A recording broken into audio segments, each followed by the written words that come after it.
taxes go. As we go to the BICAM proper, this meeting will seek to operationalize a procedure governing the initiation and passage of all appropriations bills pursuant to Article 6, Section 24 of the 1987 Constitution. This provision mandates that all appropriation, revenue, or tariff bills authorizing increase of public debt, bills of local application, and private bills shall originate exclusively in the House of Representatives. The same provision expressly empowers the Senate to propose or concur with amendments. This BICAM will be a parallel execution of this procedure by presenting the 2026 General Appropriations Bill as passed by the House of Representatives on third reading and deliberating on the proposed amendments of the Senate as passed on third reading to decide on the disagreeing appropriations. It is my deepest hope and prayer that through us, your conferees, each chamber will be able to fulfill its constitutional role. Hindi lamang upang mapanatili ang integridad ng sistema ng legislatura, kundi upang matiyak na ang pambansang budget na ito, ang kalooban at kapangyarihan ng sambayanang Pilipino ang mananaig. Sa ating pagpupulong sa araw na ito, pagtibayin pa natin ang prinsipyong nagbigay buhay sa ating republika at sa ligang batas. Ang paniniwala na lahat hindi pagkakaunawaan ay nabibigyan ng liwanag sa pamamagitan ng mahinahong diskusyon, bukas na pag-uusap at pagkakaisa. I know that as we review the varying fiscal and development priorities, we will be guided by the values of fairness, service, and justice. Pakinggan natin ang bawat pananaw ng may paggalang sa isa't isa. Alalahanin natin na ang budget na ating ipapasa ay huhubog sa buhay ng milyong-milyong mga Pilipino na sa susunod na taon. Panatilihin nating malawak ang ating pananaw lampas sa mga suliranin ng kasalukuyan tungo sa isang mapayapa at masaganang kinabukasan para sa ating mga kababayan. Siguraduhin natin na ang pambansang budget para sa taong 2026 ay magsisilbing daan sa pag-angat ng buhay ng bawat Pilipino. Ipakita natin sa kanila na hindi lang katang-isip ang isang gobyernong matino, bukas at kumikilos ng tama. Patunayan nating lahat na hindi natin pababayaan ang kanilang mga pangarap. Maraming salamat. Magandang hapon po. Mr. Chair, with your permission, I will also deliver a brief opening remark on the part of the conferees of the House of Representatives. Honorable members of the House and Senate panels, distinguished colleagues in public service, members of the media who are with us here in PICC, and to our countrymen closely watching this historic day, good afternoon.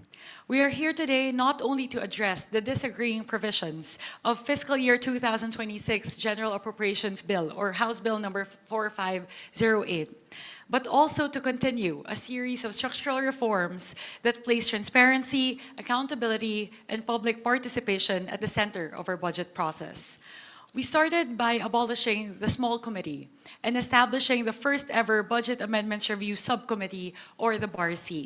The BARC's over 20 hours of deliberations on institutional amendments were live streamed, and all amendments approved were shown line by line.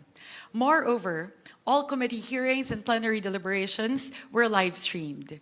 We enhanced engagement with civil society organizations and conducted the first ever People's Budget Review. For the first time in recent history, the period of amendments in the House was open to all members, and all amendments were incorporated before the second reading approval. Ang makasaysayang araw na ito, ang pinakaunang araw sa kasaysayan na bubuksan sa publiko ang BICAM, ay sumasalamin po sa paninindigan ng Kongreso na tanggalin ang tabing sa usaping budget at talagang ipakita kung saan napupunta ang bawat piso ng buwis mula sa dugo at pawis ng bawat Pilipino. This is the actualization of the House's commitment since August, even before the budget deliberation started, to open and live stream the Bicameral Conference Committee proceedings. And this is something the House and the Senate leadership have strongly advocated for jointly over the last few months. I would like to discuss key highlights of the House version of the GAB that the House panel puts forth to this Bicameral Conference Committee.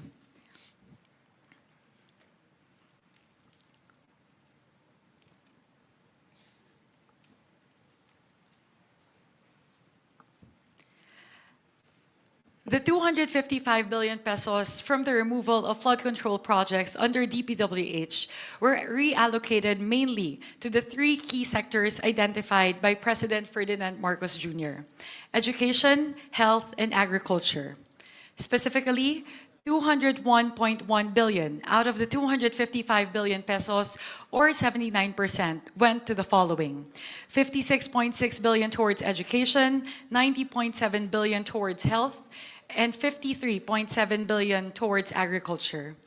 The budget for fiscal year 2026 will contain the highest budget education in history.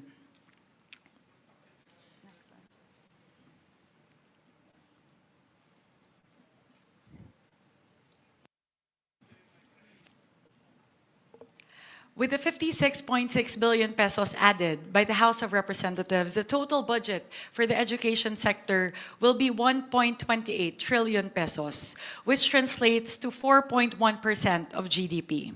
This is the first time ever in history that we will breach the 4% international benchmark. Of this 56.64 billion pesos, with the 35.1 billion added by the House, the budget for the Basic Education Facilities Program will increase to 63.2 billion pesos. This amount translates to around 25,200 new and rehabilitated classrooms in 2026, or 63% of the 40,000 classrooms envisioned by the President to be built and rehabilitated by 2028.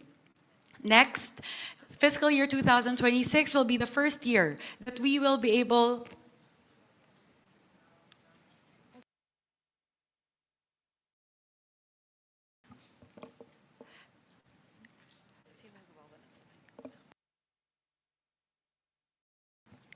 Next, this is the first ever year that we will be able to fully fund the implementation of UACTE since it was passed into law in 2017.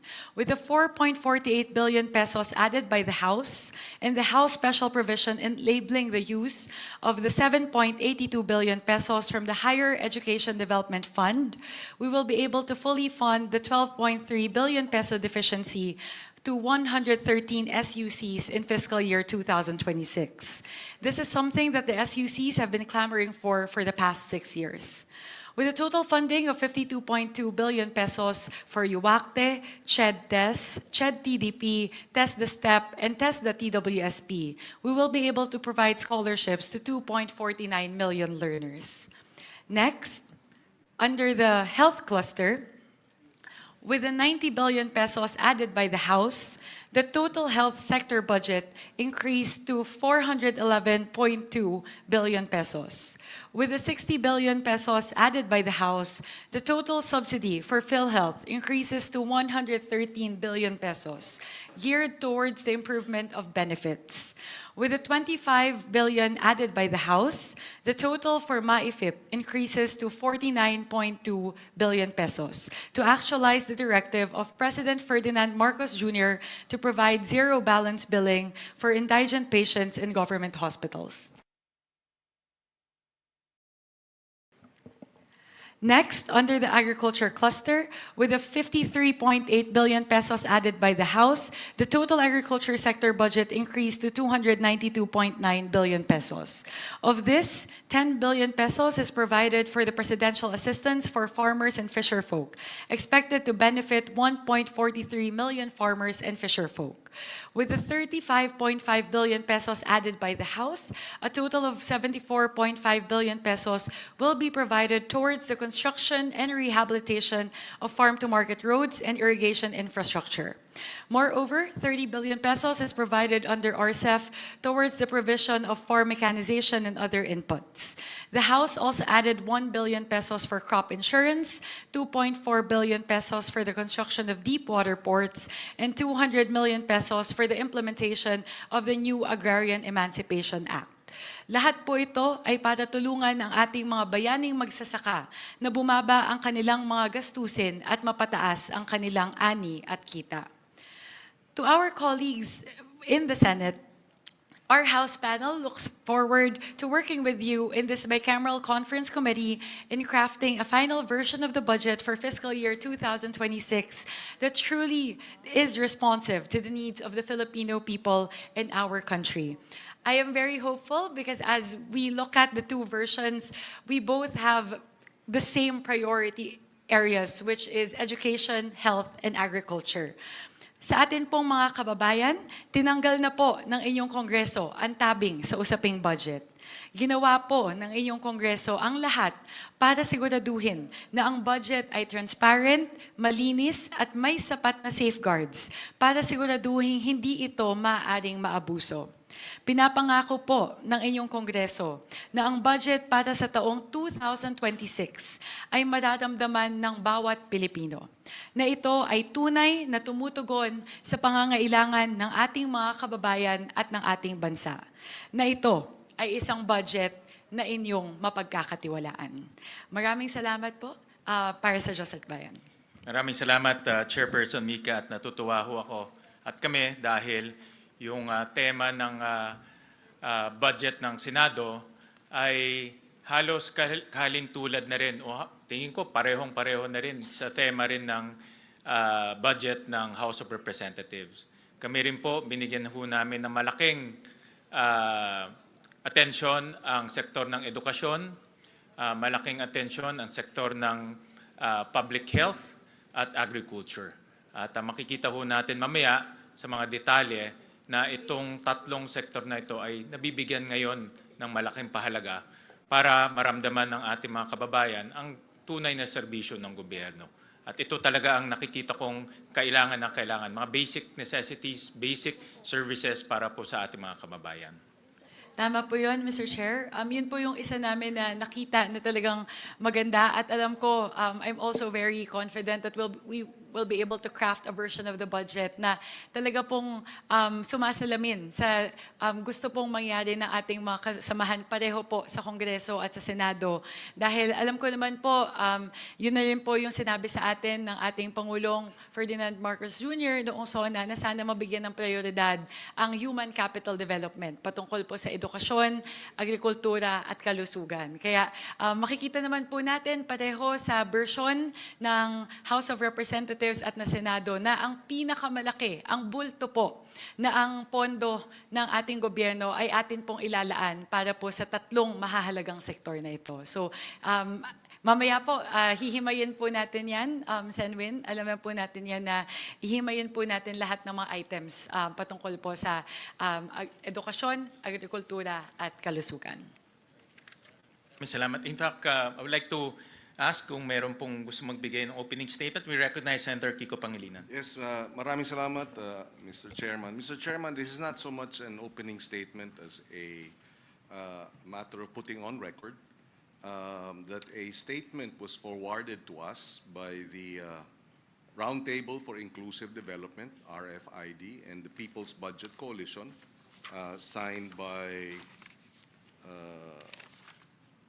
Bishop of Caloocan, Pablo Virgilio Cardinal David, Ramon Del Rosario of the Roundtable for Inclusive Development, Kenneth Abante, co-convener of People's Budget Coalition, and Bendanya Hyacinth Nacario Bendanya, coordinator of the People's Budget Coalition. May we request the chairman of the Senate panel to provide all members of the Bicameral Conference Committee a copy of their statement, and that hopefully we will be guided and perhaps an initial response, because I forwarded this statement to the chairman of the Senate panel the other day. Maybe an initial response before we go into the actual proceedings and the debates, Mr. President. Mr. Chairman. Yeah, thank you, Senator Kiko Pangilinan. Yes, indeed, you forwarded to the committee a letter from the RFID Group and the People's Budget Coalition. And in this letter, meron ho silang 7 items na recommendation ho sa Bicameral Conference Committee and both the Senate and the House of Representatives on how to improve transparency in the budget deliberation. And I made the checklist. Actually, I showed you the checklist. Out of the 7 recommendations, 4 have been fulfilled by the House of Representatives and also the Senate. For example po, all of the documents pertaining to the budget deliberations from the start, ibig sabihin ho, pag-submit pa lang sa Kongreso ng NEP, pag-approval ng GAB, at pati yung Senate version, lahat ho ito naka-upload na ho sa website. No? Dati ho hindi ginagawa yon, ngayon naka-upload ho sa website. So pwede na ho ng ating mga kababayan makita yan in real time. So 4 out of the 7 ay na-fulfill. The rest actually, yung 3 ho ay hindi natin ma-fulfill dahil yung isa, ang recommendation nila, nandito yung mga ahensya. No? Sa Bicameral Conference Committee, alam naman ho natin na it's both the House and the Senate ang composition ng BICAM, hindi po yung mga ahensya. But we're happy to work with them to further improve the process. Like what Congresswoman Mika mentioned earlier, na first time to in history.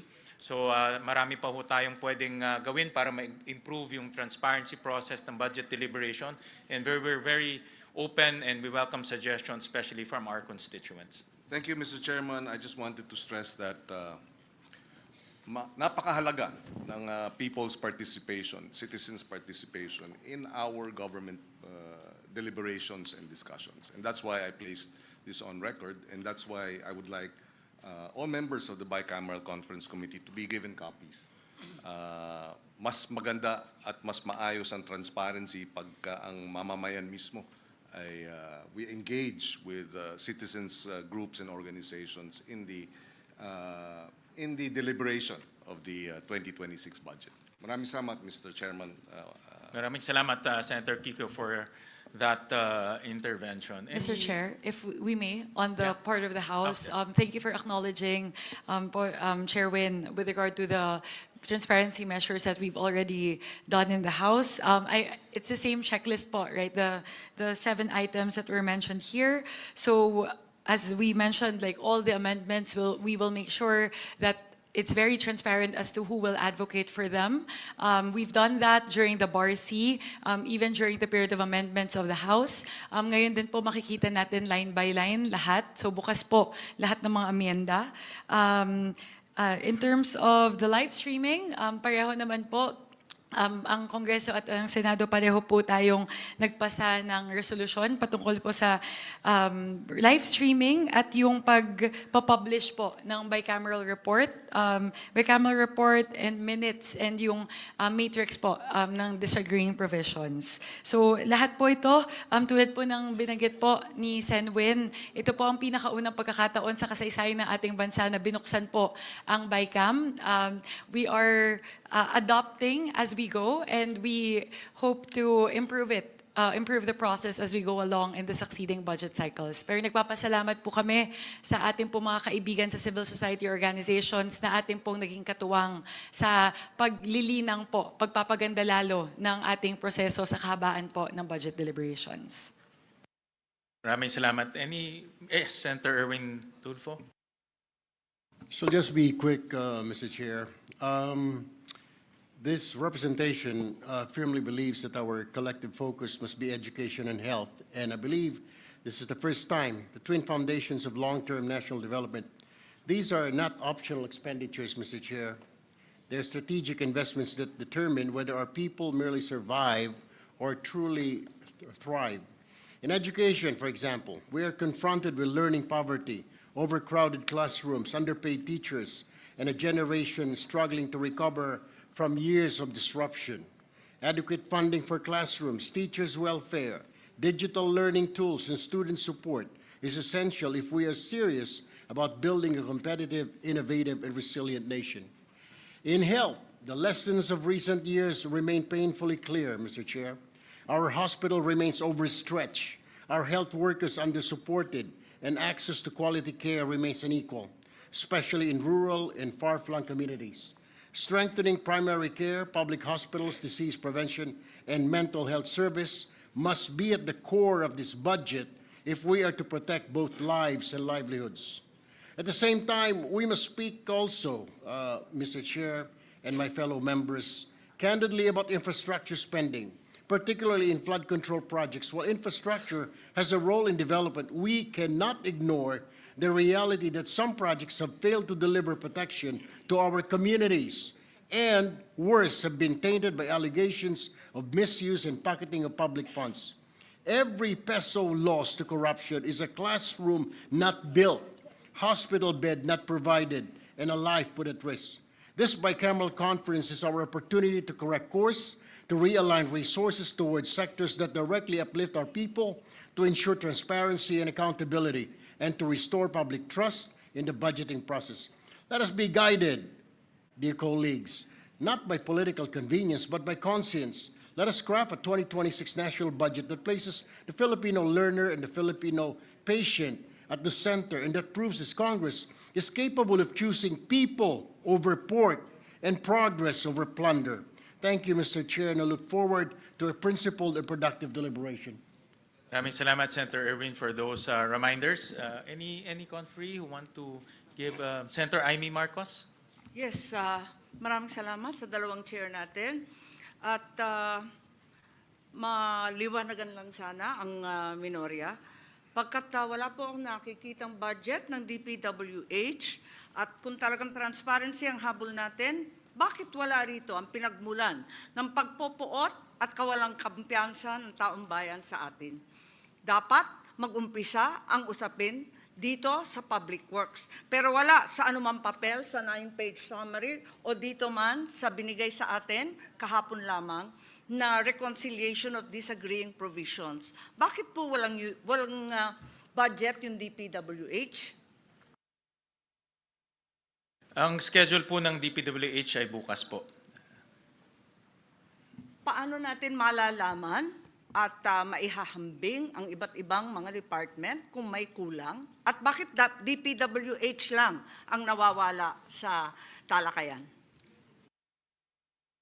Actually, may mga ibang mga items po ho na bukas po itatalakay, katulad po ng mga special purpose funds, and program appropriations. So tomorrow yung po program po nandito. tomorrow po ang tomorrow ho yung pag-uusapan. Pero narito na. Andito naman yung unprogrammed at hinanap ko talaga. Arito naman yung unprogrammed. Dito sa page 31 ng page 32 na kumpleto.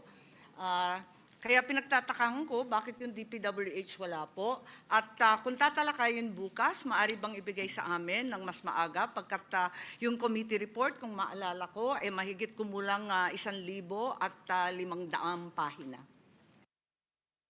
Noted po. We'll provide Her Honor the documents ahead of time. Kailan kaya matatapos yung DPWH budget? Kasi yun talaga ang inaasahan ng taong bayan.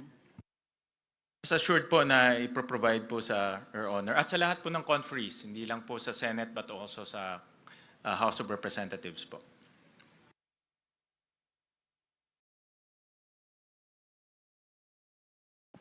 I would like to acknowledge on the part of the House, Representative Rufus Rodriguez for a manifestation. Thank you, Madam Chair. Chair Win Gatchalian of the Senate and all the distinguished senators who are here, and my distinguished colleagues. Really, as stated by the chairman, Article 6, the Legislative Department, under Section 24, really gives the original exclusive jurisdiction on budgets, on appropriations to the House. But of course, the Senate has also the power to propose and concur with amendments.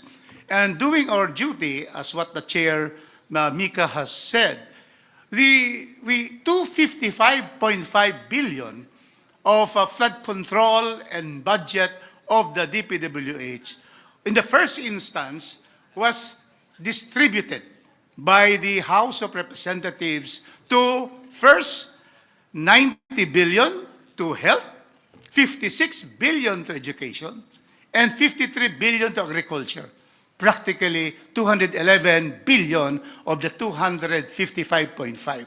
So that is to follow the presidential directive that we have to focus, as stated by former Congressman of Senator Erwin here, Tulfo, that education, health, and also agriculture will be given priority. So therefore, we have taken the lead, and we are very happy that the Senate has likewise studied the budget and has also made proposals to further enhance our support for education, health, and agriculture. Thank you very much, Madam Chair and Mr. Chairman. Mr. Chair, both chairs, please. Yes, with all due respect, and I am compelled to disagree without being disagreeable. It was mentioned that certain funds are not included in this submission, when in fact, both are in fact here. On page 31, as mentioned earlier, the unprogrammed funds are already listed quite adequately, and the special purpose fund that were supposedly not here are quite clearly denominated in page 29 as special purpose funds. So ang tanging kulang lamang ay yung mahiwagang DPWH. Yun lang po. Bukas po, hindi ho lahat ng mga items ho dito matatapos ho natin. Hopefully ho matapos, but from our estimate, baka hindi ho matapos. So bukas ho natin i-deliberate yung ibang mga agencies. Kasama po special purpose funds, kasama na rin po yung mga ibang mga ahensya. Yes, maraming salamat po. Sana bigyan kami ng konting panahon para mabasa ng maigi at mapag-aralan yung lalo na yung DPWH. Maraming salamat po. Alright, maraming salamat po. Any more conferees who want to make an opening statement? Meron pa hong mga... Maybe I should. I wasn't going to. I just wanted to greet all our colleagues in the House of Representatives, both the first termers and those that I've worked with for a very long time. And I was once in your house. We understand and appreciate and recognize the concerns of the district representatives. We are one with you in serving our people in the grassroots. At the same time, we are grateful to the House of Representatives for allocating correctly the more than 250 billion from DPWH flood control to projects which will benefit the people much better, stressing on the importance of education and health. I take note that the House allocated at least 60 billion for education. You will be happy to note that the Senate, through our very hard-working and education-focused chair, even increased it to more than 85 billion. And this would be, I believe, in the history of our country. Even when I chaired the Finance Committee for 2 administrations for 5 years with 3 chairs of the House of Representatives, never happened before. For that, we're really grateful to the chair. Aside from that, we are grateful to the House as well for indicating in the HGAB the 60 billion bayad utang which rightfully belongs to PhilHealth. We also take note that in the NEP, there's a 53 billion from the syntax allocation for PhilHealth. However, let me please put it on record that the 53 billion is an incomplete NEP proposal. Kulang po ng 16 billion per the computation made by the Senate. I appeal to the BICAM to put what is rightfully belonging to health. Attorney Rufus Rodriguez, my lawyer from 20 plus years ago, would agree. Kung ano po ang batas ay dapat sundin. It is not a matter of unfunded law. That is for the universal health care to take care of. We are talking about the syntax allocation, which for several years were not funded according to the allocation. Magbibigay ng konti, hindi ipupuno. There is something terribly wrong here. Let me just put on record, Mr. Chair, that there is a 236.91 billion funds missing, which should go to public health, and that's to PhilHealth. And this would include the multi-year earmarking of the syntax which were not funded, including the NEP of 53 billion. We also take note that the 2025 GAA did not have the syntax allocation, which miraculously disappeared in the GAA. We, both houses of Congress, owe that to the Filipino people. Having said that, I will discuss this further when the Health Department is brought on the floor. But let me state our appreciation for restoring in the HGAB the bayad utang when the DOF took out the PhilHealth 60 billion and returned it. Let me just state also later when we discuss the PhilHealth and the health budget that it was returned in the HGAB, and Congress was the one that enumerated the possible utilization of the funds.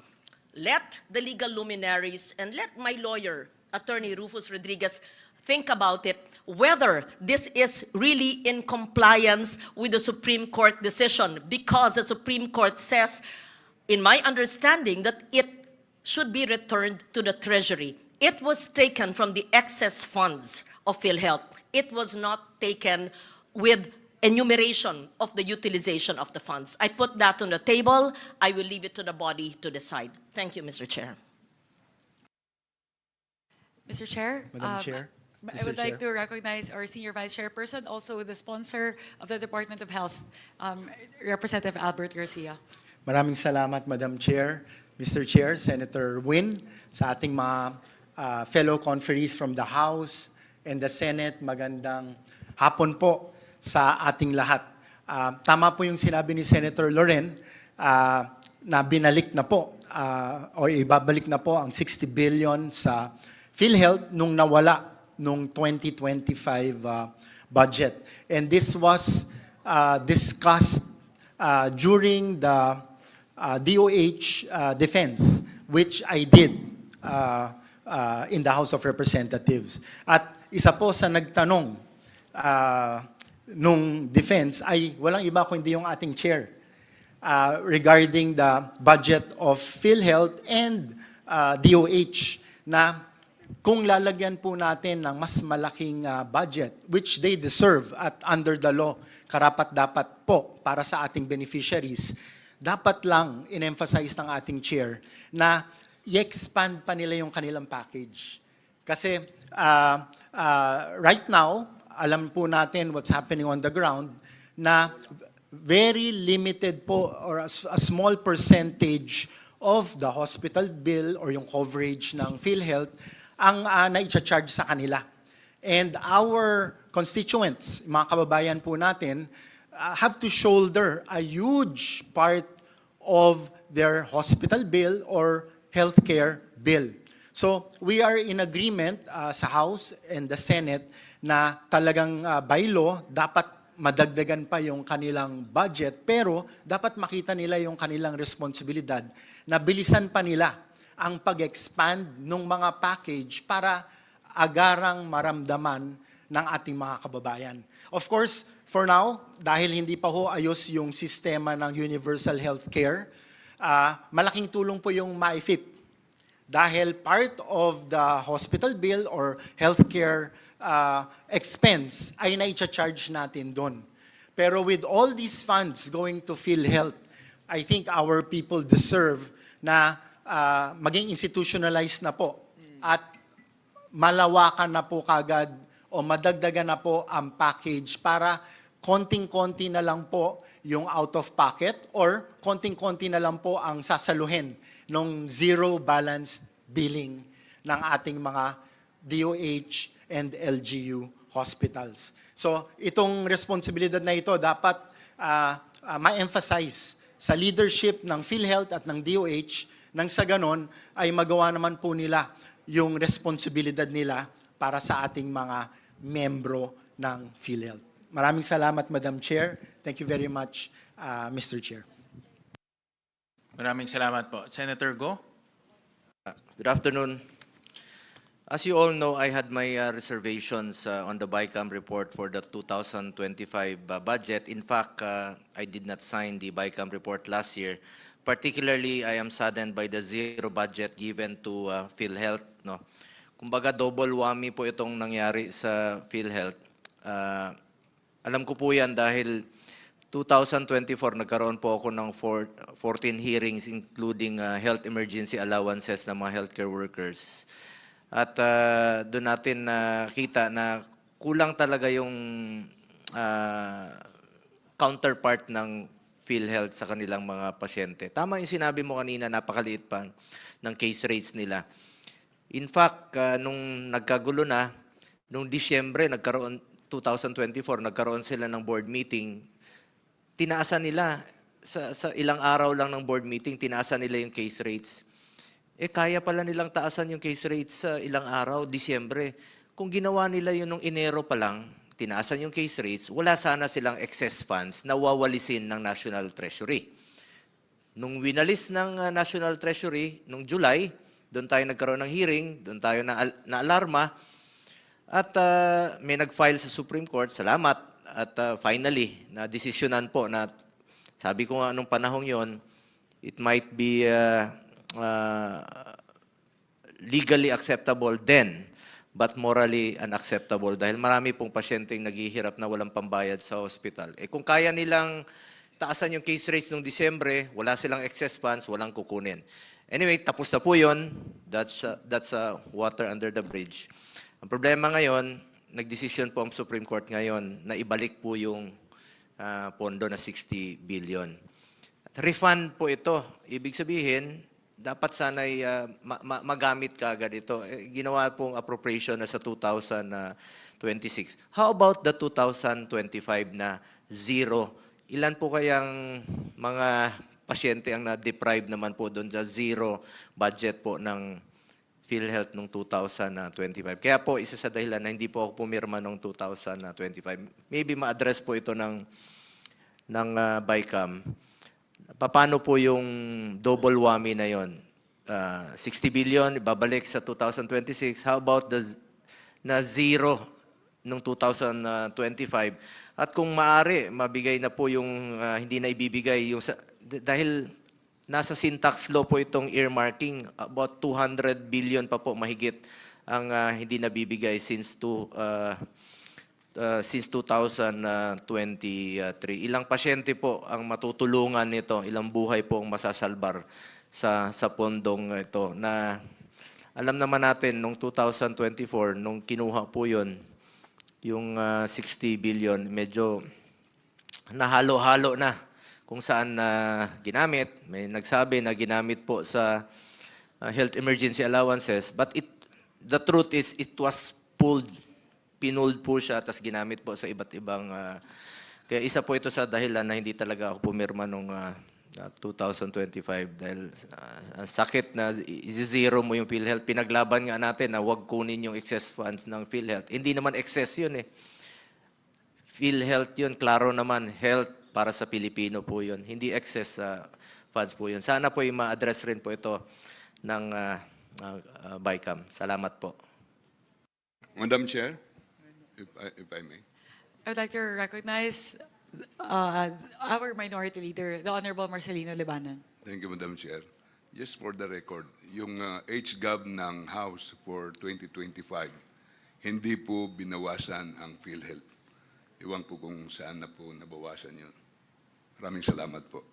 Yun nga po yung sinasabi. Mabuti na lang po, no? I commend the both houses na nagkaroon tayo ng transparency ngayon na bukas yung BICAM. Hindi katulad last year na pag bukas ng BICAM, pag hindi na namin alam, tinawag na lang kami, sasara na yung BICAM. So hindi kami pumirma. Ba't kami pipirma? Hindi nga namin alam anong pinag-usapan. Salamat. At ngayon, maririnig na po ng taong bayan ang pinag-uusapan dito. It has been my call for a participative budget process. Dapat talaga involved ang ating mga kababayan sa bawat proseso. Pera po ng taong bayan ang pinag-uusapan dito, kaya dapat alam nila yung anong prosesong ginagawa. This is in line with Section 28, Article 2 of the 1987 Constitution, which declares that the state adopts and implements a policy of full public disclosure of all its transactions involving public interest. Napakahalaga po yan at Section 7, Article 3 of the Constitution provides that the right of the people to information on matters of public concern shall be recognized. Salamat po. Meron na tayong ino-observe na natin this year po yan. Last year, wala po. Tama po si Congressman Libanan. Sir, tama po kayo na last year may pondo. Paglabas sa BICAM na zero na po. Yun po ang ating ikinalulungkot dahil hindi po kami nakaparticipate po sa BICAM. Nag-opening hanggang pagsasara. Hindi po ako pumirma noon sa BICAM, for the record. Salamat po. All right. Any more opening statements? Kung wala naman po, pursuant to Article 6, Section 24 of the 1987 Constitution, which provides that all appropriations, revenue, or tax bills authorizing an increase of public debt, bills of local application, and private bills shall originate exclusively in the House of Representatives, but the Senate may propose or concur with amendments. The House Bill number 4058, as approved by the House of Representatives, will be used and flashed on the screen as the base bill. Consistent with our observed practice and in accordance with this constitutional provision, the Senate made its amendments directly to the House bill. The House of Representatives has been provided with the amendments to the House Bill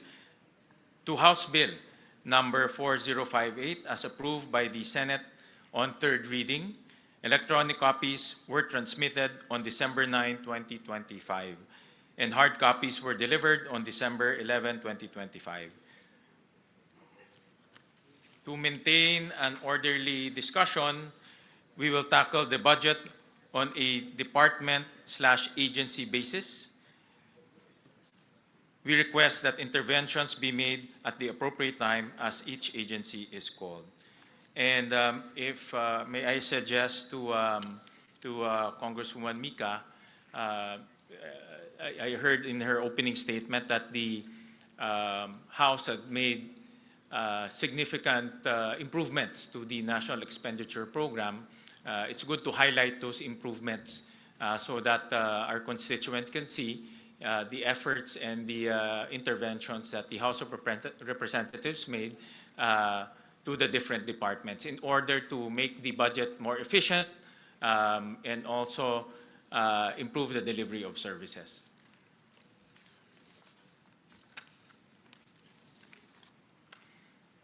So,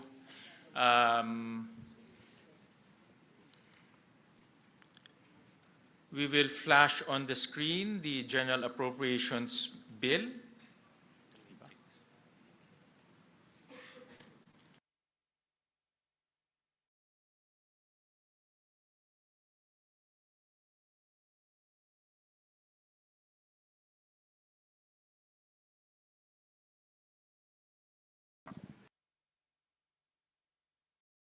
This is the General Appropriations Bill. And if I may suggest, Kong Mika, suggestion po to na para po ma-discuss natin ng maayos itong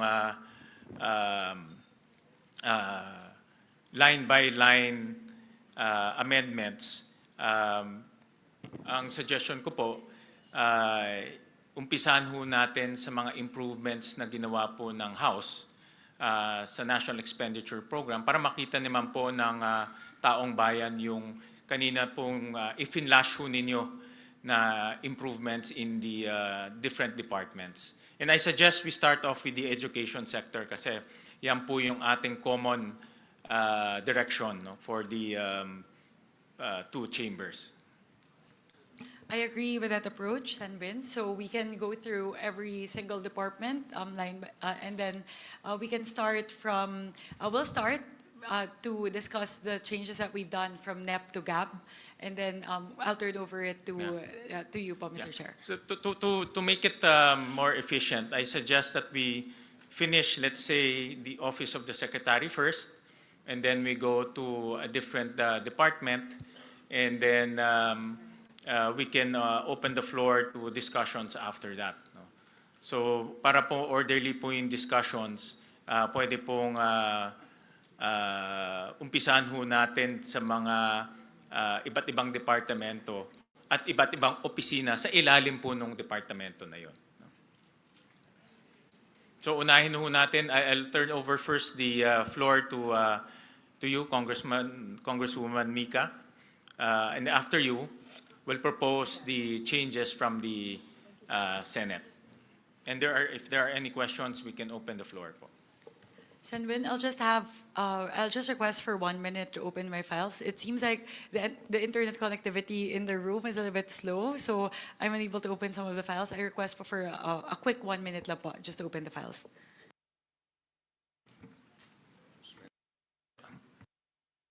One minute suspension.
Right?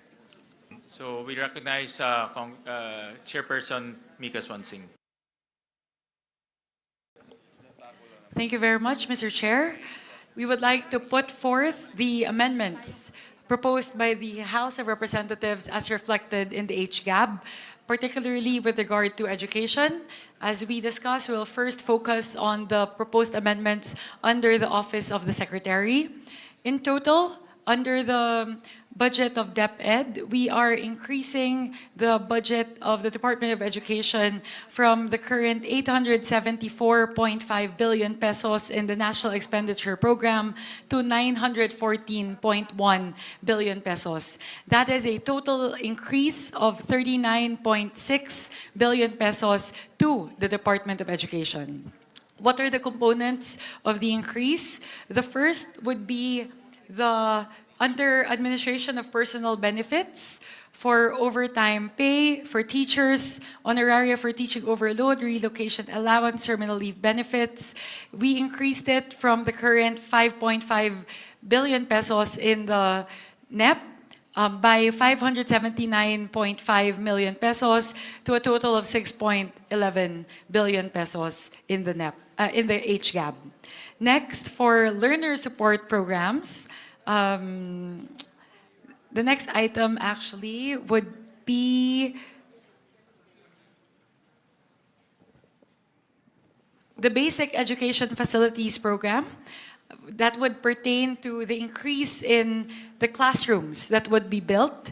We increased it from the 28.1 billion pesos in the NEP to an increase of 63.2 billion pesos. That is a total increase of 35.1 billion pesos towards the construction of classrooms, which, as mentioned earlier, will translate to 25,200 new and rehabilitated classrooms.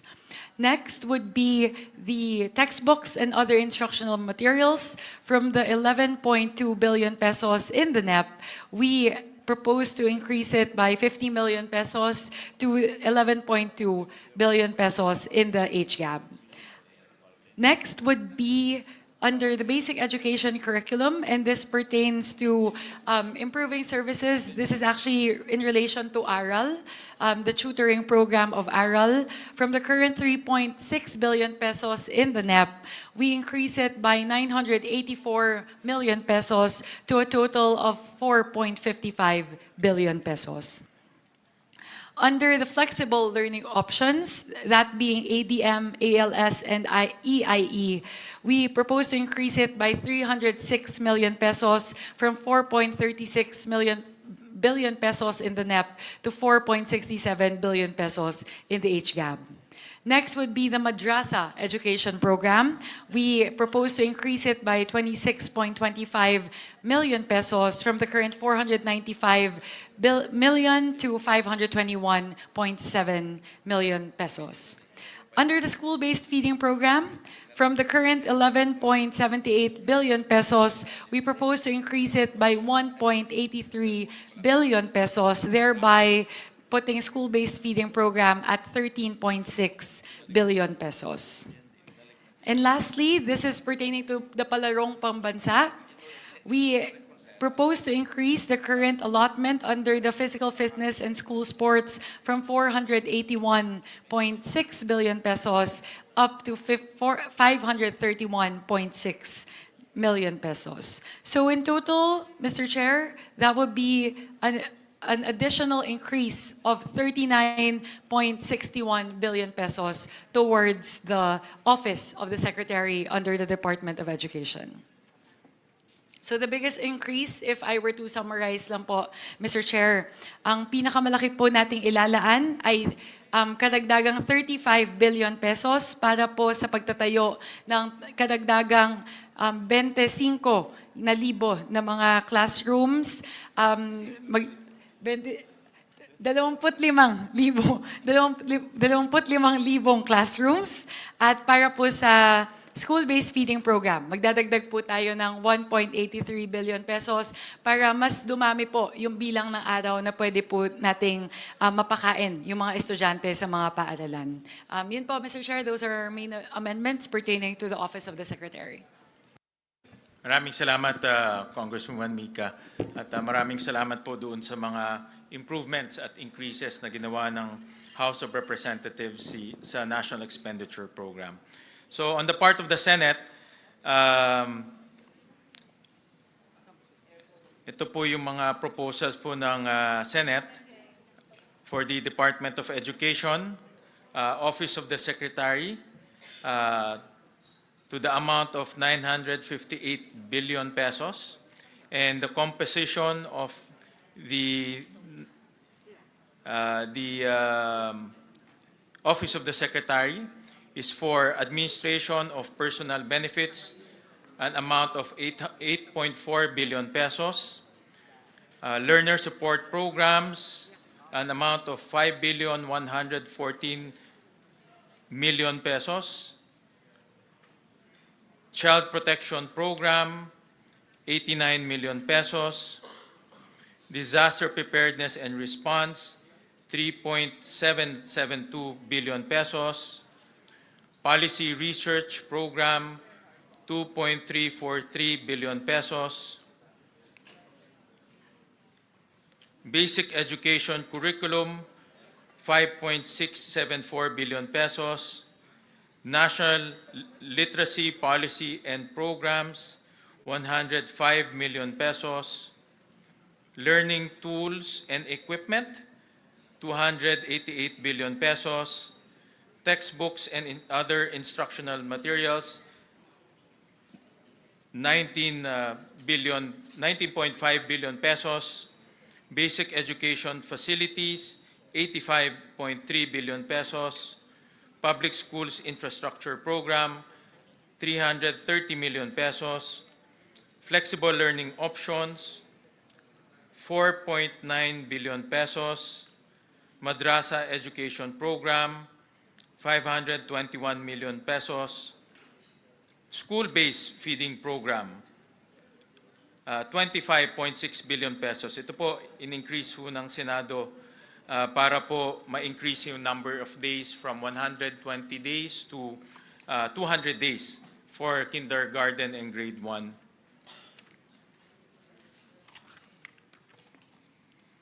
For government assistance and subsidies, 100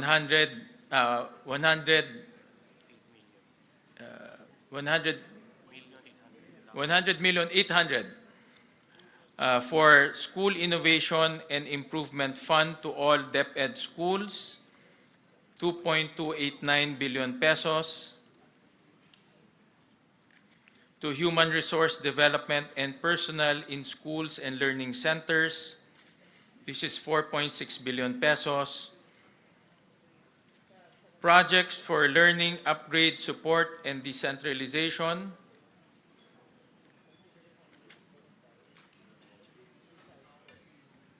this is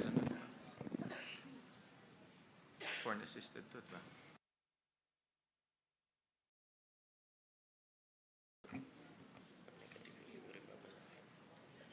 Ito no change ba ito?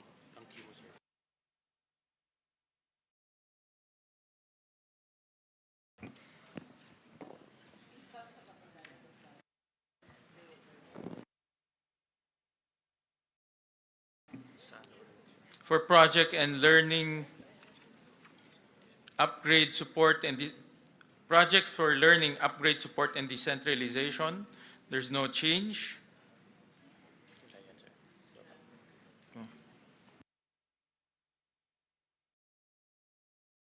For physical fitness and school sports, ito po yung palarong pambansa, 739 million pesos. For operations of schools for elementary, kindergarten to grade 6, 358 million pesos. For operations of schools, junior high school, grade 7 to 10, 100 97 million pesos, billion pesos for operations of school, senior high school, grades 11 to 12, 69 billion pesos. And then we realigned the last mile schools to the basic education facilities. So those are the proposals of the Senate. Thank you very Any much, comments? Mr. Chair. Yeah. We'd like to open the floor for comments from the body. Both proposals have been put forth. Maybe a request for any comments from the conferees. Mr. Chair, Madam Chair. Go ahead, I Senator was just Erwin. wondering, saan po dito nakasama, kasi sa mga classrooms po natin yung mga electric fan, mukhang wala po dito. Saan po ba dito sa item na ito, mga upuan ng mga sira-sira? Because nung last election, Mr. Chair, dito lang sa Quezon City, 50 yung estudyante, yung electric fan na 2 lang, sira pa yung 4. Napakainit, so mga estudyante hindi nakakapag-focus. Will that fall under basic education facilities, Mr. Chair? Tama po, nasa loob po siya ng basic education facilities. I thought this is only for mga new classrooms. Kasama na rin po dyan yung mga accessories for classrooms. So, such as electric fans and then yung mga ika nga exhaust fans, Exhaust fans, desk, chairs. desk, ilaw, kasama na rin po dyan. Thank you, Mr. Chair. Opo. Nasa special provision ho siya ng BEF, Mr. President. Any comments? Any questions? Any motion? Hintay ba? Yes. By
Madam Chair, kung pwede magtanong.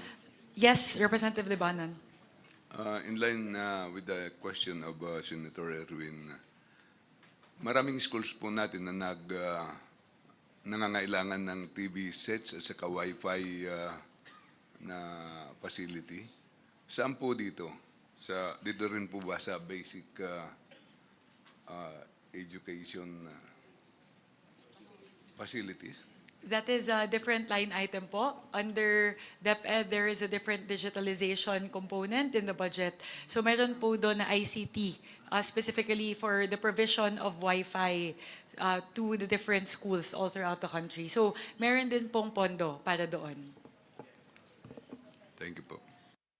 Ang sinasabi po ninyo, sorry, Mr. Chair, Madam Chair, yung digitalization project na nasa NEP, iba pa yung ITC na sinasabi mo. I'll pull out po, Kasi Senator. nahihirapan ako dito sa format po, Mr. Chair, Senator Gatchalian po. Kung maari, in the interest of true transparency, I think it's basic that we include the NEP or the budget of 2026. It's most confusing to merely see the Congress and the Senate versions. Also, we should be allowed to compare it to the GAA of 2025 para maliwanag ang kwenta. Kasi hindi maliwanag po ang kwenta rito. Ang pagkaalam ko, hindi nakasulat dito, pero dun sa NEC, 16.48 billion, tama po ba yung digitalization na tinatanong ni Congressman Libanan, ni Nonoy? Particularly po, doon sa internet subscription services, 5.8, tama po yun, at a total of 16 billion pesos. Info and communications technology or laptops amounting Yes. to 8.9. At yan ay hindi dinagdagan o binawasan ng Kongreso at ng Senado. As is lang, maintain lang yung NEP. Tama po ba? Tama po yun. Okay. Kung maari lang sa ating mga chair, hinihingi ko lang na sana ilagay yung GAA 2025 na maintindihan natin yung NEP 2026 dahil konting paggalang sa sinumite ng ating Pangulo. At eto nga, yung basic education facilities, medyo ito ang mabigat ang galawan, ano? Kasi nakita natin dito sa GAA 2025, 28.1 billion noong 2025. Tapos, nung NEP, 28.056 ang linagay ng Pangulo at ng DBM, pagkat alam din natin na 22 lang ang classroom na ipatayo. At ang disbursement rate nila ay bagsak na bagsak sa 23%. Ngunit dinagdagan ng Kongreso ng 63 billion mahigit at lumobo pa sa Senado ng 85 billion. Hindi ako tumututol sa pagdagdag ng classroom. Ang tinatanong ko lang, tama ba itong ginagawa natin? Hindi nagagastos, dagdag tayo ng dagdag, bilyon-bilyon, nag-umpisa sa 28, di magastos, 23% lang ang accomplishment. Lumobo sa 63 at lumaki panlalo sa 85. Tanong lang po. Opo, go ahead. Actually, Senator Amy, ang backlog ho natin sa classrooms is about 165,000. At kailangan ho tayo mag-allocate ng about 400 billion pesos para lang makahabol. So ito ho ay hindi pa nga ho tayo nakakahabol ho dito. Ito ay para lang ma-decongest ho natin yung mga highly urbanized areas. Ang magiging method at mekanismo ng Department of Education ay papasok ho sila sa number 1, PPP, number 2, counterparting with the LGUs, number 3, counterparting with the CSOs, number 4, counterparting with NGOs. So, ang kanilang strategy is sabay-sabay gagawa ngayon ng classrooms. So, ito po ay napag-usapan naman during the hearing, during the budget deliberation, at base po sa calculation ng DepEd, kaya naman ho nilang i-implement ho ito, basta sabay-sabay ho nilang i-implement. Yes, thank you very much, Mr. Chair. Ang akin lamang, kapag ganito kababa ang disbursement rate, klaro na hindi budget ang issue. Walang kakayahan ng DepEd magpatayo ng ganyang kadami at ang public works man. Sabihin na nga natin na iba-iba ang gagawin ng PPP, ng NGO, CSO at iba't iba pang tropa, LGU. Ang tanong ko po, wala namang maliwanag na plano. Kasi ang totoo, nagawa na po natin to. Hindi naman sa pagmamalaki, pero yung massive school building program po ng dekada 70, alalay po ako noon ng ama ko at nakita natin na new technology sa building ng prefab nung panahon na yon. Sa ngayon, wala naman tayong sinasaad na modular or ibang prefab na technology or smart technology na napakarami ng foam concrete at kung ano-ano pa. Wala naman nababanggit na ganon. At dyan tayo makakamura, alam natin yan. Ikalawa, wala namang prioritization, yung color-coded po ng DepEd. Kabisado po natin yan, galing tayo sa LGU, hindi naman ganun kaliwanag. Pagkatapos, wala namang kaakibat ito na programa para sa ating teachers. Hanggang ngayon, alam naman natin, teacher natin, ang baba-baba ng sahod. So, marami pong dahilan at ang paglalagay ng napakalaking budget, baka hindi ito ang tanging sagot lamang. Yun lang po, observation lamang. Ano ang absorption rate na totoo ng DepEd? Apakababa, nasa 23%. Actually, maraming salamat, Senator Amy. sa inyong mga komento. At actually, ang nangyari ho kasi, merong special provision na ibinibigay lang exclusively sa DPWH ang construction. No? So, for 2 years, almost 5 years, no? DPWH lang po ang nagko-construct ng classroom, farm-to-market roads, hospitals, yung health centers. So ngayon, under this budget, i-allow na ho natin ang mga iba't ibang ehensya na pumasok po sa counterparting with LGUs. No? Kung gusto ho nilang makipag-partner with LGUs, pwede ho sila mag-partner para ho mabilis yung construction dahil ang LGUs ho, alam naman ho natin, mas mabilis ho mag-construct. Before I continue, let me recognize the presence of Senator Mark Villar, one of our conferees. Mr. Chair. Yes, we appreciate the concerns of Senator Marcos, and as the chair mentioned, there are several options that Secretary Angara had mentioned in our hearings and in plenary, and that would be including letting the local governments implement the school building program, and we appreciate that. And in fact, Senator Aquino, I think, and Senator Pangilinan mentioned also about the possibility of CSOs and PPPs with accredited private sector partners. So, having said that, if there's no other question, Mr. Chair, I would like to move for the DepEd Office of the Secretary Budget to be approved. Mr. Chair? Oh, Yes. yes, I have Senator Tufo. one quick question. Kanina ko pa po hinahanap dito sa Office of the Secretary. Ito po yung mga hinihingi lagi ng mga teacher, ng mga PTA sa mga estudyante sa public schools. Mga simple, walis, ting-ting, daspan, pag naglinis ng classroom, basahan, tapos pag malapit ng graduation, mga dekorasyon sa mga stage. Hinihingi po ito sa mga estudyante. Ang dami na pong reklamo na ganito. Saan po banda rito kaya nakasama? Parang wala ho yata. Parang, Dito po sa MOOE, ito po yung operations of schools, elementary, junior high school, senior high school. doon po sa operation of schools. Yeah. Pasok, MOE ho ito ng mga eskwelahan. Maraming salamat po, Mr. Chair. So there's a pending motion to approve the Office of the Secretary. Any second? On the part of the House, Madam Chair, Mr. Chair, we second the motion. Before that, since I'm the movant, I just want to make sure that we put on record before we finalize it, the HGAB number and the BICAM number that we are approving so that it's on the record. May we ask the chair to do that, if you agree, because many figures are being discussed. May we kindly put on record the HGAB figure and the BICAM figure that we are approving?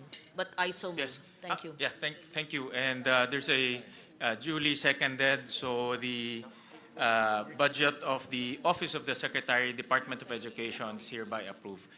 Those summaries, Madam Chair, will be provided prior to the signing of the BICAM report. In fact, dito po sa BICAM, hindi ho natin isa-sign to kaagad. Ipiprint na muna po yung mga dokumento, ipiprint na po yung pre-enrolled copy, at iproprovide yun sa members para po makita ho nila bago ho tayo mag-sign. No? Thank you. All right? Mr. Chair, in response to the query of the Honorable Legarda, the current total under the Office of the Secretary would go from the current HGAB level of 912 to a total of 958.7 billion pesos. So that would be a total increase of 46.2 billion pesos.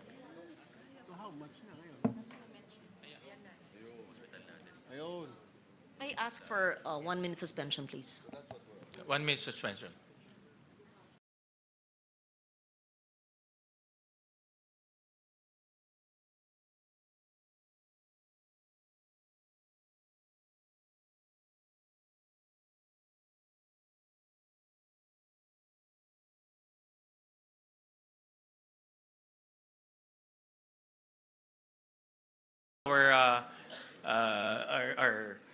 Our meeting. So we go to the National Academy of Sports.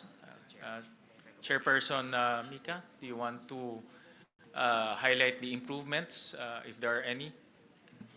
Thank you very much. For the National Academy of Sports, Actually, on the part of the House, Mr. Chair, we retained all the items from the NEP to the HGAB.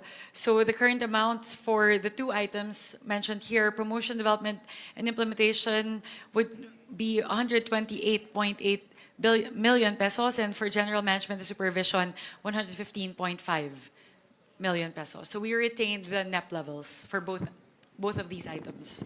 Thank you very much, Chairperson Mika. On the part of the Senate, the budget proposal for the National Academy of Sports is 540 million pesos.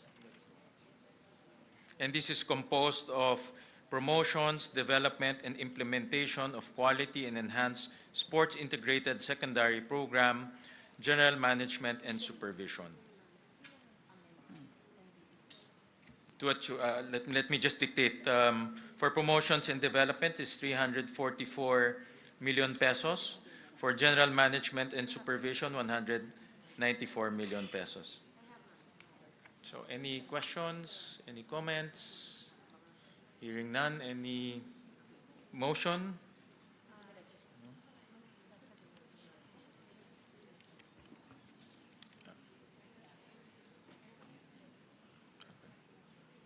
Yeah.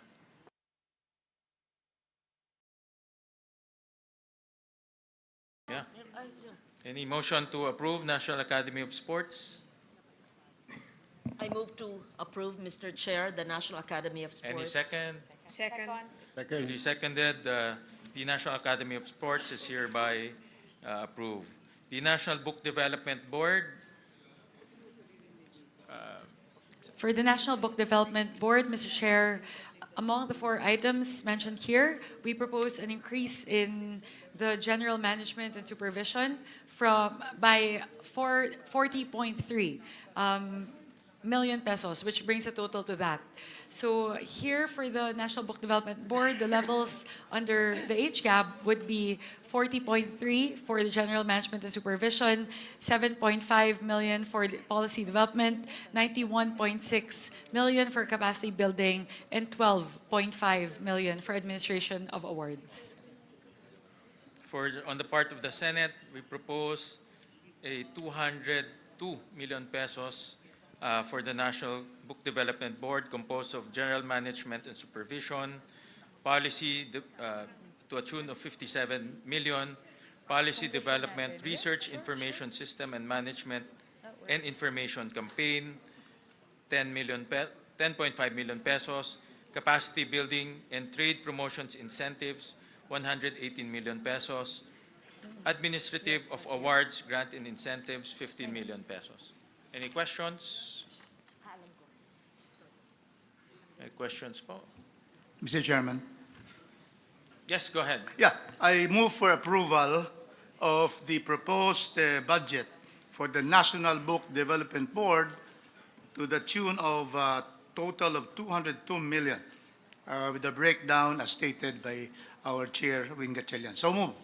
Thank you. Any second? I second the motion. Mr. Second. Chair. Thank you. The duly seconded. The budget of the National Book Development Board is duly approved. And the motion of Congressman Rufus is perfect, being a former member or a former participant and advocate of the National Book Development Board. In the first, Mr. Chairman, the first legal counsel The of first legal NBDB, counsel pala. because I was a lawyer and I was the lawyer of the Publishers Association of the Philippines, and we drafted the bill. Thank you. Alam ko, malapit po sa puso ho ninyo ang book development, book publishing industry. Next will be the National Council for Children's Television. On the part of the National Council for Children's Television, the House proposes the retention of the items stated herein in the HGAB from the NEP.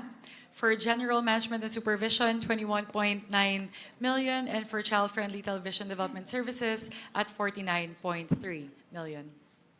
The Senate proposes a 116 million budget for the National Council for Children's Television, composed of general management and supervision, 26 million, child-friendly television Development Services, 89 million. Any questions? I move, Mr. Chair, that we approve the National Council for Children's Television budget. Any second? Second. Duly seconded. The National Council for Children's Television budget is hereby approved. Next will be the National Museum, an organization very close to the heart of Senator Lawrence. So, Congressman Mika, any? On the part of the House, under the National Museum of the Philippines, we propose the retention of the NEP levels from the current 811.9 million pesos. And in terms of the breakdown, we propose to retain the 423 million pesos lodged under General Management and Supervision. Thank you for that. The Senate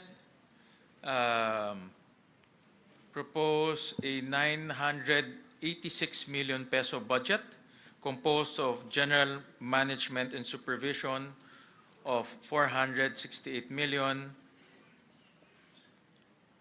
a locally funded project, development of National Museum of the Philippines, NMP, General Aniceto Lacson Ancestral House, Talisay City, Negros Occidental, of 50 million.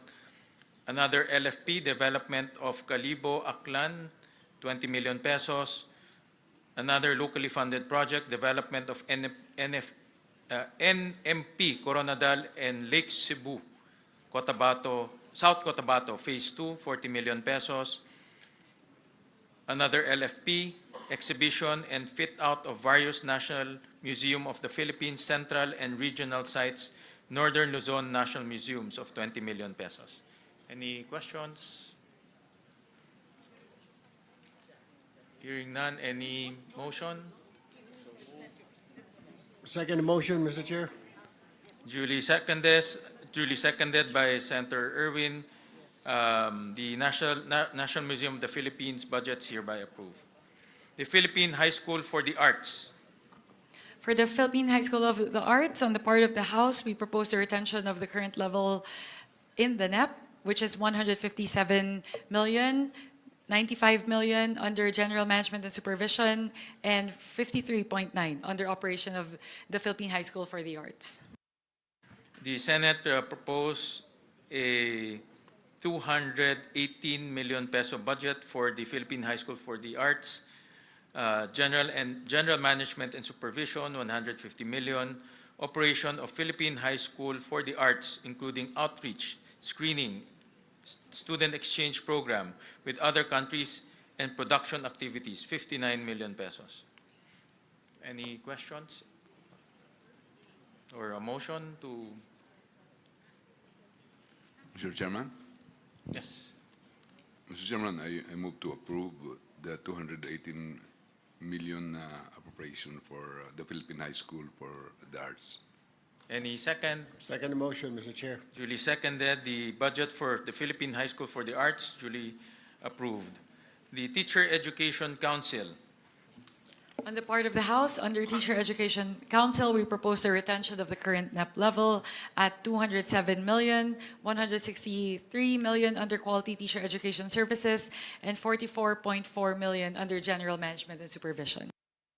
The Senate proposed a 562 million peso budget composed of Quality Teacher Education Services, 516 million pesos.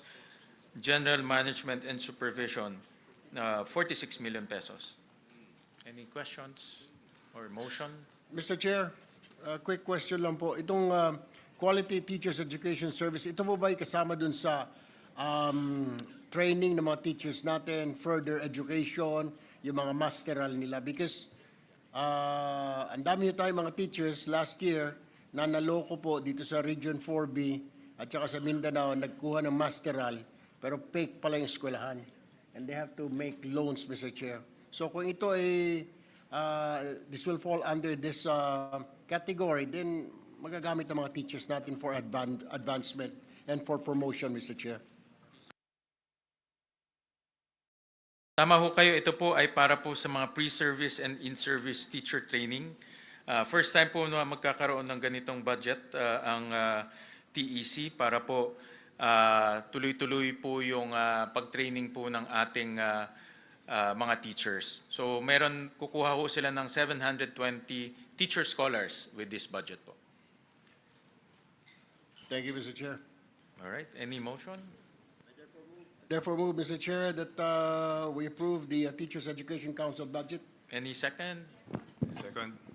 Duly seconded, the budget of the Teacher Education Council is hereby approved. So we go to state universities and colleges.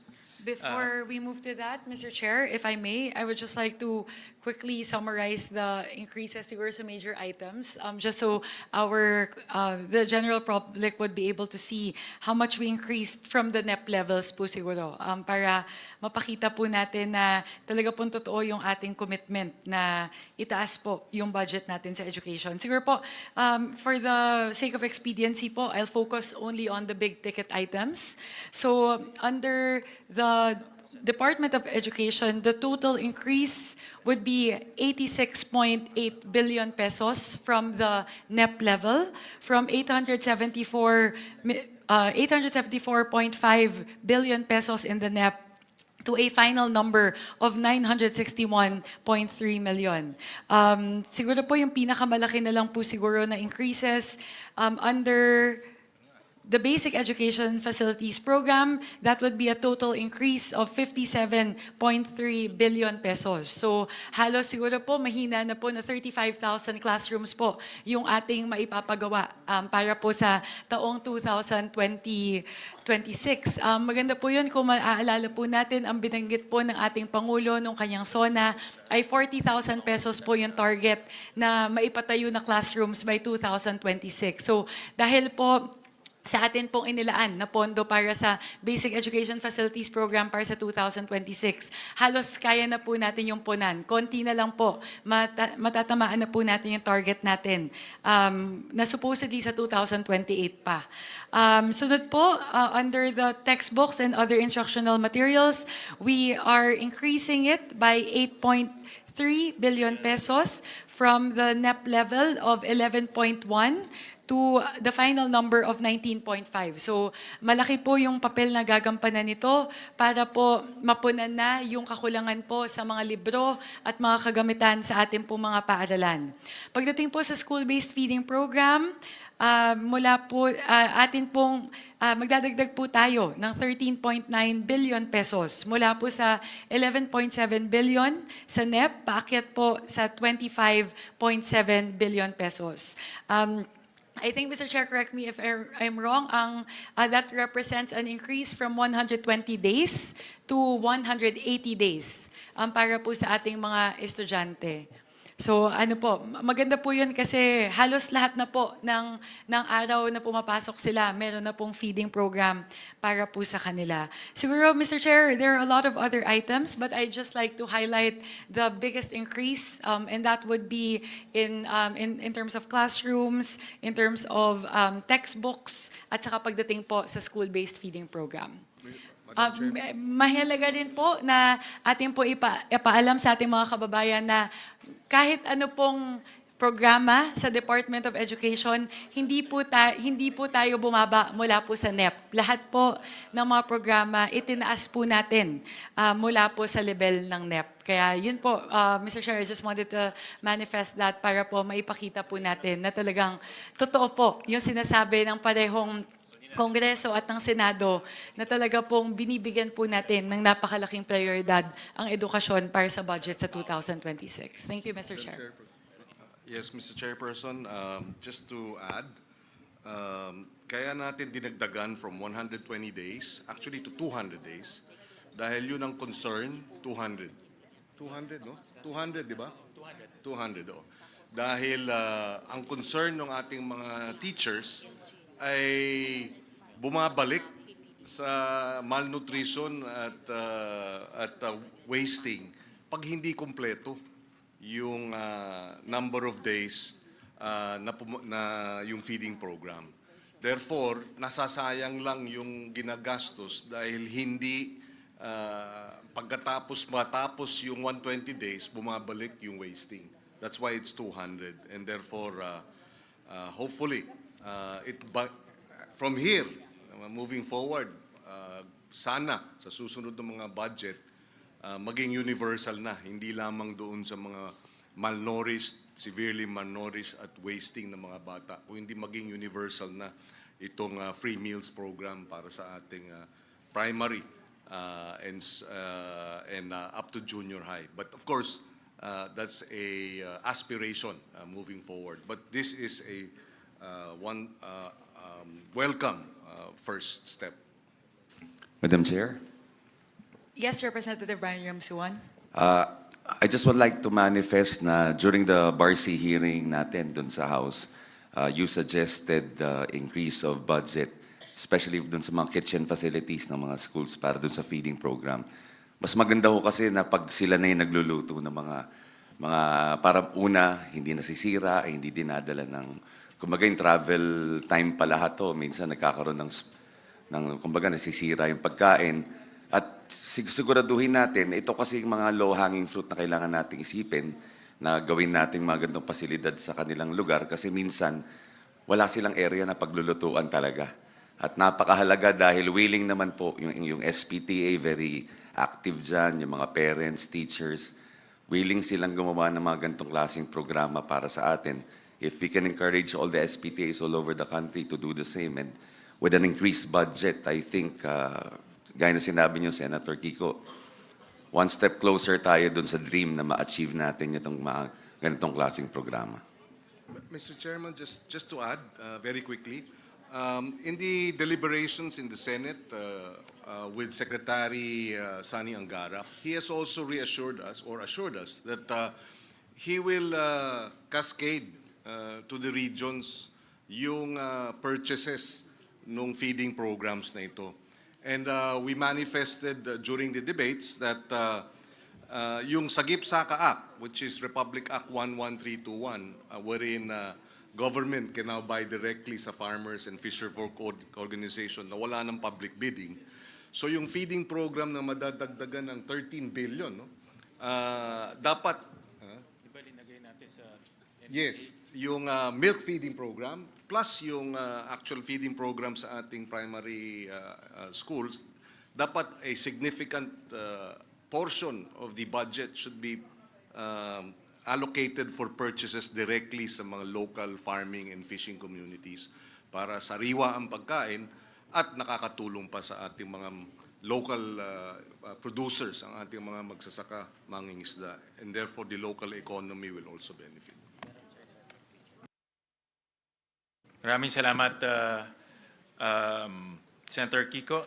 So we go to SUCs and state universities and colleges. We start with the University of the Philippines, the University of the Philippines System. Mr. Chair, I just wanted to ask about this because there are 113 SUCs. If we go through each one line by line, that would be at least 1,000, like 500 line items that we have to go through. So my recommendation po, Mr. Chair, if I may, since there are substantial changes in the UP system, we can take that up separately. But as to the rest of the SUCs, perhaps we can tackle it by region. Kasi po medyo 113 SUCs po ito.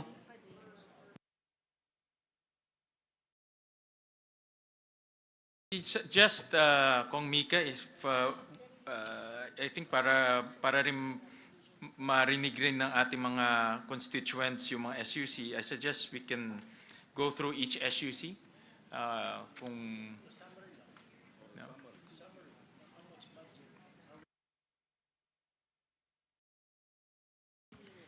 No, we're just, Mr. Chair, my suggestion is we'll just mention the total amount of budget for each SUC.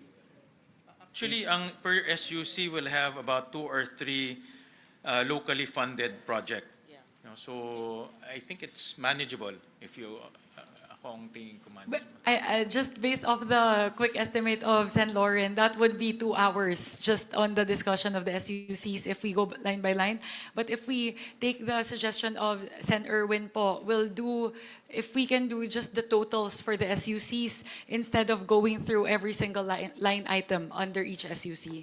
I suggest we can go, the House can go through one pass with all SUCs, and then we go one pass with all SUCs instead of approving it one SUC per Yes. SUC. Kung mapagod yung chair, pwede si Kong Christine, pwede si Kong Maricar, pwedeng si Attorney Rufus, o yun. O, sige. Per region. No, pwede nga. Then we just approve Yes, it after. yes, Para yes. tuloy-tuloy If there are na any nabasa. questions, then we can ask, we can take questions after the SUCs. Babasahin lang. Sige po. Let's do that. So we'll do one quick pass on all the SUCs. First would be the University of the Philippines system. We propose to add an additional 1 billion pesos for Project NOAA. And this one po actually, while it's lodged under the UP system, so I'll ask for permission just to elaborate on this point a little bit because it's very important for both houses. For Project NOAA, while the funding is lodged within the UP system, we actually increased the funding for Project NOAA for the benefit of the whole country and all the agencies, primarily the DPWH. Ang hinihingi po natin sa Project NOAA, kapag binigay na po natin yung pondo na to, is for them to work more closely with the DPWH in terms of refining the way that flood control projects are designed and monitored. Ang pangako po ng Project NOAA sa atin, alam ko pa binanggit din po nila sa hearing nila sa Senado, ay kapag nabigyan po sila ng sapat na pondo, they can actually help DPWH design the flood control project. So, hindi na po magkakaroon ng pagkakataon na makakapaglagay po ng flood control project sa lugar na hindi naman talaga kailangang lagyan. They will be able to simulate a particular area and pinpoint exactly up to the coordinates level where a flood control structure should be placed. Aside from that po, they will be able to simulate the height that is required to actually mitigate the flooding in that area. So yun po yung pinakahinihingi natin sa Project NOAA na sana po sa pamamagitan ng 1 bilyong piso na ating pong ibibigay sa kanila sa susunod na taon po sa taong 2027, mas maganda na po yung pagdisenyo ng mga flood control at flood mitigation systems. So that would be our amendment under the UP system, under Philippine Energy Research and Policy Institute. Actually, we don't have amendments in that. For the National Capital Region. Mr. Chair. yes, Madam go ahead Chair, po. may I intervene? What the good chairwoman is mentioning is actually under the UP Resilience Institute, yes. And this was actually initiated way back in 2012, and we're only funding it in 2025. But during the time of Congressman Salceda, he and I had a budgetary amendment, not insertion, for the building of the UPRI. I'm not certain if it's up already, but it was 3 presidents ago that the UPRI in 2012, the president who became DTI Secretary, Pascual. Yes, Fred and I were discussing this in 2012, the creation of the UP Institute, Resilience Institute. So thank you for mentioning Project NOAA of Mahar Lagmay, who was with DOST before. And I'm just putting a historical perspective because people might say, grabe, ang laki, 1 bilyon. Ano po, 13 years po nag-antay. And when this was conceptualized in 2012, I think I was defending their budget then, it was a very small amount during the time of President Pascual. So we support that, Mr. Chair. We upheld it in the Senate. Thank you. Madam Chair. Thank you very much, Senator Lauren. Yes, Representative Happy Benitez. May I add to that manifestation? But before I begin with my manifestation, I'd like to say that as a first-timer bicameral committee member, I'm honored and grateful and the only neophyte on this contingent. I expect to listen intently, work collaboratively, and to pass a fair and impactful budget for the Filipino people. What I do want to share that it was House Bill number 2577 that I filed in Congress for the 20th Congress, supporting the National Resilience Institute to make it a national, the UP Resilience Institute in the UP system to become a National Resilience Institute. And I do want to share it and to add that the UP RI, which was powered by Project NOAA, has made accurate and real-time, high-quality hazard maps.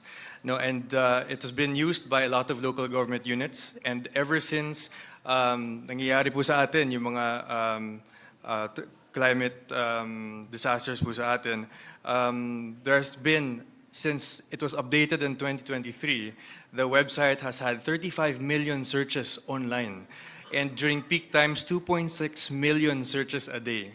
Now, so it's very important that we can identify for flood mitigation efforts. And so, albeit this is seemingly large, 1 billion, but they need to update the hazard maps for the entire country, and last that has been updated was 2012. So I commend the Chair, Chair Mika, and of course Barsi, as well as the Senate for putting the 1 billion to Project NOAA. Thank you. Thank you very much. Just to marry the manifestation of Senator Legarda and Representative Benitez, actually, yung point po ni Senator Lauren, tama po yun. Kasi in the last few years, I think, bumaba po sila from having over 500 billion in allocations down to only 36 million a year. So, and despite the huge budget cut, they were still able to create all of these accurate hazard maps, which a lot of our kababayans really rely on, especially in times of flooding and rains. Ang maganda po dito, pagdating po sa Project NOAA, they're able to pinpoint exactly what color each zone is in terms of flooding hazard. So there's red zone, orange, and yellow. So ang pinag-uusapan po sa DPWH ay pwede pong pagbasihan yung hazard maps ng Project NOAA para po malaman kung saan lang pwede maglagay ng flood control structures sa mga susunod na taon. So just to marry po, send with the manifestations of Representative Legarda and Senator Legarda and Representative Benitez. Moving on, Mr. Chair, after the UP system, we go to the schools under the National Capital Region. On the part of the House, we propose an increase to the Polytechnic University of the Philippines of an increase of 55 million pesos from the current 3.623 million in the NEP to 3.67 million. Where's the other third? I'm missing. For the under the Ilocos region, we propose an increase of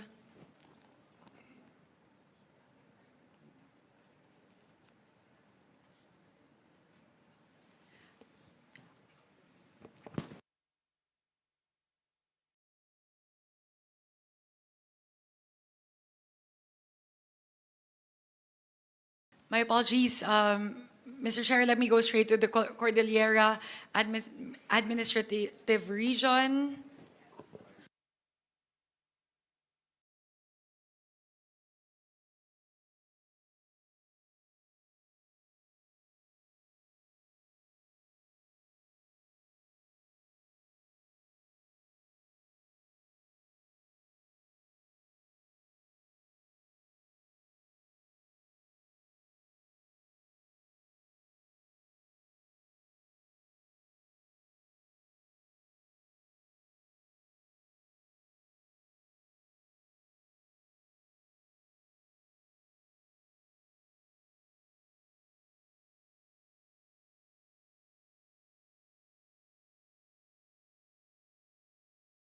Mr. Chair, may I request for a minute suspension?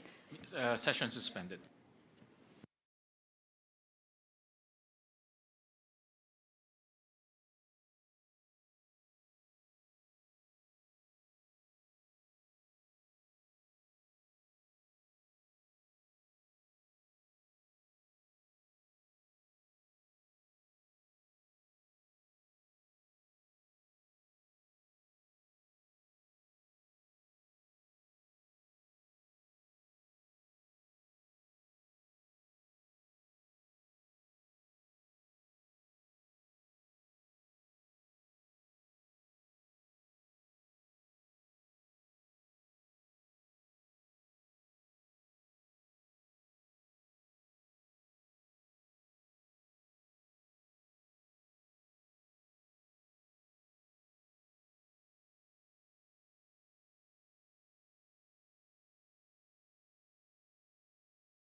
Thank you very much, and my apologies for the delay. Under the UP system, Mr. Chair, my apologies. Aside from the 1 billion that we're adding in Project NOAA, we're actually adding another 20 million under the UP system. So that's a total of 1 billion 20 million. And then for the National Capital Region, we are adding 55 million to the Polytechnic University of the Philippines and 30 million for the Rizal Technological University. In the Ilocos region, Region 1, we are proposing an increase of 429 million pesos for the Mariano Marcos State University. And under the Cordillera Administrative Region, we propose an increase of 20 million to the Ifugao State University. Under the Cagayan Valley, we propose an increase of 332 million pesos for the Isabela State University. Under Region 3, we propose a 95 million increase to the Aurora State College of Technology and a 100 million increase to the Bulacan State University. Under Region 4, we propose an increase of 50 million pesos for Southern Tagalog and Palawan. We propose an increase of 10 million pesos for Region 4 under Laguna State Polytechnic University. An increase of 40 million pesos to the Occidental Mindoro State College. An increase of 35 million pesos under the Catanduanes State University. An increase of 8.803 million for the Carlos C. Helado Memorial State College in the Negros Island region. An increase of 80 million pesos under Region 7, Cebu Technological University. In the region of Eastern Visayas, we propose an increase of 70 million pesos for Eastern Samar State University, 125 million pesos for Biliran Province State University or the Naval State University, an increase of 40 million pesos for the Samar State University, 30 million pesos for the Southern Leyte State University, 100 million pesos for the University of Eastern Philippines, and 150 million pesos for the Visayas State University. In Soxargen, Region 12, we propose an increase of 30 million pesos for the South Cotabato State College, an increase of 14 million pesos in the Bangsamoro Autonomous Region for the Mindanao State University. So, Mr. Chair, those are all of our proposed increases for state universities and colleges, totaling 2.859 billion pesos.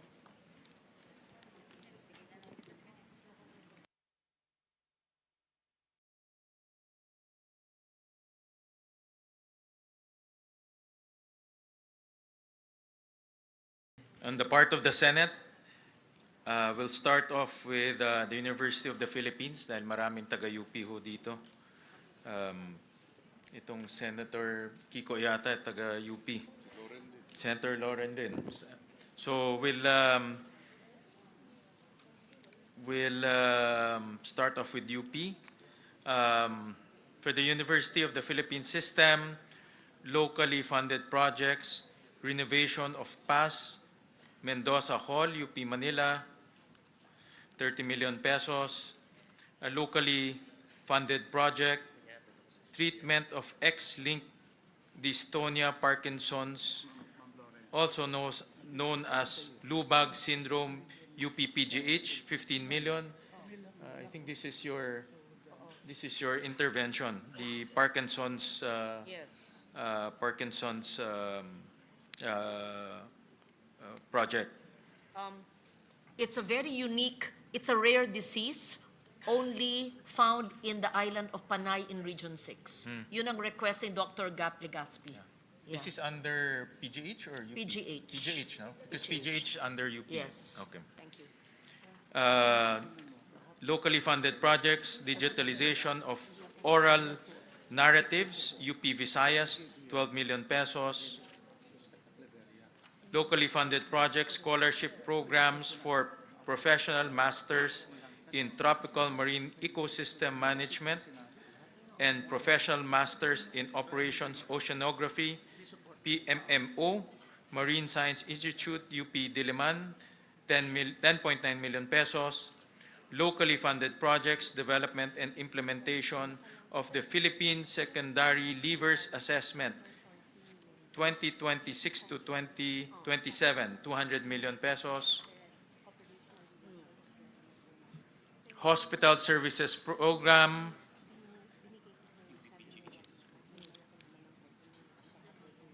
provision of medical services, 6.7 billion pesos. I believe this is for UPPGH. Hospital Services Program, Universal Care Fund for Zero Balance Billing, 800 million pesos. UP Philippine Eye Research Institute, UP Peri, 81 million pesos. Increase in carrying capacity of UP Manila College of Medicine Simulation Laboratory, 20 million pesos. Futures Thinking Research Program, UP Los Baños, 2 million pesos.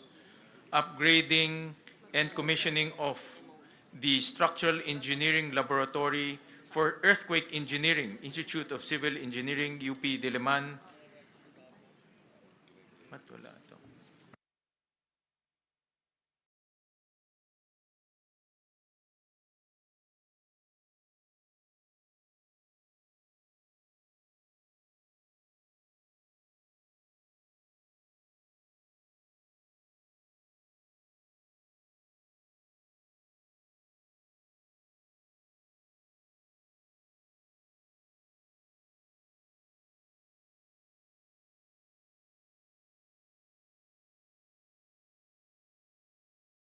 Sorry, the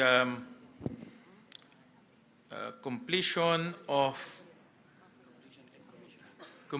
and commissioning of the wind tunnel facility for typhoon studies, Institute of Civil Engineering, UP Diliman, 250 million pesos. Establishments of Governance Reform, Innovation and Transformation Laboratory, GRIT Labs, UP National College of Public Administration and Governance, UP Diliman, 30 million pesos. Student Athletes Training and Competition Assistance Program, 30 million pesos. Implementation of the National Vision Screening Program, UP Manila, 10 million pesos.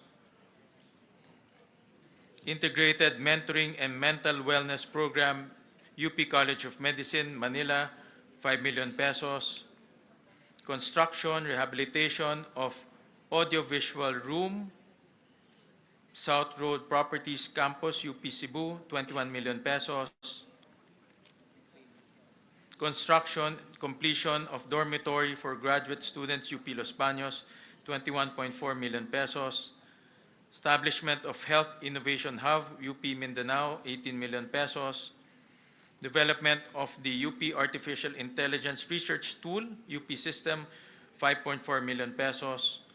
Digital Futures Research Hub, empowering doctoral graduates through a collaborative mentoring system, UP Open University, 12 million pesos. Heritage Digitization and Publication Project, National Institute of Islamic Studies and Civilizations, UP Institute of Islamic Studies, UP Diliman, 5.5 million pesos. Smart Library, National Institute of Islamic Studies and Civilizations, UP Institute of Islamic Studies, UP Diliman, 4.5 million pesos.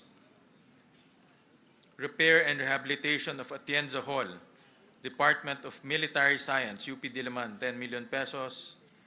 And we go to the Philippine Energy Research and Policy Institute.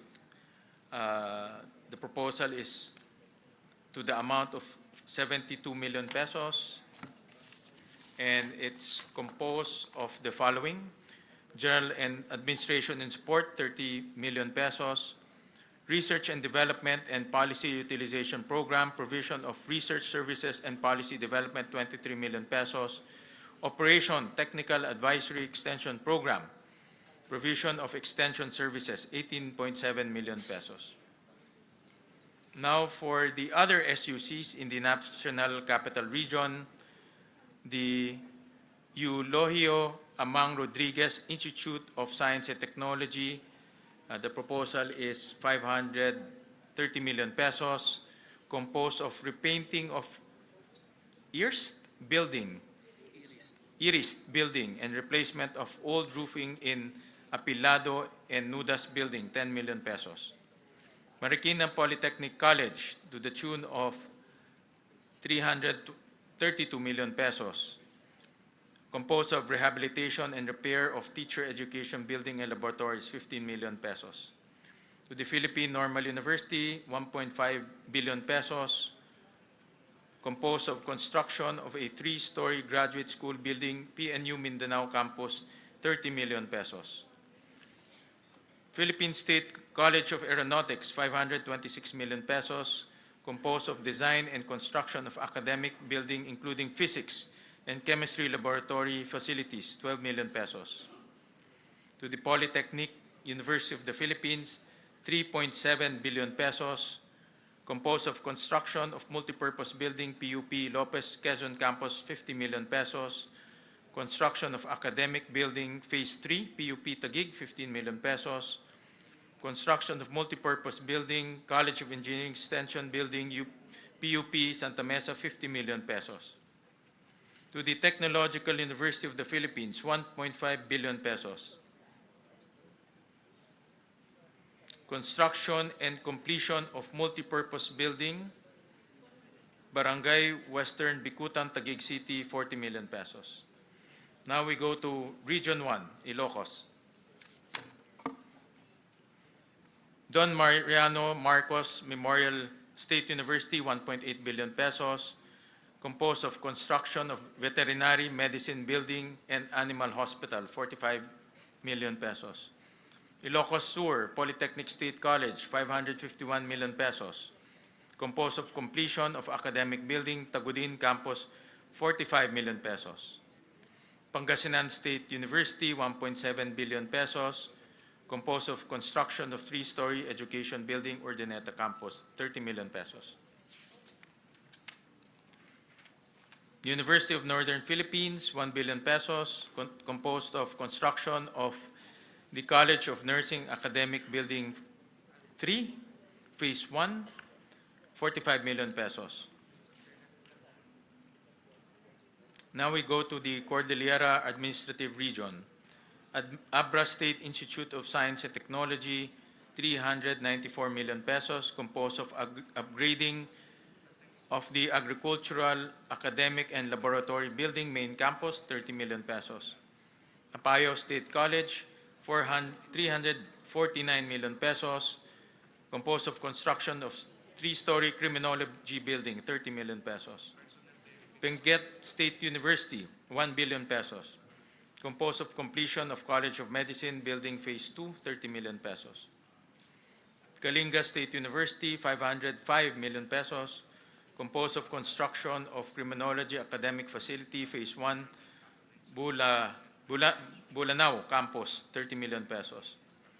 Mountain Province State University, 525 million pesos, composed of completion of 7-story Engineering and Technology Building, Tadian Campus, 30 million pesos. We go to Region 2, Batanes State College, 195 million pesos, composed of construction, upgrading of academic building, Bachelor of Industrial Technology, Phase 1, 12 million pesos. Cagayan State University, 1.5 billion pesos, composed of construction of University Academic Building, 45 million pesos, Futures Thinking Research Program, 2 million pesos. Nueva Vizcaya State University, 864 million pesos, composed of construction of 3-story academic building, College of Teacher Education, Bayombong Campus, 20 million pesos. Quirino State University, 429 million pesos, construction of Office Administration Academic Building, Difun Campus, 20 million pesos. For Region 3, Central Luzon, Aurora State College of Technology, 363 million pesos, composed of Futures Thinking Research Program, 2 million pesos, Tulong Dulong Program, 1.1 billion pesos. Bataan Peninsula State University, 1 billion pesos, composed of renovation of training facilities to Food Laboratory Building, Abukay.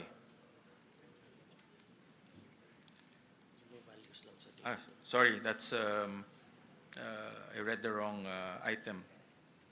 Rehabilitation of and extension of 2-story academic building, Balanga, Bataan, 35 million pesos. Tulong Dulong Program, 1.1 billion pesos.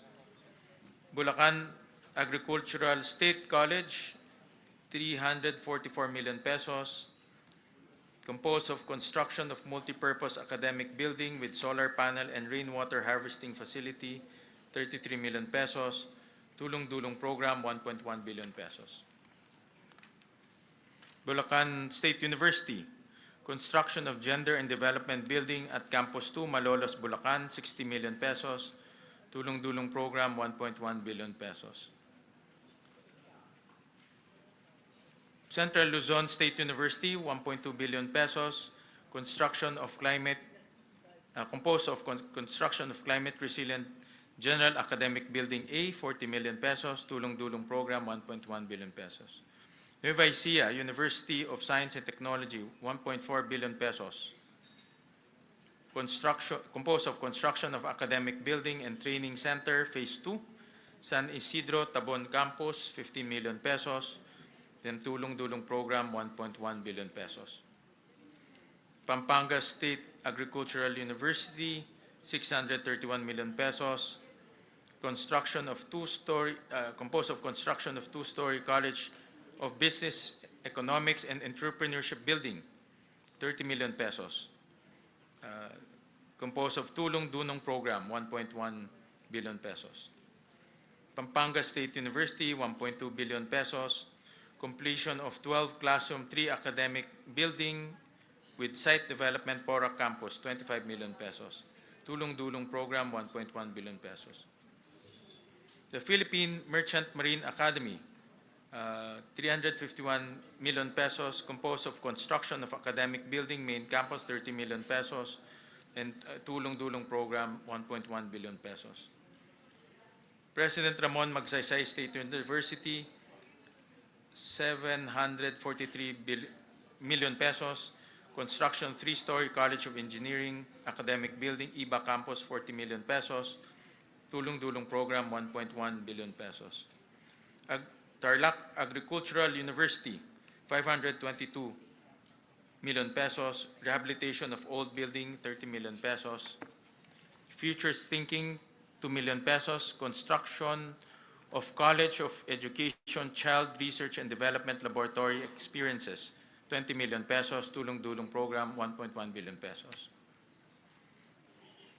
Tarlac State University, construction of academic building for College of Engineering, Tarlac State University, 1 billion pesos, construction of academic building for College of Engineering, 40 million pesos, Tulong Dulong Program, 1.1 billion pesos. Now for Region 4, Southern Tagalog and Palawan. Region 4A, Calabarzon, Batangas State University, 2.4 billion pesos. Future Thinking Research Program, 2 million pesos. Construction of 10-story engineering hub, academic building, 200 million pesos. Tulong Dulong Program, 100 million pesos. Cavite State University, 2.1 billion pesos. Completion of 3-story of College of Engineering and Business Management Building, CCAT Campus, 42 million pesos. Futures Thinking Research Program, 2 million pesos. Tulong Dulong Program, 1.1 billion. Million, no? Million ba ito? Billion. Million pesos.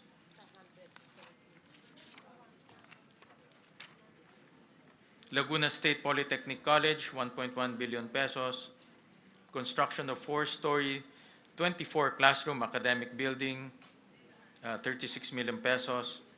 Replacement of gymnasium roofing system, including sea-pouring repairs and insulation, 6 million pesos. Tulong-dulong program, 1.1 million pesos. Southern Luzon State University, 761 million pesos. Tulong-dulong program, 1.1 billion pesos. 1.1 million. University of Rizal System, 934 million pesos. Rehabilitation of ISR Academic Building, Morong Campus, 12 million pesos. Tulong-dulong program, 1.1 million pesos. Marinduque State University, 418 million pesos.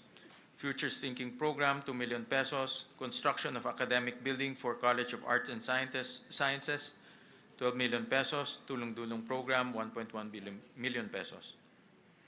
Mindoro State University, 487 million pesos. Establishment of Industrial Technology Education Laboratory, Phase 2, 30 million pesos. Tulong-dulong program, 1.1 million pesos. Occidental Mindoro State College, 684 million pesos. Tulong-dulong program, 1.1 million pesos. Palawan State University, 1 billion pesos. Construction of 1-story academic and laboratory building, 3 classrooms at PSU Main Campus, Puerto Princesa City, 15 million pesos. Tulong-dulong program, 1.1 million pesos. Romblon State University, 615 million pesos. Composed of construction of academic building in RSU San Agustin Campus, 40 million pesos. Futures Thinking Research Program, 2 million pesos. Tulong-dulong program, 1.1 million pesos. Western Philippines University, 590 million pesos. Rehabilitation of Higher Education Building, Main Campus, 30 million pesos. Futures Thinking Research Program, 2 million pesos. Tulong-dulong, 1.1 million pesos. To Region 5, Bicol Region, Bicol State College of Applied Sciences and Technology, 318 million pesos. Construction of 5-story academic building 2, Phase 4, 15 million pesos. Bicol University, 1.1 billion pesos. Completion of BU College of Medicine Building Extension, 30 million pesos. Future Thinking Research Program, 2 million pesos. Construction of Bicol University Health Sciences Building, Legazpi City, Albay, Phase 1, 50 million pesos. Camarines Norte State College, 584 million pesos. Construction of 3-story IFMS Academic Building, Mercedes Campus, 30 million pesos. Camarines Sur Polytechnic Colleges, 744 million pesos. Construction of 4-story academic building, College of Health Sciences, Academic Building 4, Nabua Campus, 40 million pesos. Catanduanes State University, 793 million pesos. Completion of Student Convention Center with Amphitheater, 25 million pesos. Central Bicol State University of Agriculture, 1.2 billion pesos. Futures Thinking Research Program, 2 million pesos. Repair Rehabilitation of Electronics and Electrical Classrooms Building, CBSUA, Calabanga Campus, 12 million pesos. Dr. Emilio Espinosa Senior Memorial State College of Agriculture Technology, 346 million pesos. Construction of 4-story Smart Academic and Laboratory Building for Business Management Program, 30 million pesos. Futures Thinking Research Program, 2 million pesos. Partido State University, 727 million pesos. Construction of Criminology Academic Building, Lagonoy Campus, 24 million pesos. Futures Thinking Research Program, 2 million pesos. Sorsogon State University, 677 million pesos. Construction of Integrated Academic Laboratory and Library Building, 36 million pesos. Now we go to Region 6, Aklan State University, 760 million pesos. Composed of construction of academic building main campus, 30 million pesos. Capiz State University, 1.2 billion pesos, composed of construction of academic building and analytical laboratory for fisheries and marine researches, Pontevedra Campus, 40 million pesos. Guimaras State University, 380 million pesos. Completion of CBM building main campus, 30 million pesos. Iloilo Science and Technology University, 1.1 billion pesos. Rehabilitation of vertical expansion of academic building, K Building, Iloilo City Campus, 40 million pesos. Futures Thinking Research Program, 2 million pesos. Iloilo State University of Fisheries, Science and Technology, 601 million pesos. Futures Thinking Research Program, 2 million pesos. Completion of academic building main campus, 12 million pesos. Northern Iloilo State University, 827 million pesos. Construction of 3-story general academic building, 24 million pesos. University of Antique, 801 million pesos. This is in your hometown. Hindi ko amendment yan. Hindi. It's ano yan? Committee. Salamat. Construction and completion of classroom buildings, Sibalom Campus, 14 million pesos. Construction, completion of classroom buildings, Libertad Campus, 14 million pesos. Futures Thinking Research Program, 2 million pesos. West Visayas State University, 2.3 billion pesos. Composed of rehabilitation of Ramon Magsaysay Hall, Academic Building, College of Physical Education, Sports, Culture, and Recreation, 15 million pesos. Negros Island Region, Central Philippine State University, 632 million pesos. Construction of Agribusiness Program, Facility Phase 1, Main Campus, 30 million pesos. Negros Oriental State University, 1.1 billion pesos. Expansion of 60 classroom academic building, 45 million pesos. Siquijor State College, 203 million pesos. Composed of expansion of engineering learning spaces, construction of the engineering learning space, 50 million pesos. State University of Northern Negros, 365 million pesos. Construction, completion of nursing and allied health services academic building, phase 6 Sagay Campus, 30 million pesos. We go to Region 7, Central Visayas, Bohol Island State University, 1 billion pesos. Composed of construction of 6-story academic building, College of Technology, Main Campus, Dawis Extension, 45 million pesos. Cebu Normal University, 644 million pesos. Composed of construction of 8-story academic building, Phase 2, Balamban Campus, 30 million pesos. Biliran Province State University, we go to Region 8, Eastern Visayas. Biliran Province State University, 832 million pesos. Futures Thinking Research Program, 2 million pesos.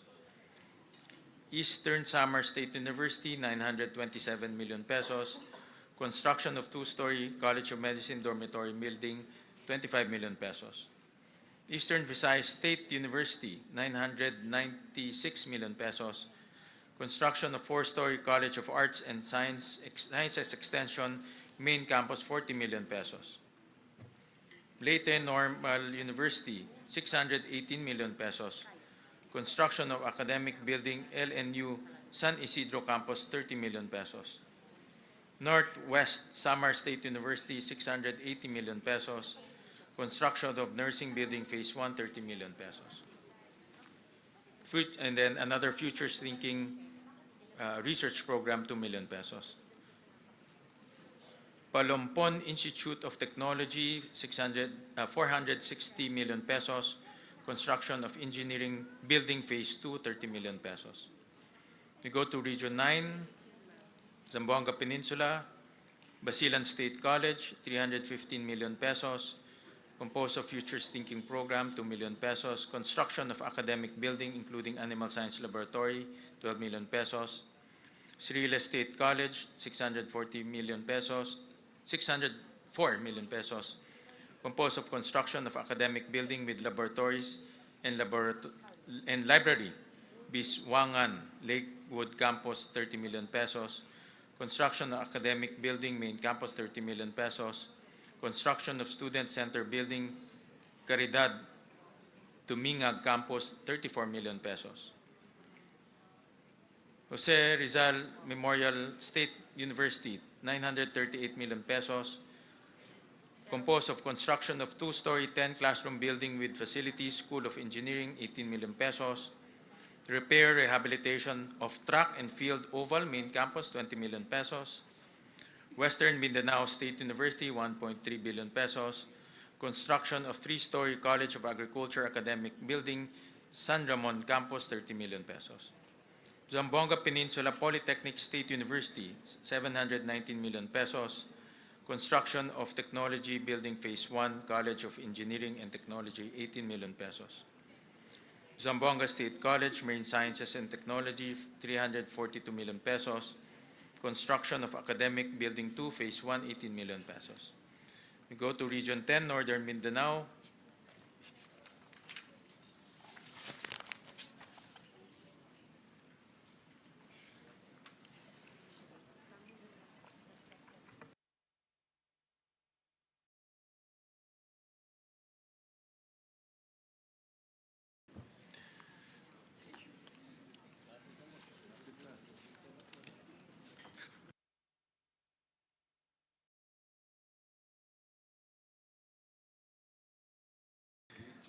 Ano ba ito? Region 10. Bukidnon State University, 1.1 billion pesos. Completion of Buksu Hotel Training Laboratory for BSHM, 50 million pesos. Completion of 5-story academic building Phase 2, Quezon Campus, 25 million pesos. Completion of 5-story academic building, Kalilangan Campus, 25 million pesos. Construction of 3-story smart Camiguin Polytechnic State College. Ito parang kila ano ito Kila Thank JJ you, ito. Mr. Chair.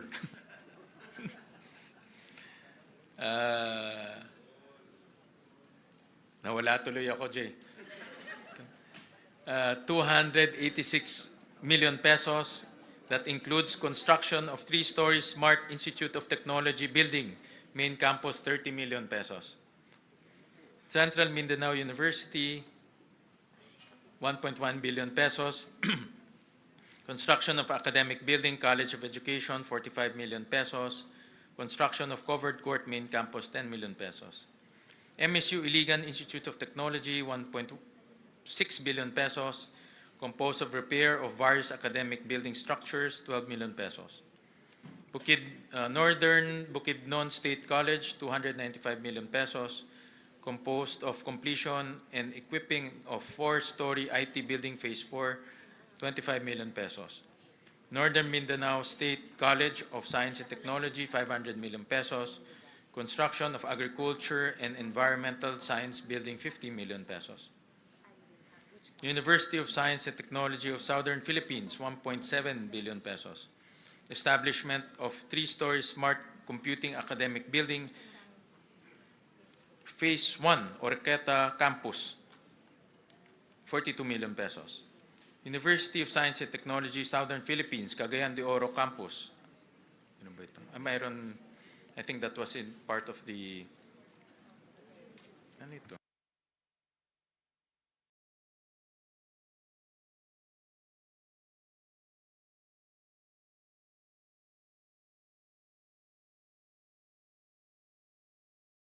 Okay, all right.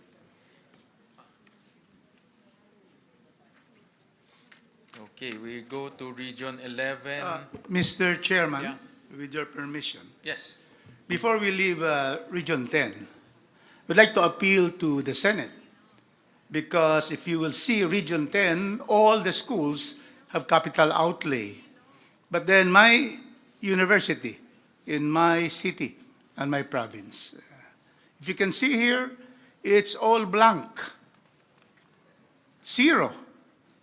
So almost all our university, state colleges and universities, you gave capital outlay. But in the case of Cagayan de Oro Campus, University of Science and Technology, zero. University of Science and Technology in Claveria Campus, zero. Can we appeal that we include the following, Mr. Chairman, to be able to be, to be fair to everyone? And we only are requesting, Mr. Chairman, because in the House, we have agreed now there will be no capital outlay. But since the Senate has been giving capital outlay to all, actually all. But here, if you can see here, for Cagayan de Oro Campus and also Claveria Campus, zero. So we just may request the following for inclusion. Is that possible, Mr. Chairman?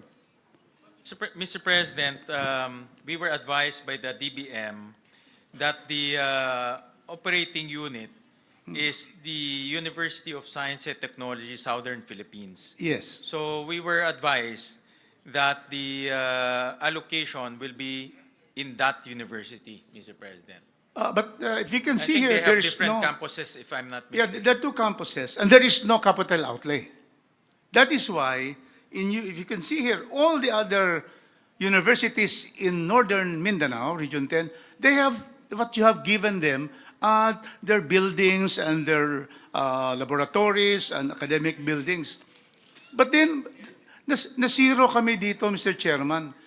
So I would just like, therefore, to move that we add what is just needed by the campuses, Mr. Chairman. Yes, wala dito zero Well, the PASOK, which suggested to us, PASOK actually compiled all the requests of the university, especially to increase their capacity, and they submitted to us. So they submitted to us the projects per university, not for extension campuses. So that's why in this case, the University of Science and Technology of Southern Philippines, the request went to that university, not to the extension campuses. This is the main, the university is an amalgamation of the Cagayan de Oro campus and the Claveria campus. The main campus right now is the USTP Cagayan campus. And then the other amalgamated campus is Claveria campus. So we would just like to request. Can we just, yeah. Yes, may I just help out the chair? Of course, but you're the chair of this, right? Yeah. But I also spoke to Dr. Tirso Ronquillo, who's the president of the state universities. To be fair to the chair, he did not select which university will have this and that. We left it to the state universities. So it was Dr. Ronquillo who submitted it to the chair. So they selected. And we know, of course, and Attorney Kong Rufus knows this, that while funding has been given to selected mother campuses, not all extension or satellite campuses were funded. For example, University of Antique, the Hamtic campus and my other campuses had zero funding. I see in your university, you have the main funding under the Oroquieta campus, which is of course not in your district. Like yung sa amin, Sibalom and Libertad. But there are 3 others in Kaluya, in Hamtic, which were zero funded also. The chair requests, and it's up to you because this was the recommendation of the PASUK upon the consultation with the president of the SUC. But if the congressman so wishes, the chair is willing to move the funding if you say that the main campus is Cagayan de Oro, to move it to the Cagayan de Oro campus. He is willing to do that, right? But we would not wish also, the USTP system has two main campuses which were amalgamated by law, which I was the author. We have other five satellite campuses. We're not asking for the five satellite campuses, no. But we're only saying because of the density of students in Cagayan de Oro campus, 15,000 students. We need this following budget. It's not very big. If we'd like to bring this out, because otherwise, we will not have any capital outlay in the two amalgamated campuses comprising the USTP. I am not asking for the five satellite. Of course, one satellite has been given 52, that is in the province of, Oroqueta, Misamis Occidental. So these are what you'd like to ask, Mr. Chairman, if you permit us to propose. Now, for Cagayan de Oro campus, we are only asking for 50 million for the completion of the 8-story educational and student computer phase 3, computers, building. So it's a completion because right now, the building is not completed. So we're only asking for 50 million. But they're asking for more. But I am saying, because they're asking here to complete it 150 million, I said no, we'll only ask 50 million. And then the second very important request is the continuation of the Faculty Learning Resources Center Phase 2. They asked for 150 million. I'm only asking for 50 million. So they're asking 300 million, which is really, so big in this BICAM hearing. I'm only asking for 50 and 50. 100. That is for the Cagayan de Oro campus. The other main campus in the amalgamated USTP is Claveria. And they're asking, Mr. Chairman, they're asking for the auditorium and multipurpose training center. They're asking 110 million. I'm only asking for 50 million for Claveria. A total of 150 million. Otherwise, we can see here all from Region 1 to Region 16, all of them receive capital outlay. But then my university, and I sit there as the USTP board of trustees because I was designated by Chairman Jude Asidre. Mr. Chairman, it will be difficult for me not to be able to appeal to you because you have been giving capital outlay to everyone. And then dito, kami lang, in this page and the other pages, ang zero dito, ito lang dalawang campuses na ito. So that is what we'd like to ask, Mr. Chairman, that you be able to, at least be able to give Cagayan de Oro. It is the seat of, in Region 10, this is the seat of education. Can we have that, Mr. Chairman? May I request for a minute suspension, Chairperson Mika? Meeting suspended.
Bicam. So we are at the, and I thank Congressman Rufus for really taking care of his district, especially the universities there.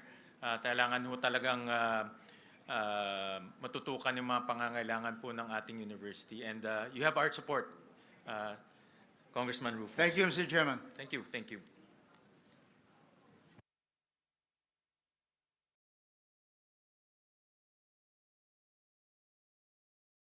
All right, parang nag-round trip to the Philippines na ho tayo. So Region 11, Davao. So Davao de Oro State College, 439 million.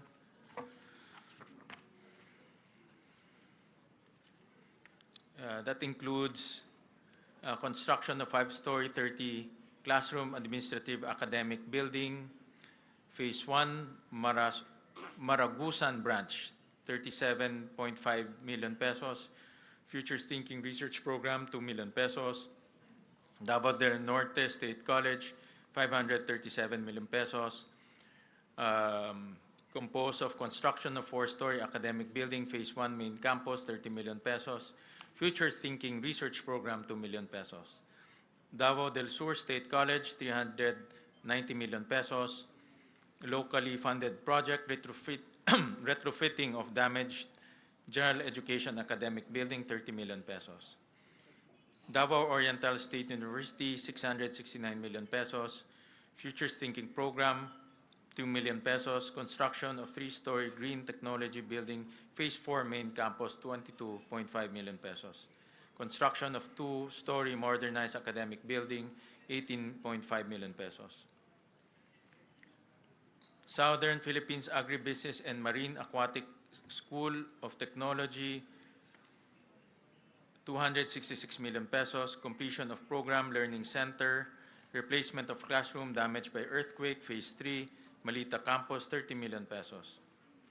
University of Southern Philippines, 1 billion pesos. Composed of completion of 5-story academic building, Tagum Unit, Tagum Mabini Campus, 30 million pesos. Futures Thinking Research Program, 2 million pesos. Region 12, Soxergen, 2.3 million pesos. Cotabato Foundation College of Science and Technology, 240 million pesos. Construction of Criminology Building, 28.8 million pesos. Sultan Kudarat State University, 692 million pesos. Composed of construction of College of Medicine Building, Phase 2, 18 million pesos. University Southern Mindanao, 1.1 billion pesos. Establishment of Cacao Center of Excellence in Research, Development, Innovations, and Capacity Enhancement, 45 million pesos. Region 13, Caraga. Agusan del Sur State College of Agriculture and Technology, 544 million pesos. Locally funded projects, completion of academic building, College of Teacher Education, 30 million pesos. Caraga State University, 1.1 billion pesos.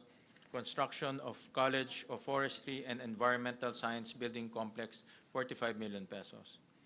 Northeastern Mindanao State University, 1.4 million pesos. Construction of academic classroom, advanced DBMG building, 45 million pesos. Surigao del Norte University, 722 million pesos. Construction of academic building, College of Engineering, 30 million pesos. The Bangsamoro Autonomous Region in Muslim Mindanao. Adyong Memorial State College, 165 million pesos. Construction of academic and administrative building, 18.5 million pesos. Cotabato State University, 407 million pesos. Construction of 5-story college and art science building, 30 million pesos. Mindanao State University, 6.2 billion pesos. Improvement and upgrading of academic building, College of Engineering and Computing Sciences, MSU Maguindanao, 72 million pesos. Construction of academic facility for Peace, Culture, and Arts, MSU General Santos, 35 million pesos. MSU Tawi-Tawi College of Technology and Oceanography, 1 billion pesos. Repair of academic structures, 30 million pesos. Futures Thinking Program, 2 million pesos. Sulu State College, 476 million pesos. Construction of completion of 4-story academic building, 28.5 million pesos. Futures Thinking, 2 million pesos. Construction, completion of information communication technology building, 42 million pesos. Tawi-Tawi Regional Agricultural College, 279 million pesos. Construction of academic building, Tarawakan Campus, 24 million pesos. May, ano ito? Nakalimutan ko. I think I missed one university, Tarlac State University. Ito ba yan? This one? Center for Peace, Indigents, Center for Peace, Indigenous Peoples, Resources, and Development, CPIRD, 700,000. So any questions? I think that completes the SUCs. So any question, comments, motions? Mr. Chair, Sir Chair. Yeah. ikaw na mag- Madam Chair. Madam Chair.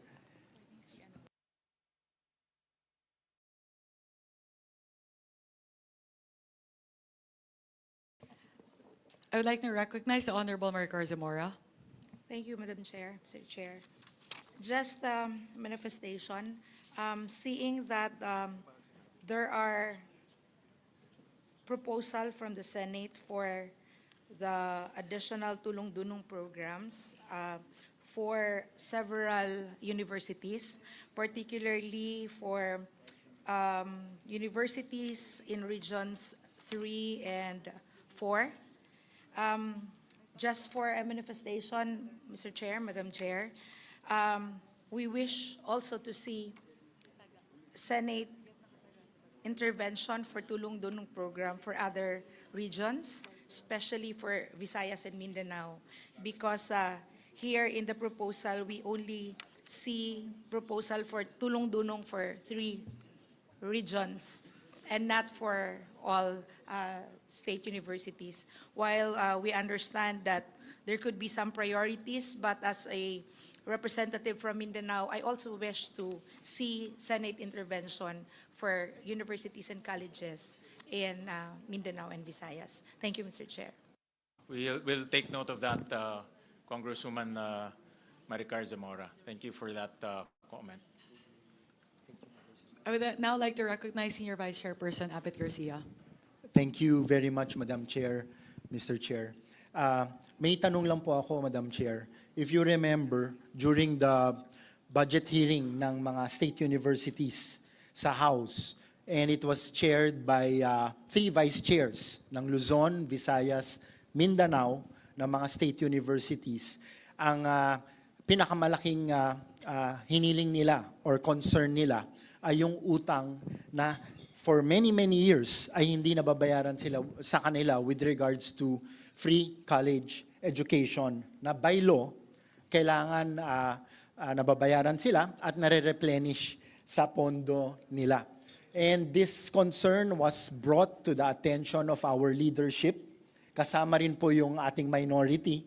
And they requested the chair to look for additional sources. So this was presented earlier na nakahanap po kayo ng fiscal space sa NEP to the tune of 4 billion pesos at nakahanap po kayo ng idle funds sa Higher Education Development Fund to the tune of 7 plus billion pesos to complete the 12 billion peso na utang. So I just want to make sure, Mr. Chair, na dito sa aproba natin, yung mga state universities totaling to around 114 who in the version of the House are bent to receive a windfall amount. I just want to make sure na dito sa final version ay matutuloy ito dahil ito yung matagal nang iniintay ng ating mga state universities at ng ating mga estudyante. Madam Chair, Mr. Chair. Thank you, SVC. So, ano po, the assurance that we can give is intact po yun. So dalawang bagay po yun. As mentioned earlier, we already gave an additional 2.8 billion pesos for the state university. So yun po talaga allocation nila for their different locally funded projects. On top of that, we will be giving them the windfall amount that would result to the payment of deficiencies to SUCs. So ito pong yung 12.31 billion pesos to be exact na ibabayad po sa mga SUCs dun po sa kakulangan sa implementasyon ng UACTE ay idadagdag pa po dun sa idinagdag po ng Kongreso at ng Senado para po sa 114 na mga state universities and colleges. So in effect po, I believe, Senwin, may I ask po what would be the total increase to the 114 state universities and colleges?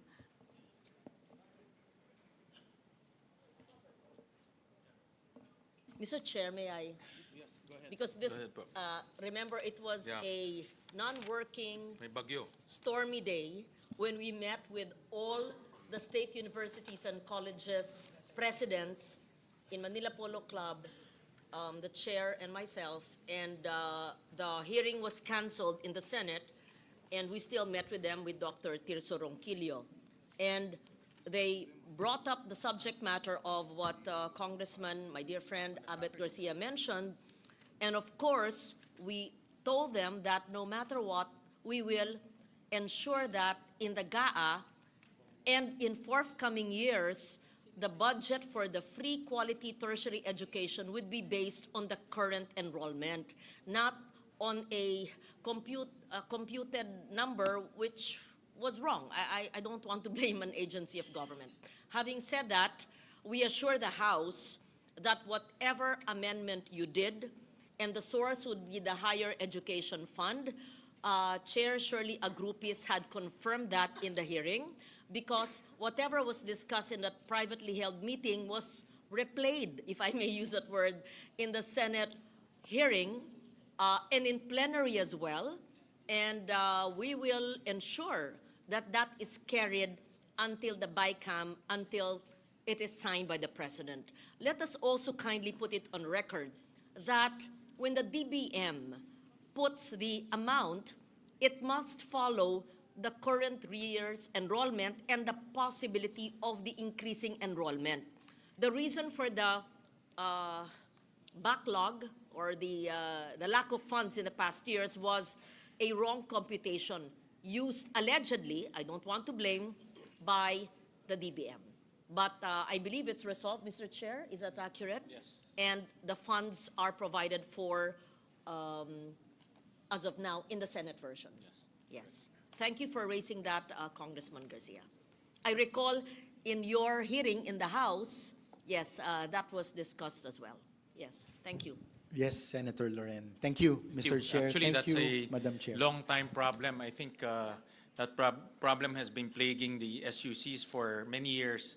And finally, both the House and the Senate has finally resolved this by allocating 4 billion from the GAA or from the budget and another 8 billion from the Higher Education Development Fund. So tapos na ho yung problema na yun. Yes. But kailangan ma-resolve yung formula ko or else babalik ulit yung problema Yes, next year. Correct. Thank you, Chair, for raising that. Let it be said that every year, hindi dapat ginagamot ng BICAM o ng Kongreso o ng Senado ang kakulangan. Kaya nga dapat tama na yung komputasyon para sa NEP pa lang tama na. Kasi batas ito. This is similar to the PhilHealth issue. Bakit tinimbang ngunit kulang? Bakit 53 ba bilang sa NEP ng 2026, dapat plus 16B kung tama yung computation. So ganun din sa free college education.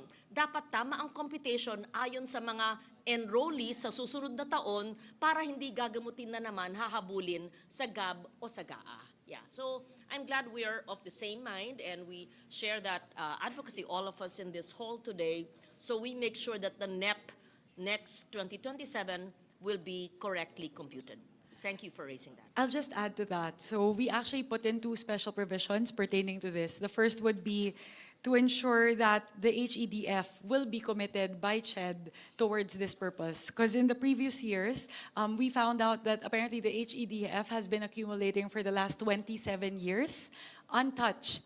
Nakita po namin na meron pong laman na 12 billion pesos sa HEDF na higit 2 dekada na natutulog. So when we were able to see that, we created a special provision as reflected in the HGAB to make sure, essentially to force CHED to commit and DBM also to commit to releasing the 7.82 billion pesos for the purpose of paying the deficiency to SUC. So talaga pong we made sure that the special provision is so specific that DBM and CHED will really have to comply. We even put in the amount so they would no longer be able to flex out of the situation. The second one po, to the point of Senator Lauren, in terms of the computation, essentially the shortfall every single year emanated from the fact that there's a discrepancy in terms of the estimated number of enrollees as reflected in the NEP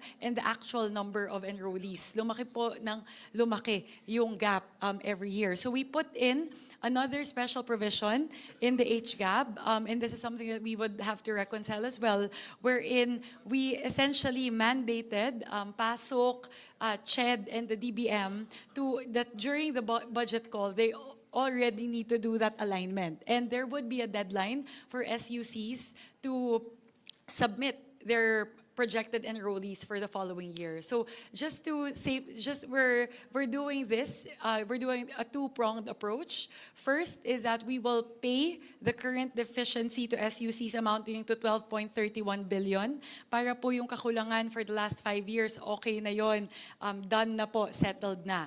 But the second approach, and I would think the more important facet of this solution, is to make sure this deficiency no longer happens again in the future.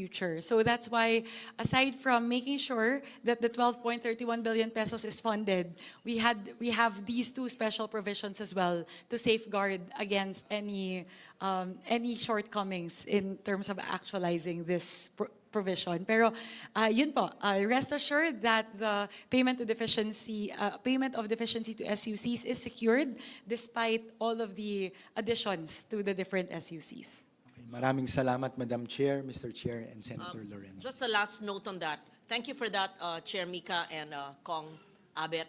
Alam niyo, sinabi ng mga SUCs, dahil sila nag-aabono para punuin yung batas na ginawa natin, nawawalan sila ng pondo sa mga regular programs sa kabataan. So ang nawala talaga yung mga benepisyo ng mga bata. Ang dami nilang kinancel na ongoing programs nila just to fill in the billions that were missing for the past year. So this is really a very good step that both houses are doing, that we're filling it up. And again, dapat tama na sa NEP 2027. So thank you for bringing it up. Mr. Chair, Madam Chair. Yes, Representative Pepito Alvarez. Kung wala na ibang issue, I move for the omnibus approval of all budget of the issues in all regions. So move, Mr. Chair. Thank you. Duly seconded by our colleagues. The budget, yes. Just very quickly for the information of not just our colleagues, but those who are viewing us live stream through live streaming. May we just place on record the Tulong Dunong program, because it was repeated over and over for, I think, 28 or 18 SUCs would have it. What is the program? How do we ensure that that it is availed of? Who do they go to? Because there is a Tulong Dunong in the state universities, and then a Tulong Dunong with the CHED. In fact, with CHED, it's about a little over 2 billion. So how does this work? Just for the record, Mr. Chairman.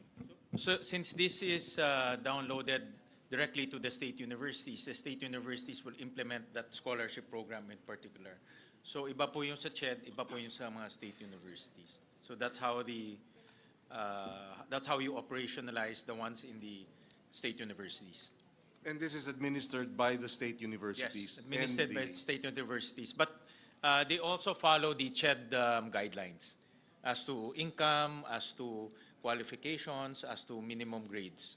How does that work in tandem with the free universal tertiary level education? From what I see on the ground, so free higher education, wala silang tuition fee, but in poorest of the poor, they give additional stipend so that they can buy books, they can buy materials for their subjects or for their course. So that's how they extend help to those who need extra help, even though it's already free in terms of tuition fees. Thank you, Mr. Chairman. All right, so Mr. Chair, sorry, that's a very actually valid question. I think that was a point of Representative Zamora earlier. Given that you've already downloaded the Tulong Dunong straight to the SUCs, does CHED have internal guidelines to make sure that the Tulong Dunong program downloaded straight to SUCs follow the same guidelines as those funds downloaded in the TDP program lodged within CHED Central Office? Yun po siguro yung may mechanism ba? Is there a mechanism currently that allows that? Because actually this is the first time personally that I've heard of Tulong Dunong funds being lodged directly in the funds of SUCs.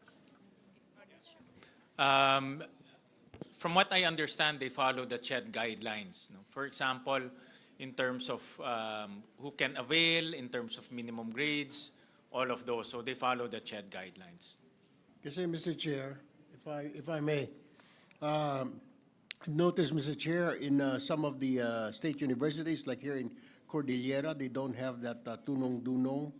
Also in Cagayan Valley, I see Tulong Dunong dito lang po sa Central Luzon and other regions, pero doon po sa CAR and then sa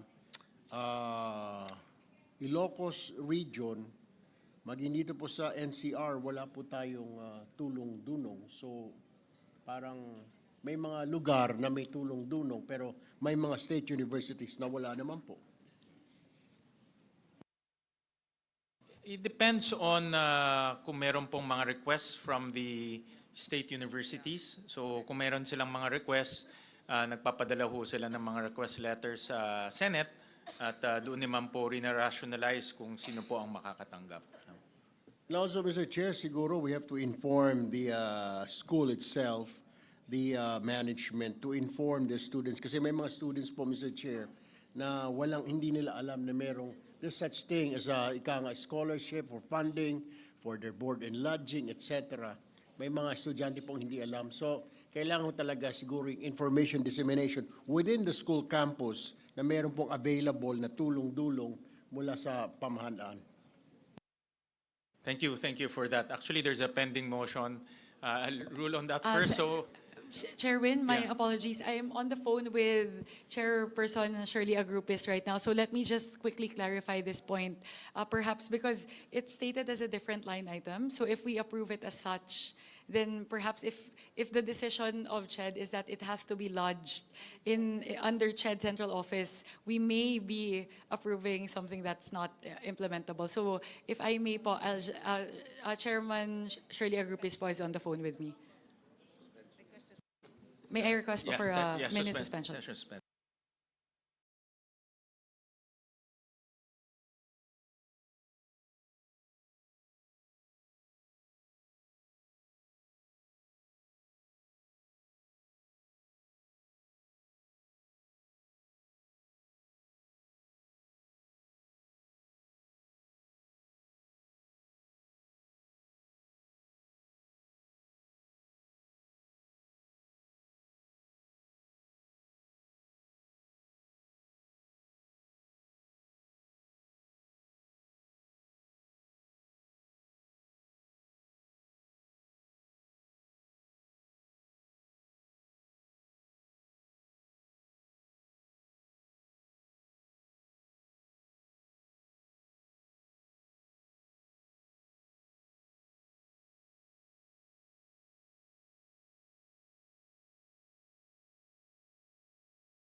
I'm glad you're on the line.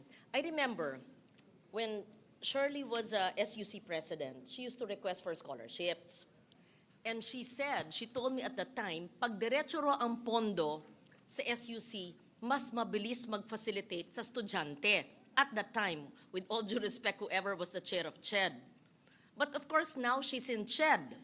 And she prefers all the funds there. So it's really up to us. Ako, we leave it to you, to us. Anong mas maganda? Kasi the SUC presidents, they want the funds diretso so that they should not ask CHED, that's a processing din sa kanila. Pag diretso, then they decide the 4P scholars, poorest of the poor, whoever. So, but now that she's the chair, if she wants it all under her watch, it's really okay. But I used to give her scholarships, everywhere, and she would say, maganda pag diretso. SUC president will say, diretso na sa amin. Okay, but it's up to them, whatever they wish. That's why, so chair, so. For the record po, Sen. Lauren, Senwin, upon conferring with Chairperson Agrupis, so there's actually no procedural or legal impediments to lodging it in the SUC. So at least that's clear. So it's really up to the BICAM as to whether we want to centralize all the tulong-dunong funds to CHED Central Office or keep them there. So, in the Mr. Chair, SUCs. Madam Chair, so what's the decision?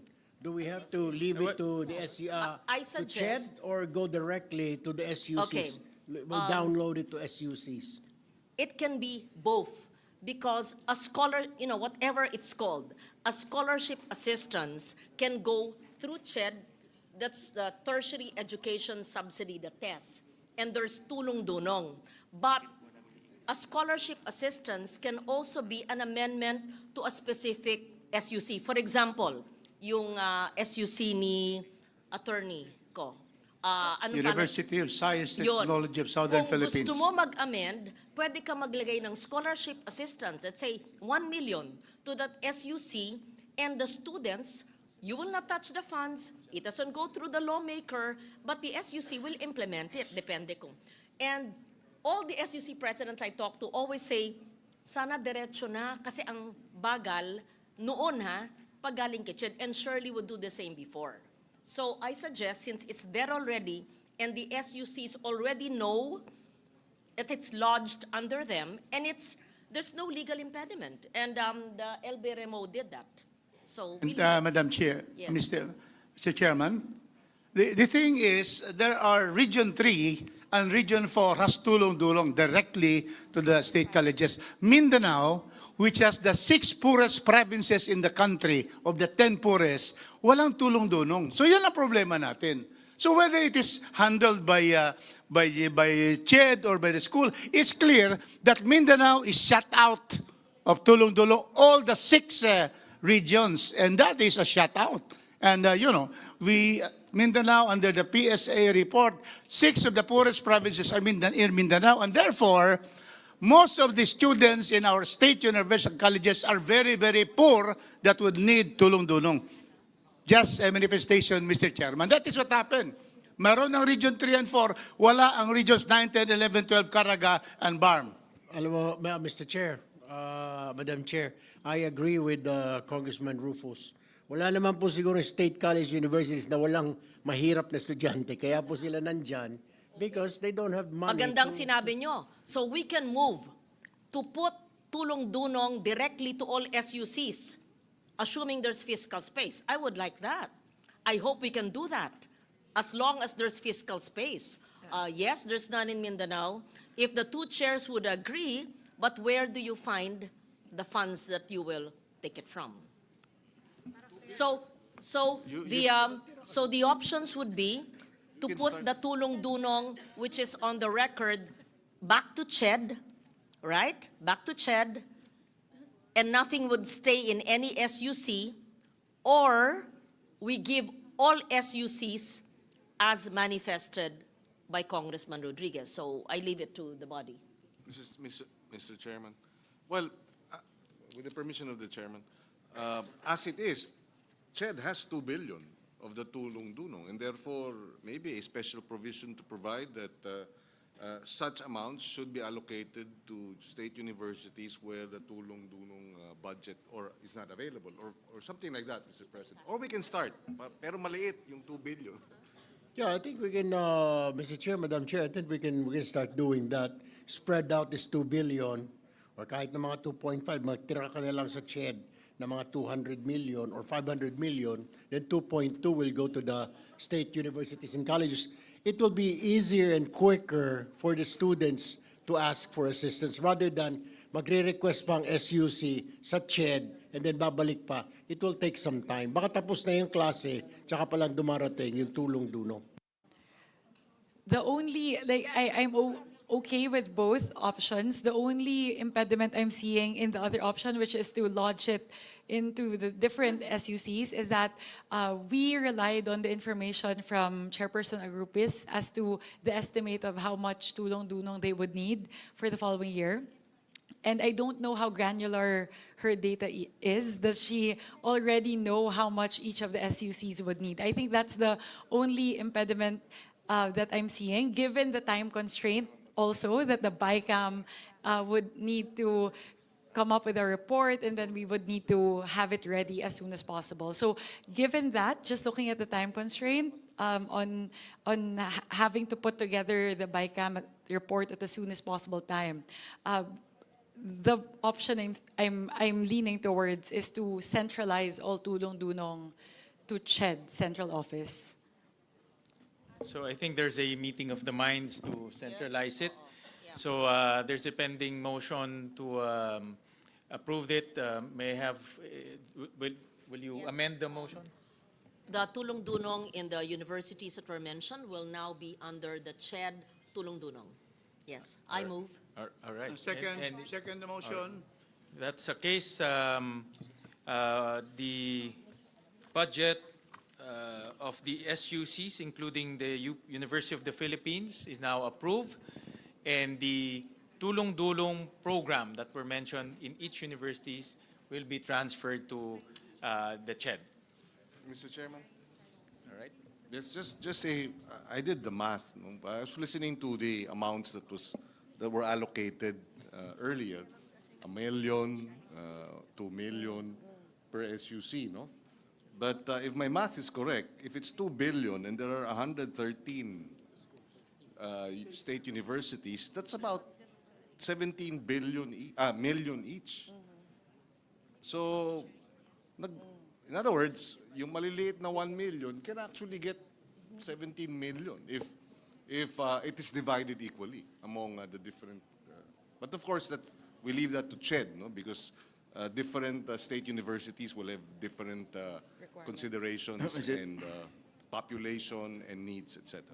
Mr. Chairman, the tulong-dulong that I have learned, have known Representative about. Rodriguez, my Yes. apologies. Please kindly wait to be recognized. I would first like to recognize Representative Pepito Alvarez and then Representative Rufus Rodriguez. Yes, thank you, Madam Chair, Mr. Chair. Yung tulong-dunong, hindi lang naman yun sa mahirap. Kung mahirap lang lahat ng bigyan, wala tayong talagang pera na ganyan karami. Pagkatapos, meron yung criteria, dapat deserving. Mahirap nga siya, bigyan mo ng pera, hindi naman siya deserving, hindi na mag-aaral yun. So that's my point. Kailangan deserving, kailangan may grado rin. Kaya mabuti, centralize mo na lang sa CHED kasi I'm so afraid also in the state universities, marami rin corruption. And that is true. Palawan State University is number 1 corrupt also. Wala akong magawa. They're not under me, so I do not suggest that we put the money in the SUCs. I'm sorry, but it's true. Thank you. Thank you, Representative Rodriguez. Yes, Madam Chair, Mr. Chair. The tulong-dulong originally, and should be, is to the private schools, private universities. Because our SUCs, free tuition na sila. And that is why I'm surprised now we are putting money to state universities because I have been having that for the past 15 years, except the last 3 years, na wala ng tulong-dunong, binalik ngayon. It's really for those studying in private universities to be able to help them, being in the private school system. Because actually, the private tertiary system is complementary to the state system. So yun talaga eh. So that is why tulong-dulong has always been given. Kasi for the past, wala talaga yung SUCs because free tuition na sila and fees. Dito, sa nangangailangan from the private sector, private universities, that those who are very poor, as stated by Chairman Pito Alvarez. Yes. Thank you. Yes, so with that, we already voted, so we just want to seek the assurance of Chairperson Agrupias. Please make sure that the Tulong Dulong program is implemented a lot quicker than it used to be in the previous years. Kasi po dati, graduate na yung estudyante, hindi pa lumalabas yung scholarship grant nila. So hopefully with the funding that we're giving them for fiscal year 2026, the implementation of the Tulong Dulong program will also be improved. Gusto ko lang pahabol, Madam Chair, Mr. Chair. I mean, point of clarification. Tulong-dulong is not only for like tuition fees. Rather, it is also being used by poor students at the SUCs, particularly in provinces. Board and lodging, transportation, food, and allowances. Kaya doon nga sila sa SUCs. Kaya nga, that's why they need that. That's my point of view, Mr. Chair, Madam Chair. Thank you. Hindi dumating yung tulong, kaya hindi nadagdagan yung dunong. Graduate. All right, thank you. Thank you for With those that, Mr. comments. Chair, let's move to the next agency. I believe CHED, we're moving to CHED. Yes, to Commission on Higher Education. Mr. Chair, on the part of CHED, we'll just wait for the screen to catch up.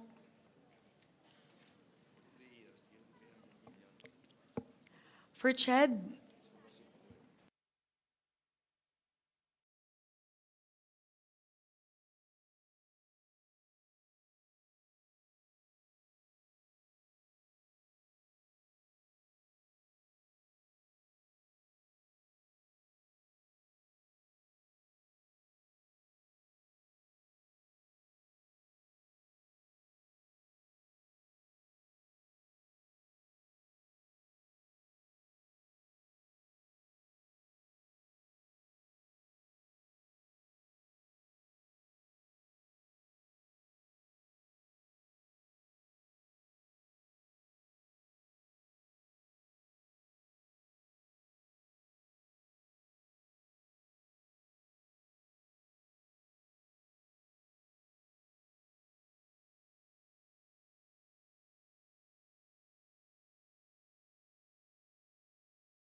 on the part of the House, for the Commission on Higher Education, we propose several amendments from the NEP as adopted in the HGAB. So as an increase to the UACTE, or the Universal Access to Quality Tertiary Education Act, we added 2.98 billion pesos. On top of that, we are also, as mentioned earlier, proposing for 4.5 billion pesos to be allocated also under UACTE for the payment of deficiency to SUCs. Third would be for Tulong Dulong program. We are proposing to add 2.7 billion pesos. And for increased subsidy for training and research for SUCs, we are proposing an increase of 228 million. So from the NEP levels for UACTE, the increase in tests and UACTE payment of deficiency to SUCs combined, that would be a total increase of 7.5 billion pesos for UACTE, from 27.4 billion pesos in the NEP to 34.9 billion pesos in the HGAB. And again, for Tulong Dulong program, that would be an increase of 2.7 billion pesos. That's it for the part of the House. Thank you, Chairperson Mika. On the part of the Senate, for for Commission on Higher Education, 74.3 billion pesos. For universal access to quality tertiary education, 40 billion pesos. For Tulong Dunong program, the Senate subsumed this under the universal access to quality tertiary education. For locally funded project, improvement, enhancement of ICT infrastructure for digitally empowered CHED, central and regional offices through strengthened office productivity and higher education information system, 100 million pesos. For repair and refurbishment works for the CHED 5 offices, 150 million pesos. For seed fund for development of medical schools in SUCs, 440 million pesos. Implementation of English Laboratory Phase 1, 50 million pesos. For financial support for related learning experience requirements in Allied Health Sciences Program, 500 million pesos. For medical scholarships and return service program, 1 billion pesos. 74 na banggit mo kanina. Sorry, I misread the budget of the CHED. It's 47 billion pesos. So any comments, any motions? Senwin, I was just hoping to clarify the Tulong Dunong program, as indicated here, does that already include the transferred amounts from the SUCs? Not yet, not yet. So we will effect that later on. That's why we need to balance the records later on.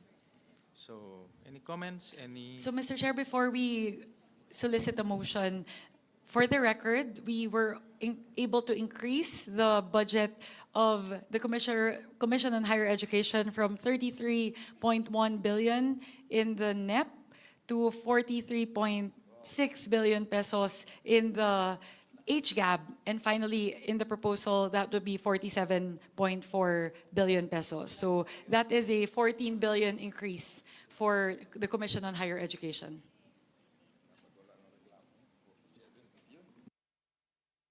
Any motion? Any questions? I move that the budget for the Commission on Higher Education be approved, Mr. Chair. Any second? Duly seconded. The budget for the Commission on Higher Education is hereby approved. We go to TESDA, Technical Education and Skills Development Authority.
We'll suspend the proceedings.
proceedings.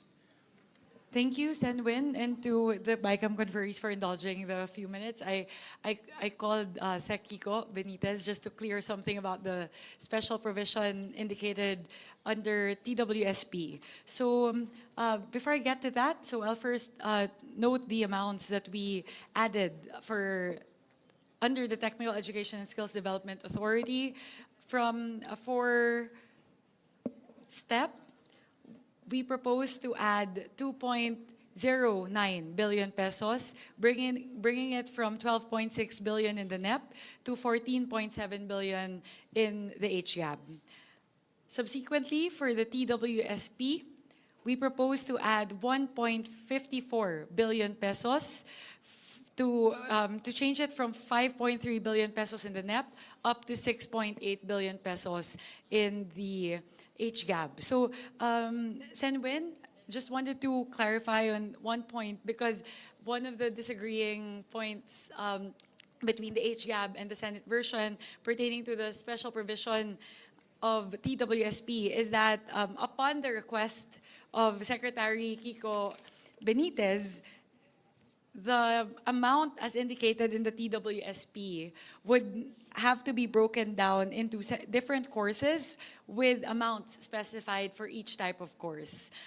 We conferred with Sec Kiko Benitez kasi po medyo nawawalan po ng flexibility if the amounts are indicated specifically for each of the different courses. So ideally, or the preference would be to give Sec Kiko the flexibility to be able to move around the funds within TWSP to essentially respond to whichever programs are more in demand either by the students or by the private sector in compliance with the law of the tripartite approach to education and labor. So yun po siguro yung aming masasabi lang. I think in terms of the amounts, these are the amounts that we're advocating for, but we're hoping for us to reach an agreement as to the version of the special provision because upon conferring with Sec Kiko Benitez, he gave his concurrence that he's okay if we take out the amounts as specified under the different courses. So that would also give TESDA the flexibility to be more responsive and adaptive. So that's it on our part, Senwin. Thank you for that. And indeed, the special provision came from the agency. Yes. And I believe also that the agency received that from the Private Sector Advisory Council, the PSAC. Yes. So, and that is to make sure that we have amounts allocated to emerging skills like artificial intelligence, healthcare, and information technology. But we're very aware that it might be restrictive, so we can work with the House in making it more flexible. Thank you. Thank you, Senwin. I think at least for the comfort of the BICAM conferees, Sec Kiko Benitez also gave his concurrence that he's okay if we take out the amounts as indicated in the special provision. Thank you. We'll just work on harmonizing the special provision.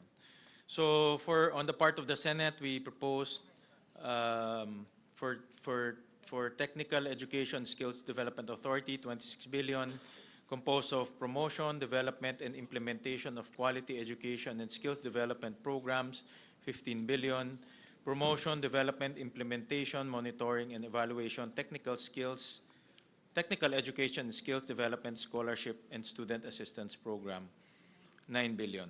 So, any comments or motion? Mr. Chair, Representative Alvarez. no more comments. Motion to approve. Any second? Second. Duly seconded. The budget of TESDA is now approved. Thank you, Senwin. Sorry for the record. Sorry, naging trabaho ko siya sa Yes, BICAM. go ahead. I just want to appraise the public as to the increases that we are giving the different agencies, especially since this pertains to the education sector.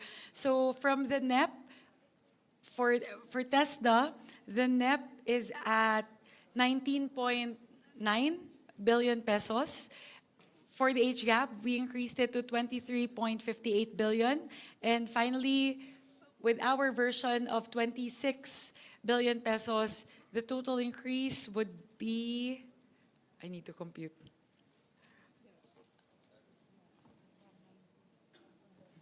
From the NEP, that would be a 6 billion pesos increase from the NEP. So we are giving 6 billion additional to TESDA.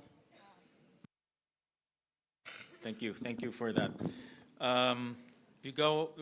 We now go to the Department of Science and Technology, Philippine Science High School System, or alma mater.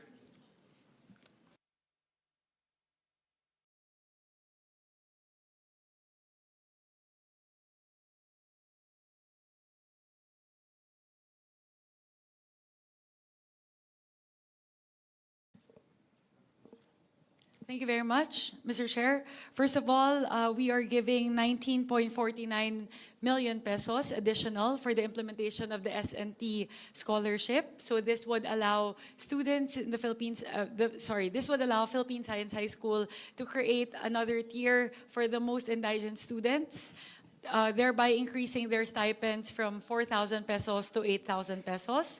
We are also providing an additional 4.7 million pesos to Philippine Science High School for the purchase of laptops. They have a loan program for the most indigent students wherein they could lend laptops to them. Sira na daw po kasi yung maraming laptops, so we're giving them funding to replenish their laptops. And finally, we are adding 97 million pesos to PSI for the construction of the Advanced Science and Technology Building and the expansion of dormitory buildings in several of the campuses. So, Ms. Senwin, thank you for, medyo biased lang ako with regard to PSI, given that it's my alma mater, but these amounts are very much needed by the students, especially the most indigent students of the Philippine Science High School system. So in total, we are giving Philippine Science High School an additional 121 million pesos. Thank you,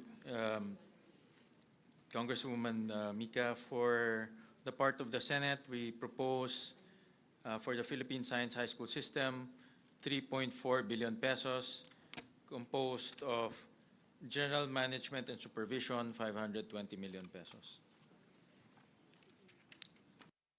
Motion to approve, Mr. Chair. Senwin, just wanted to clarify on something. Yung 520 po, because PSI also gave us a request with that figure. Would this be for the scholarship or would this be for something different? This is for the scholarship.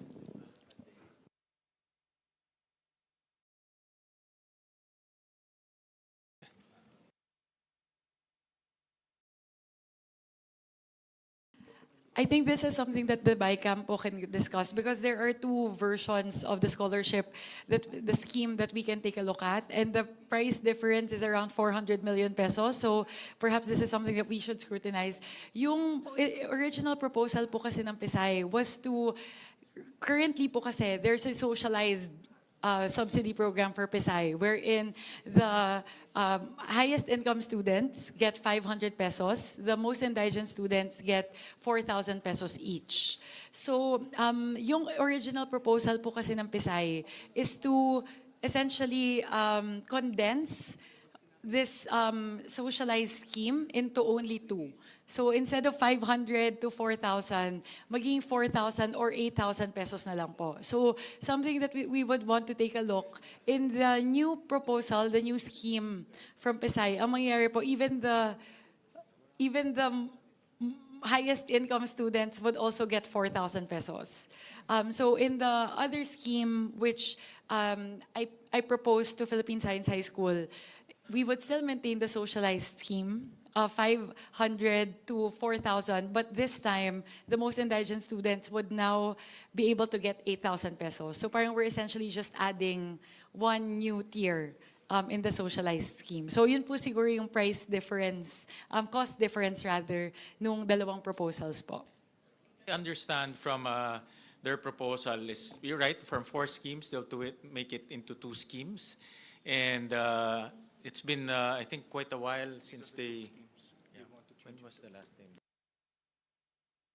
The last time they increased it, I mean, I think you should know, no, much better than I do. But the last time they increased the stipend is or scholarship is 10 years ago. So they requested from us to increase it, and then also reduce it from 4 tiers to 2 tiers. And the budget that they requested is Additional 430. for 13 million. Yeah. Additional request of 413 million.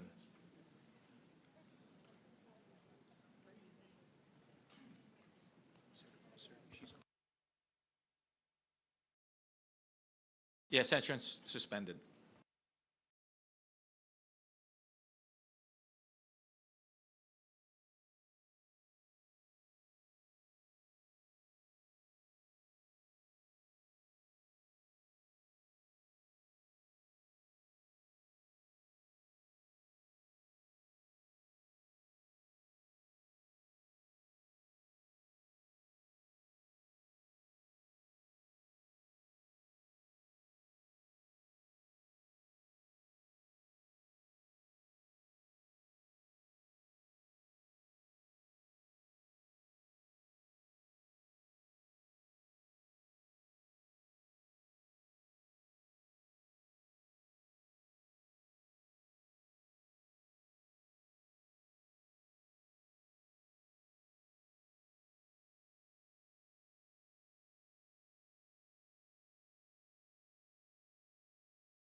Thank you, Senwin.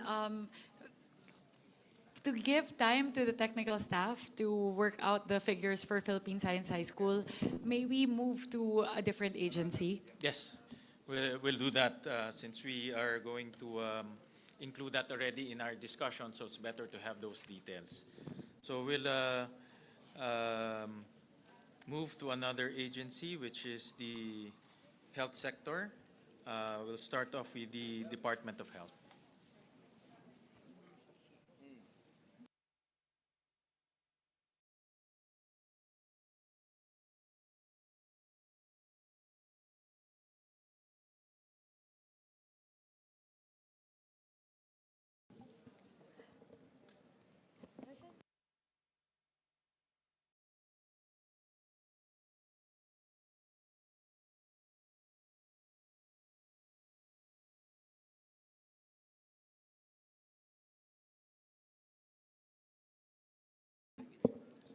On the part of the House, under the Department of Health, we would like to propose an increase of 2.4 million pesos for HFEP, a billion pesos. I'll disaggregate this po.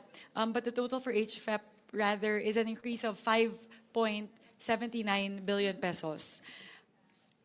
2.4 billion pesos of that would go towards the completion of legacy hospitals, such as NKTI, Philippine Cancer Center, Philippine Children's Medical Center, Mariano Marcos Memorial Hospital and Medical Center, West Visayas State University Medical Center, and other hospitals.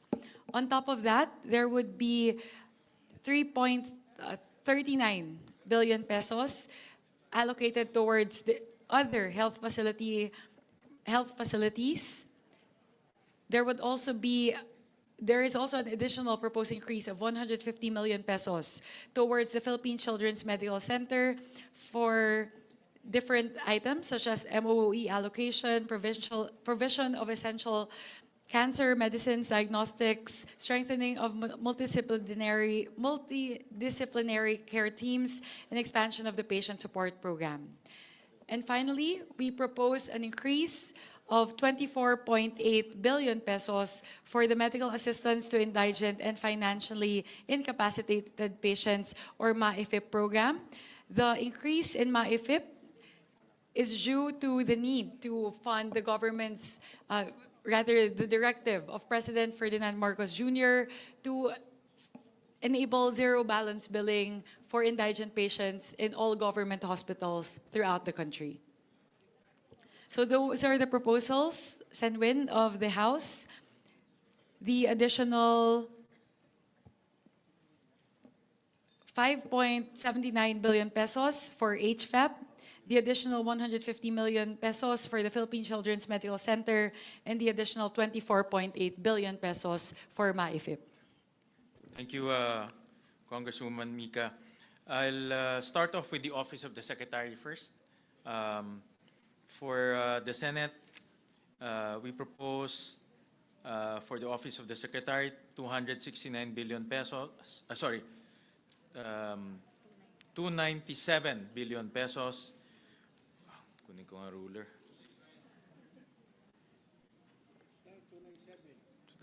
Sorry, sir, na wala kasing ruler. For Office of the Secretary, 297 billion pesos. For operations of DOH hospitals in Metro Manila, mainly MOOE, for the implementation of ZBB in DOH hospitals in Metro Manila, that's 29.9 billion pesos. Operations of DOH regional hospitals and other health facilities, mainly MOE, for implementation ZBB in DOH hospitals in the region, 101.7 billion pesos. Ano itong 1 billion?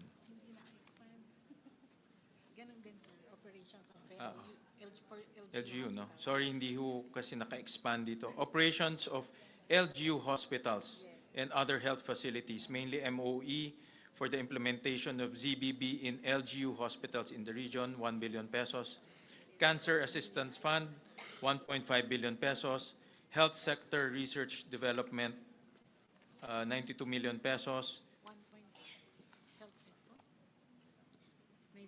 92. Yeah. Sorry, 92. Health sector research development, 92 million. Health emergency preparedness and response, 8 to 9 million. Health facilities enhancement program, 16 billion. 26, ma'am. Ay, sir. 26 billion. MAIF-PIP Okay. is 28 billion. Kasi Yeah. yung kanilang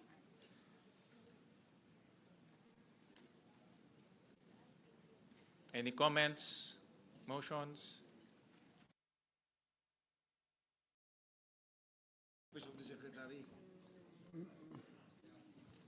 Madam Chair? MAIFIP. Yeah.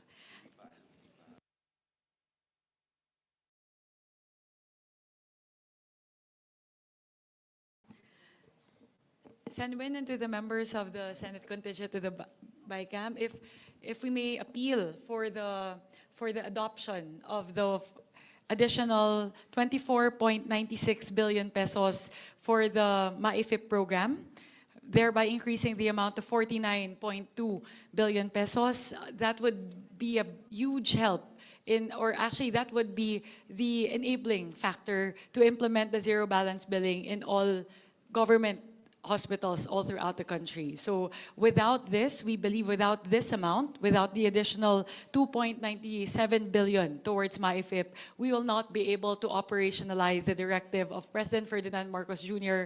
to implement zero balance billing in all government hospitals all throughout the country.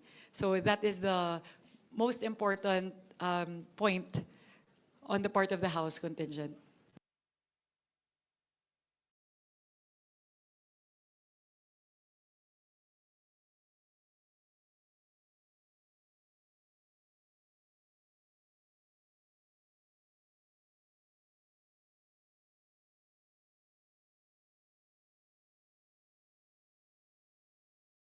One minute suspension, Mr. President.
Thank you. May I now recognize Deputy Speaker Christine Singson Mihan. Yes, just a manifestation from the House regarding our request to retain the amount for the MAIPIF on the age gap. So number one reason, it ensures immediate access to life-saving healthcare. MAIP provides direct financial support for hospitalization, diagnostic surgeries, medicines, and emergency care para po sa indigent and vulnerable patients. Increasing or retaining funds ensures that life-threatening cases are not delayed due to inability to pay. Number two, it protects low-income families from catastrophic health expenses. Many Filipino families fall into debt or poverty because of sudden medical bills. MAIP absorbs a significant portion of these costs, preventing financial collapse and preserving household stability. Addresses high demand for public hospital services. Public hospitals continue to experience rising patient volumes due to economic pressures and limited access to private care. Adequate MAIP funding ensures hospitals can respond to this growing demand without compromising service delivery. Number four, strengthens universal healthcare implementation. MAIP fills critical gaps where insurance coverage, example, PhilHealth, is insufficient or unavailable. Maintaining strong MAIP funding supports UHC by ensuring no patient is denied care due to cost. 5, reduces administrative burden on hospitals. With sufficient MAIP resources, hospitals can streamline patient processing, minimize unpaid bills, and improve overall operations. Minsan kasi yung hospital ginagamit na yung sarili nilang funds kung kulang yung MAIP funding nila. This allows facilities to allocate resources to service improvements rather than debt management. Number 6, supports the most vulnerable sectors. Beneficiaries often include senior citizens, PWDs, solo parents, minimum wage earners, and unemployed patients. Sustaining MAIP ensures these groups have reliable, equitable access to essential medical treatment. Number 7, strengthens public health emergency response. MAIP funding becomes especially critical during disease outbreaks, disasters, and public health crises. Increased funding allows DH facilities to respond quickly without resource constraints. Number 8, promotes healthy equity across regions. Many isolated and disadvantaged areas rely heavily on government-funded medical assistance. Retained or increased MAIP funding prevents further widening of health disparities between rural and urban populations. Number 9, prevents service interruptions in DOH hospitals. Inadequate MAIP budgets could lead to delayed treatments, supply shortages, or limitations on who can receive assistance. Stable funding ensures continuous uninterrupted patient care. And number 10, delivers high social and economic return on investment. Healthy individuals are more productive, less dependent on long-term government aid, and able to contribute to the economy. Investing in medical assistance yields long-term benefits that far outweigh the program's cost. And I think some of my colleagues want to share some experiences with their MAIP funding of their district, their constituents. Representative Pepito Alvarez. Yeah, Mr. Chair, Madam Chair, I may have in support of what DS Mihan is saying, nakikiusap kami dahil habang hindi buo yung universal health care, lalo na yung PhilHealth, hindi pa nag-i-increase yung kanilang mga case rates. Ito po yung pangtakip. More often than not, kailangan na kailangan talaga ito. Hindi lang sa mga members of the House na napupuntahan ng mga pasyente, kundi pati na rin mga senador. I mean, we have to consider na hindi pa perfect yung ating healthcare, hindi pa libre talaga, wala pang insurance sa mga tao natin. So, we'd like to request the Senate panel to kindly consider kasi this is good for everyone. And walang funding dito na dumadaan sa kamay ng politician. Diretso ito from the DOH regional office, diretso binabayad ito sa mga hospitals when the bills are forwarded to them. So, Mr. Chair, Madam Chair, I'd like to request to have this approved. Thank you. Madam Chair. Mr. Chair. Madam Chair. First, Minority Leader Marcelino Limanan, then Representative Mark Zamora. Madam Chair. Maraming salamat, Madam Chair. Then Congressman J.J. Romualdo, Representative Brian Yamsuan. Those four. Thank you. Kami po ay, in behalf of Four Peace Party List, nakikiusap po kami na i-reconsider po itong maipip natin na 49 billion dahil napakalaking tulong po ito sa ating mga taong bayan, lalo na yung mga mahihirap. Ito po yung inaasahan ng napakarami po sa atin. At sa amin pong experience ay na-mention na ni Deputy Speaker Singson yung mga reasons, kaya nakikiusap po kami sa House panel na matulungan ng ating mga kababayan sa pamamaraan ng maipip na pag sila'y nagkakasakit. Maraming salamat po, Madam Chair. Thank you. Next, Representative Mark Zamora. Thank you, Madam Chair.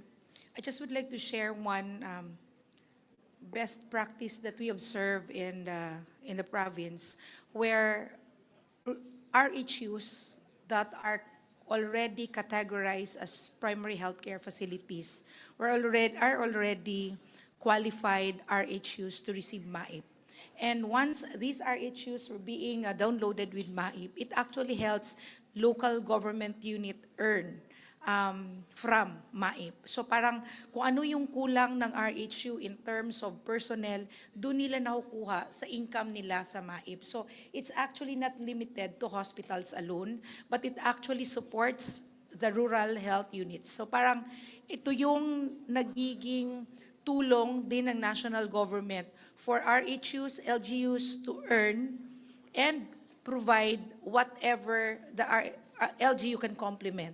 So I'm with the group in appealing from the Senate our Senate counterpart to retain this proposed budget for MAIP. Ang laki po talaga ng tulong, hindi lang sa pasyente, pati na sa local government units na kulang ng panggastos sa RHUs. Thank you. Next, Representative J.J. Romualdo. Thank you, Madam Chair. Your Honors, good evening. This representation would like to appeal to the honorable members of the BICAM, especially in the Senate, considering that we are staying in an island province, Your Honors. It's really hard, bringing all the patients to the mainland, especially on serious special cases. MAIF really is the catalyst or makatulong talaga pagdating doon, lalo na pag serious cases na hindi magampanan namin sa hospital. All our requests, our appeals are very valid, but on our part, being staying with island provinces, just like any other island provinces, bringing into the mainland to the regional hospitals or private hospitals, ang hirap po kung mababawasan po yung MAIF. So therefore, we appeal, Your Honors, for our MAIFs. Thank you, Representative Brian Suwan. Brian Yamsuwan. Thank you po at I'm in support of all of my colleagues in the House of Representatives to ask for your help to approve this MAIP program because it's talagang essential ho siya. Malaking tulong ho and sa akin lang one good experience sa amin yung ating mga nakatira sa mission area, especially sa amin sa 2nd District ng Parañaque. Napakiusapan ko yung 3 ospital na malalaki doon, yung Parañaque Doctors, yung Medical Center Parañaque and UniHealth, na pumapayag na sila na gamitin yung MAIP namin para yung mga kababayan natin hindi lang nakasentro dun sa mga district hospitals. So nabibigyan ho namin sila ng sapat na medical attention na hindi na sila kinakabahan na puro district hospital lang pinupuntahan. So yun ho yung use ng ating MAIP sa atin at ako I'm in support of my colleagues, so I hope that our senators will also consider kasi nagagamit naman ho siya para sa ating mga kababayan.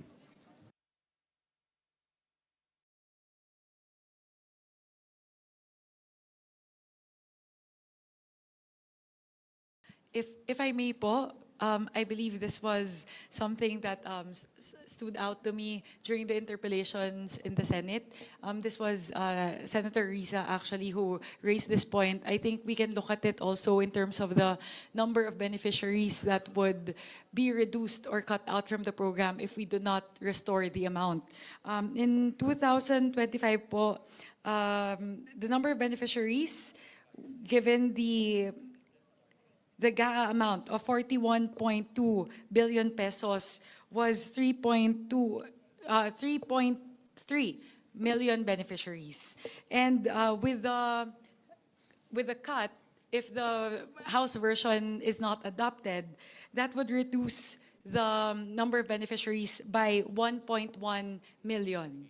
So, ganun po katindi yung potential impact that you would have, bababa po yung bilang ng mga pasyente na masaserbisyohan natin mula 3.2 million ng 2025, pababa ng 1.1 million lang ng 2026. And as we know,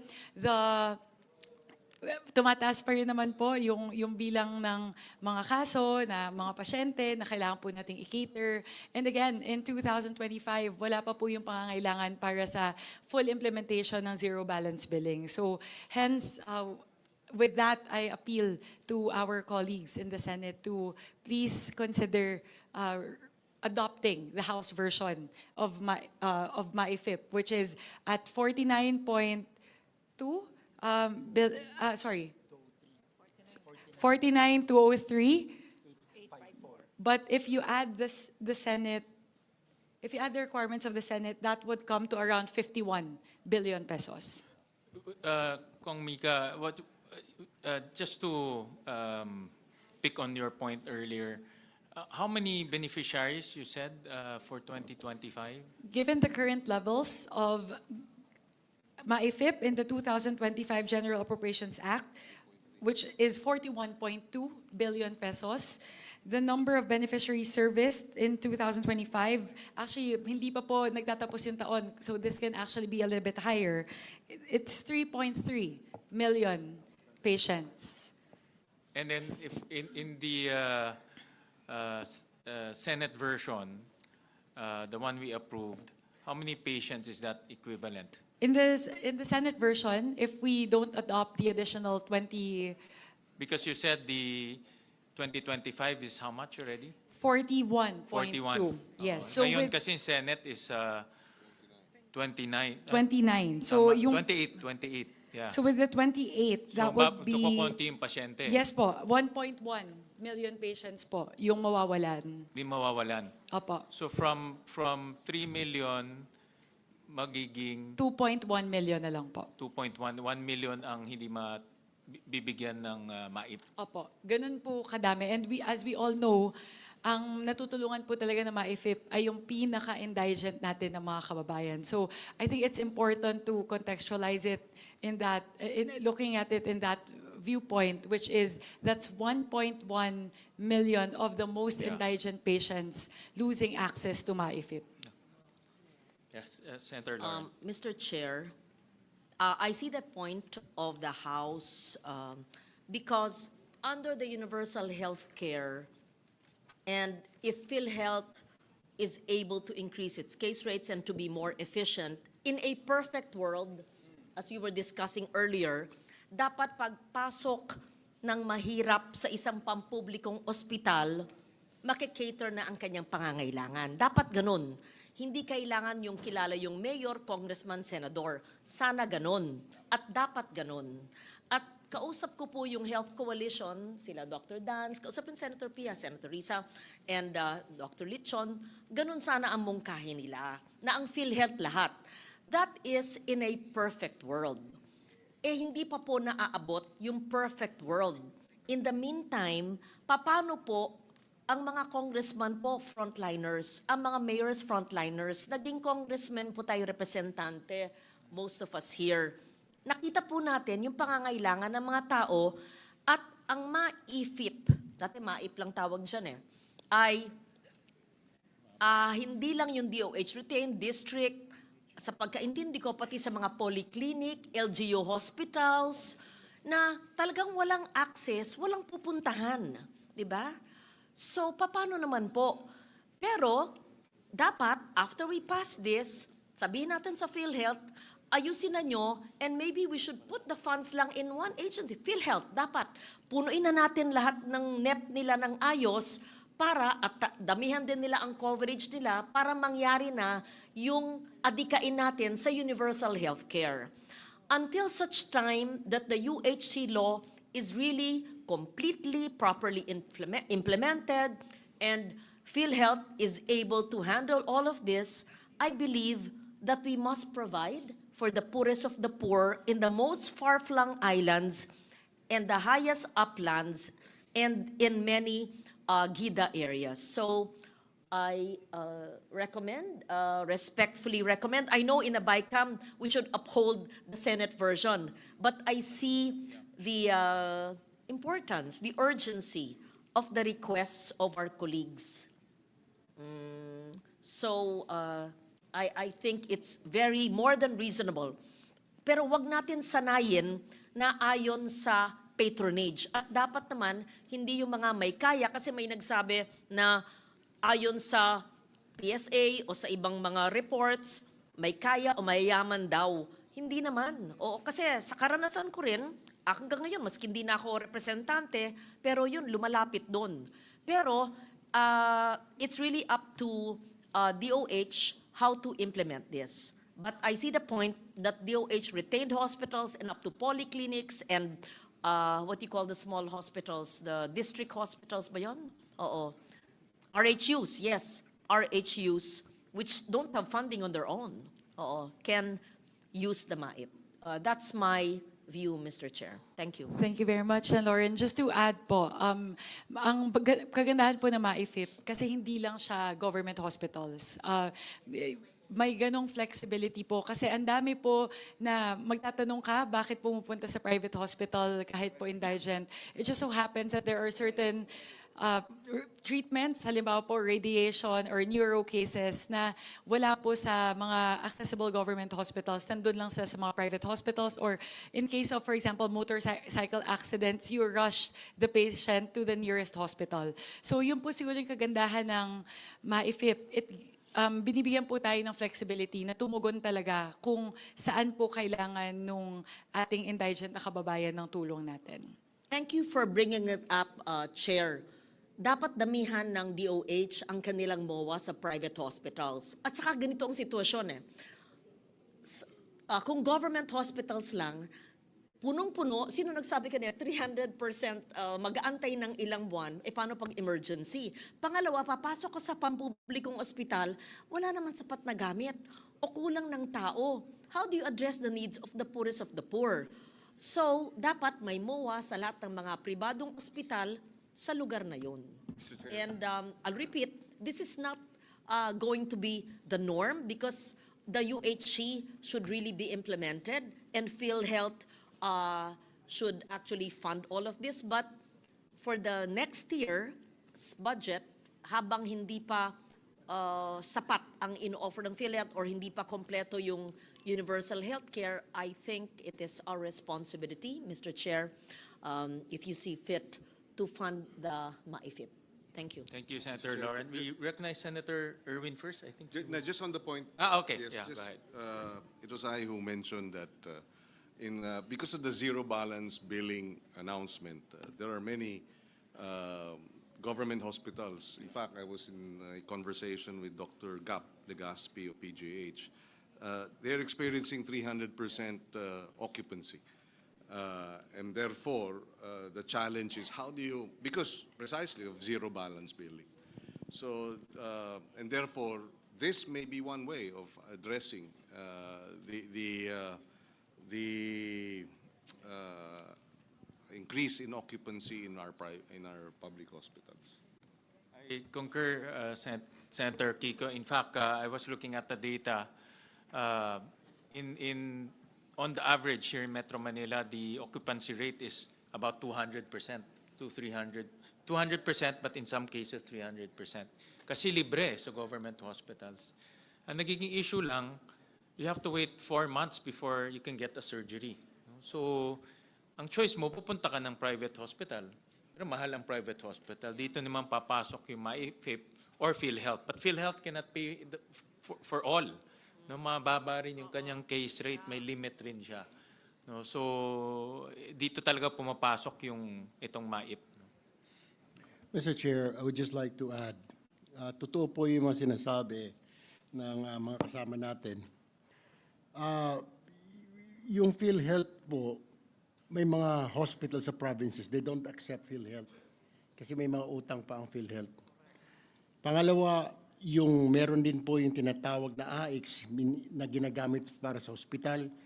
May mga hospital na hindi po tumatanggap ng AIX. Ang pinakakilala lang po ng mga hospitals, halos lahat ng hospitals ay MyFIP. Even St. Luke's, Cardinal Santos, mga malalaking private hospitals, they do accept MyFIP now. Why? Kasi alam po nila na madaling mapuno yung mga government hospitals. Pag emergency, ang ginagawa po ng mga kababayan natin, bahala na. Tsaka na lang kami hihingi ng tulong. Alam nila walang pambayad. Kaya lalapit sila sa mga politiko para humingi ng pambayad. Ito po yung yung mga guarantee letters na binibigay naman para through yung MyFIP ng Department of Health. So, ito po yung MyFIP ang pinaka-widely accepted ng halos lahat ng hospital sa city, sa provinces, far-flung areas. Ito po yung naintindihan. Kasi yung PhilHealth, may mga hospital po hindi tumatanggap ng PhilHealth ID card.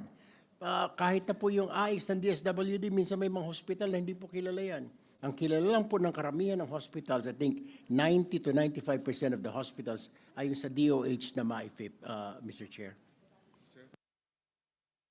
Sir Kiko? If I may just go back to the point also raised earlier by Senator Legarda.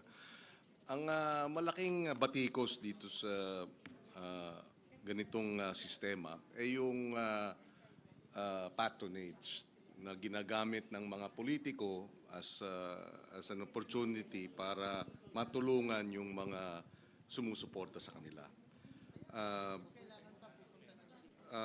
But I think what we need to perhaps to prevent that is to have some safeguards by way of maybe a special provision as to how it should be implemented, number one.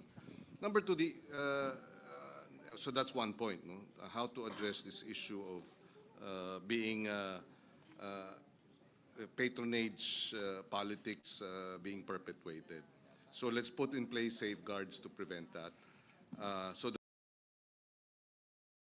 the screen, we allocated 1 billion for DOH Universal Health Care Fund for zero balance billing in local government unit hospitals. So perhaps maybe that is one way kasi nabanggit ng chairman ng House panel na this is also to address the zero balance billing. So maybe a portion of the 49 billion we can put dun sa LGU hospitals for zero balance billing, which we've already we've already put 1 billion. Baka pwedeng dagdagan din yun. No? O yung 49, may portion of that, dagdagan dun sa LGU hospitals for the zero balance billing to be implemented in the LGU hospitals. So I'm trying to find a happy compromise in this regard, Mr. Chairman. Thank you, Senator Kiko. In fact, the different agencies have issued several circulars na bawal na talagang i-politicize yung mga tulong sa tao. For example, yung mga AIX, TUPAD, MAIP, but even scholarship. So meron na silang directive or circular. And on top of that, meron rin tayong special provision na bawal rin i-politicize. No? So that is another safeguard na hindi mapapoliticize itong mga tulong sa tao. No? Yung importante lang naman dito ay matulungan yung tao. No? That's the most important. Yes, Senator Amy? Yes, maraming salamat Mr. Chair and Madam Chair. Wala naman sigurong tututol sa pangangailangan ng MAIP. Talagang kailangan na kailangan yun. Ang problema lang, sa totoo lang, ako, naaasiwa ako pag hinihingan ako ng GL, ng mahiwagang guarantee letter. Hindi karapat-dapat na ang Pilipino ay naninikluhod sa iba't ibang politiko para lamang magamot. Ang tingin ko, kung bibigyan yung iba't ibang mga ospital, hindi ba maaari na physician's priority na ang gawin? Huwag na tayo nakikialam doon, kundi yung mga doktor ang magsasabi kung sino talaga nangangailangan ng tulong, sino pinaka-urgent. Po ako, pero talagang awang-awa talaga ako sa ating mga kababayan na talagang pumipila pa sa atin at nagmamakaawa. Hindi po dapat yun. Madam Chair. Yes, Representative Javi Benitez. So I agree that we should also move from a patronage-based type of system to an institutional-based system. No? I think that's what we have done in implementing the free college law, for example. I think yung gusto ng kababayan natin ay sana sa health naman. Lagayin po natin sa health ang ating maging ideal world, sinasabi po ni Sen. Lauren, na pagpunta sa isang ospital, hindi na kailangan magmakaawa sa isang politiko or mag-isip na kailangan pang bayaran ito. And when I spoke to ang DOH at that time, they were saying that the number is actually 70 billion. Naglabas po sila ng zero balance billing, that is option 3, which is a claims-based na simple, is 70 billion what's needed. And the reason why there is patronage or pagpili is because it's limited resources. No? So if we give it a number na maka-free ang lahat, then they will never need to go to a politician because their needs are already met. And that number is 70 billion. So I'd just like to say that I want to support the increase of the MyFIP. If the House version, of course, with this bicameral committee is approved, but sana in the future, maging totoong zero balance billing, and from our universal healthcare that was law in 2019, ma-fully realized soon. Yun lang po. Thank you. Madam Chair. Yes, Representative Maricor Zamora. Yes, because there was a mention earlier about the proposal of Senate for the DOH Universal Healthcare Fund for zero balance billing in local government. May I just know, Madam Chair, Mr. Chair, what would be the mechanism of this proposed program? And what is the difference between this program and the MAIFIP? This is a pilot program. In fact, I just got a text from Senator Pia. She's coming over. Because ang DOH hospital, zero balance na. No? Ang LGU gusto mag-zero balance. Pero hirap sila, I'm sure alam ni Abet to. Most LGUs, si Marica rin, you were governor before. I was a mayor before. Talagang kinakain ng budget. As Governor Alvarez, no? Kinakain talaga kinakain ng hospital bills or hospital operation yung budget ng LGU. So we allocated 1 billion to help the LGUs achieve zero balance billing. This is just ang idea dito, this is just a trial fund because wala pa talaga ang DOH mechanism to download this. But we want them to already help the LGUs in achieving zero balance billing. No? So, ano ito, parang trial lang, no? Kasi wala pa silang guidelines on this. Okay. Madam Chair. In fact, we introduced a special provision na dapat mag-coordinate in DOH sa LGUs para to create that guideline. Madam Chair, Mr. Chair. Go ahead, Kong Maricor.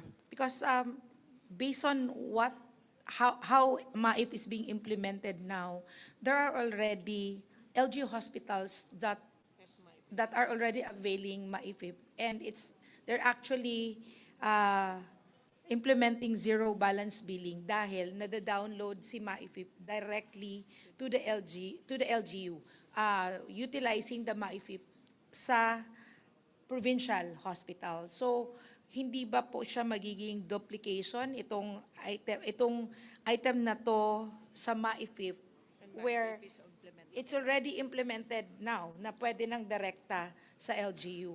Ang conversation namin dito, itong DOH Universal Healthcare for Zero Balance Billing in Local Government Units, para siyang subsidy. No, para siyang subsidy for your hospital. So for example, sa Bataan may hospital kayo, pwede niyang i-subsidize. Kami sa Valenzuela, pwede niyang i-subsidize. Or sa Ilocos Norte, pwede niyang diretso i-subsidize. So that's the mechanism there. No? Yeah. So, Yan Mr. yung idea. But they have to come up with guidelines to Yeah, operationalize. Mr. it. Chair. Well, Kaya po Wala ng nagwo-worry. GL po? Yes.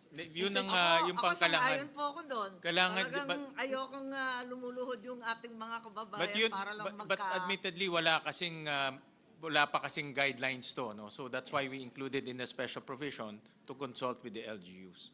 Yes, Mr. Chair. Kasi yung MyPIF, it's already in the LGU hospitals and it's implementable already. Kaya sa yung another one na hindi kami sure kasi gagawa pa ng guidelines. While the MyPIF, we know na kaya nang magamit kaagad ng patients.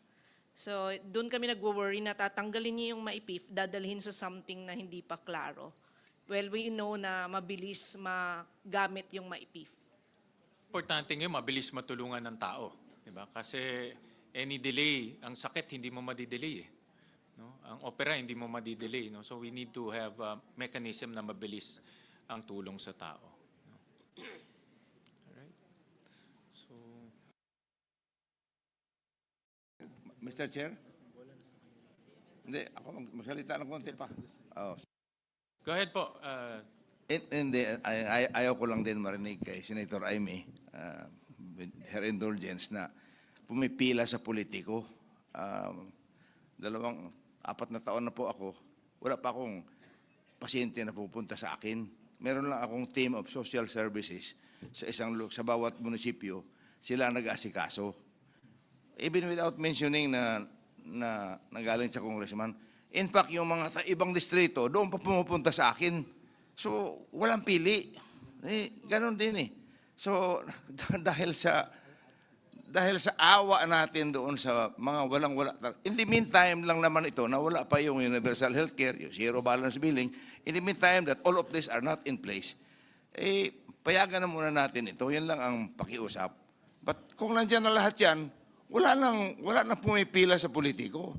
Dahil hindi ko sila nakikita eh. I just established in every municipality my team of social workers. Ako gumagawa ng rekomendasyon.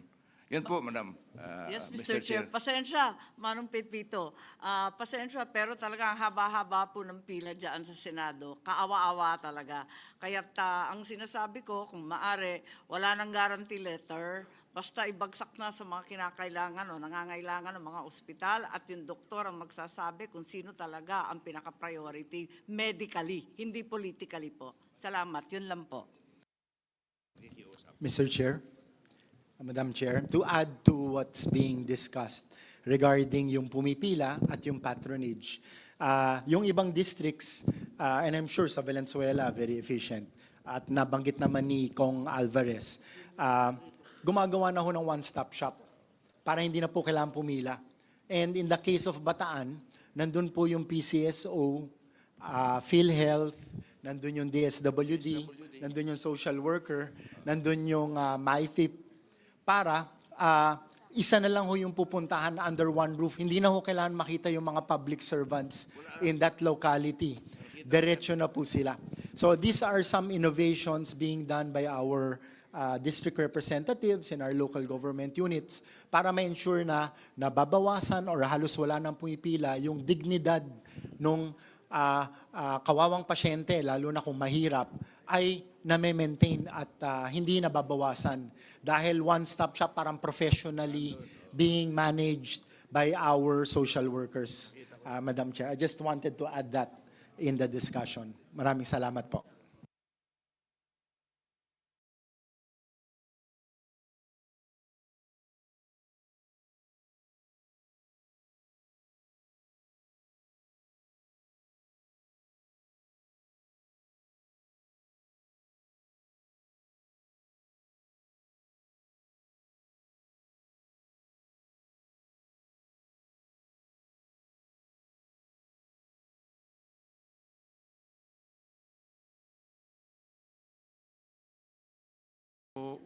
minute suspension.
May we restate the motion again? Mr. Chair, I move to retain the amount, sorry, my apologies po.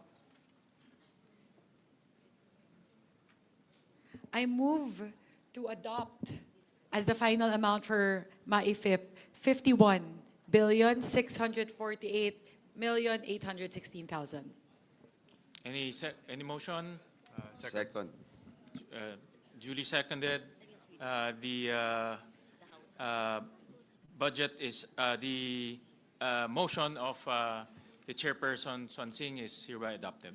Thank you very much to our Maraming colleagues in the salamat, Senate. Maraming Mr. maraming Chair, salamat po. Mr. Chair. dear senators. Thank you, Yes, Your Honors. Mr. Chair, just with Yes. the understanding that the safeguards by way of special provisions on ensuring that it's insulated from politics and is put in place. Thank you, Mr. President. Senator Lacson introduced a special provision. Actually, it's a general provision kasi cuts all across all the different services of government na bawal ang politiko. And in fairness to the agencies, meron na rin silang mga directive, all of them. No? So that's already in place. But of course, we need to be vigilant and also active to implement that. Mr. Chair, if I may add, hindi naman po kasi itong MAIFIP, hindi po kagaya ito ng AX at saka tupad na binibigay mo cash, di ba? This is like just a referral letter na binibigay ng sa tao na bibit-bitin doon sa ospital or yung ospital already informed kasi may mga politicians na sabihin, pumunta ka na lang sa ospital doon. Tsaka doon na nababayaran. Wala siyang nahawakan na cash like AX, I like tupad, yung kinakatakot natin. Na, so that's a fact. So hindi talaga mahawakan ng politiko yun. None. Because hindi naman cash po ang MAIP eh. Baka akala po ng mga kababayan natin watching us, MAIP is not cash po. So it is a guarantee letter. It's the DOH that pays or that foot the bill of the individual person. So walang binibigay na cash ang politiko, Mr. Chair. Thank you, Senator Erwin, for mentioning that, because not everybody who is probably watching now has ever witnessed a bicameral conference committee. And when they see numbers by the hundreds of millions, if not billions, they might think that the additional 20 billion, which the Senate is agreeing with the House, will be money that will be lodged in congressmen's offices or in senators' offices. Ang MAIFIP, yes, gumagano'n si Governor Alvarez. O siyempre, kaya nga pinapaliwanag ko po, para lang po, we're on the same team. Okay, anyway, I'm just trying to explain. This is diretso sa mga polyclinic, district hospitals, rural health units, na minsan nga kulang nga ng equipment. Ang ideal, sana wala nang guarantee letter. In fact, pag sapat, ang tanong ko rin, pag sapat na ang binibigay ng MAIFIP, ng DOH ang MAIFIP, hindi naman kailangan ng guarantee letter mula sa senador na minention ni Senator Marcos o sa inyo. Pagpasok nila, pag sapat ang pondo ng rural health unit or polyclinic, umiikot na yon sa pondo nila libre, hindi kailangan mag-antay ng pirma ng congressman o ng staff ng congressman, di ba? basta sapat ang pondo. Siguro sa linigay natin ngayon, in short, hindi pumipili ang politiko ng kanyang may sakit.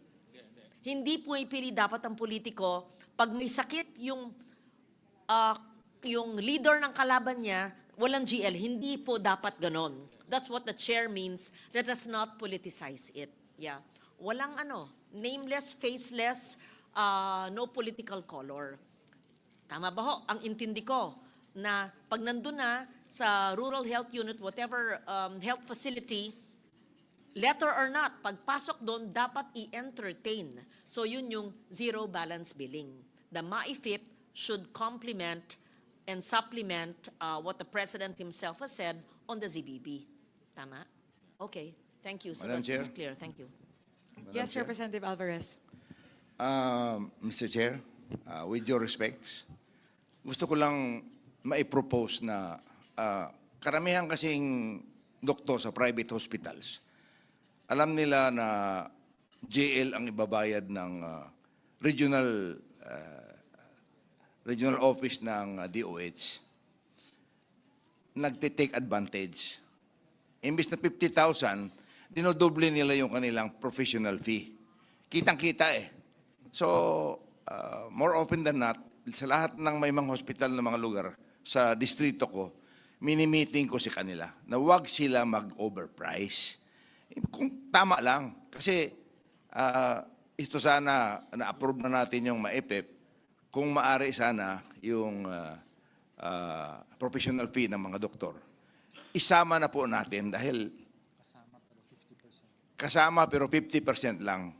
Kung sana maari, magawa na natin 100% yung professional fee para talagang hindi na maantala yung paglabas. Kung minsan naghihintay pa yung pasyente sa akin, nagtitext sa akin sa Manila.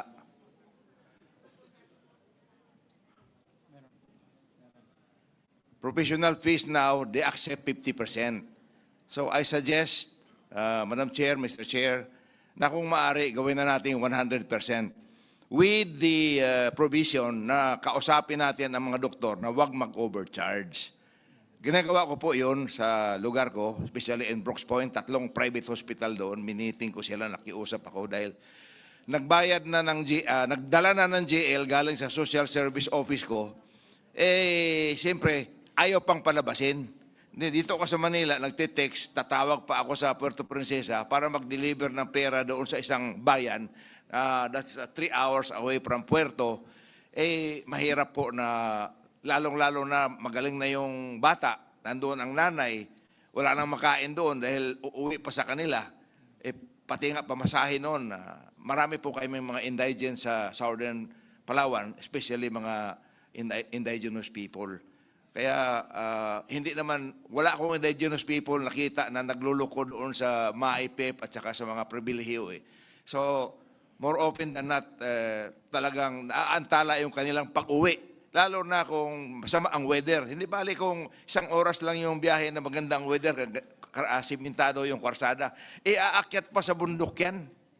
Kaya kung maaari, propose ko na yun na bayaran na natin 100% ang professional fee, tanggapin na natin na 100% mababayad. Thank you, Madam Chair, Mr. Chair. Senator Amy? Yes, thank you very much, Mr. Chairman and Madam Chair. I'd just like to bring our attention to the general provision referred to earlier by Chairman Gatchalian. It's on IB 683 page between lines 52 and 53. And this refers to the prohibition on political involvement in cash distribution. So, nakikita ko naman na talaga naman maganda ang mithiin nito. Subalit, sa kabila niyan, kinakailangan basahin natin ng maigi. Unang-una, wag natin limitahan sa cash. Kasi yung MAIP nga tulad ng pinaliwanag ni Senator Erwin, talagang hindi naman cash. Pero dapat sakop pa rin ito. Pero medyo mabigat rin ang wording kasi walang politikong present to participate in, to influence, or otherwise take part. Medyo mabigat kasi alam naman natin ang trabaho natin, taga-endorse, taga-recommend, lahat ng request natin sa tambak, siguro naman hindi mamasamain. Kaya gusto ko sana na i-review sana itong general provision, palawakin siya kasi magandang mithiin na hindi lang cash assistance, kundi lahat ng assistance. Tapos, wag naman sakop lahat na halos may penalty pa. Kapag andun ang politiko, parang mabigat-bigat naman yata to. Higit sa lahat, I do believe that legally this is actually surplusage when in fact we already have the DAP ruling, which is very clear that politicians should not meddle in any way in the implementation of projects. Once the budget is passed, it's hands off to all legislators. Yun lang po, mere observation and perhaps an invitation to review this general provision. Mr. Chair, Senator may Erwin. I also manifest to a provision? Kasi po, the professional fee is not included. And hindi po tumatanggap ang mga doktor, karamihan sa kanila ng MAIP. So if we can put a special provision na i-incorporate na ng hospital doon sa bill ng pasyente yung professional fee. Kasi usually po dapat isama na po ng hospital. Bahala na muna yung hospital magbayad sa doktor because ito po ang problem. Bayad po yung bill, hindi pa rin po makalabas ang pasyente because hindi pa bayad yung professional fee. So tumatakbo na naman, nadadagdagan yung per araw, every day na he overstays in the hospital. Kaya nga ko, if we can make a special provision, Mr. Chair, na isama na doon sa hospital bill ang professional fee para pagbayad ng MAIP, makalabas na yung tao. Kasi the problem right now, Mr. Chair, bayad nga yung hospital bill. Sasabihin naman ng hospital, yung professional fee. So hindi pa rin makalabas po yung pasyente. So siguro isang provision, Mr. Chair, na incorporate natin dito, na isama na ng hospital, ang hospital na ang maglagay ng professional fee sa total bill para yung hospital na muna magbabayad sa doktor, Mr. Chair. 2 notes po, if I may, Senwin. First po, with regard to the manifestation of Senator Amy Marcos, we would like for the record state that the House contingent supports the manifestation of Senator Amy Marcos to review the wording as currently proposed by the Senate with regard to the general provision prohibiting the political involvement in these activities. I totally agree 100% with the manifestation of Senator Amy that this actually impinges on like a previous ruling already made by the Supreme Court pertaining to DAP. So I agree, it's the penal provision, it's a penal clause that's actually a little bit, that's the reason why the House is a little bit hesitant with regard to adopting it. With regard to the manifestation of Senator Erwin Tulfo, we actually do have in the HGAB a proposal pertaining to the professional fees. So in the HGAB, as you would see po, the special provision says that 100% of the professional fees should be inclusible in the MAIFIP disbursement. So we thank Senator Amy Marcos and Senator Erwin Tulfo because those are both positions of the House, very much consistent with the positions of the House contingent. Thank you very much, Pa. Thank you. And I also concur that the suggestions of Senator Amy will definitely study that and tighten it. Senator Pia also suggested language on the inclusion of professional fees, subject to the formulation of guidelines to govern the coverage of professional fees. So, kasi nga ang tricky dyan, Gov, yung presyo ng professional fee. No? Kasi mayroong mahal na professional fee, mas mura, depending saan siya nag-graduate, depending saan siya nag-practice.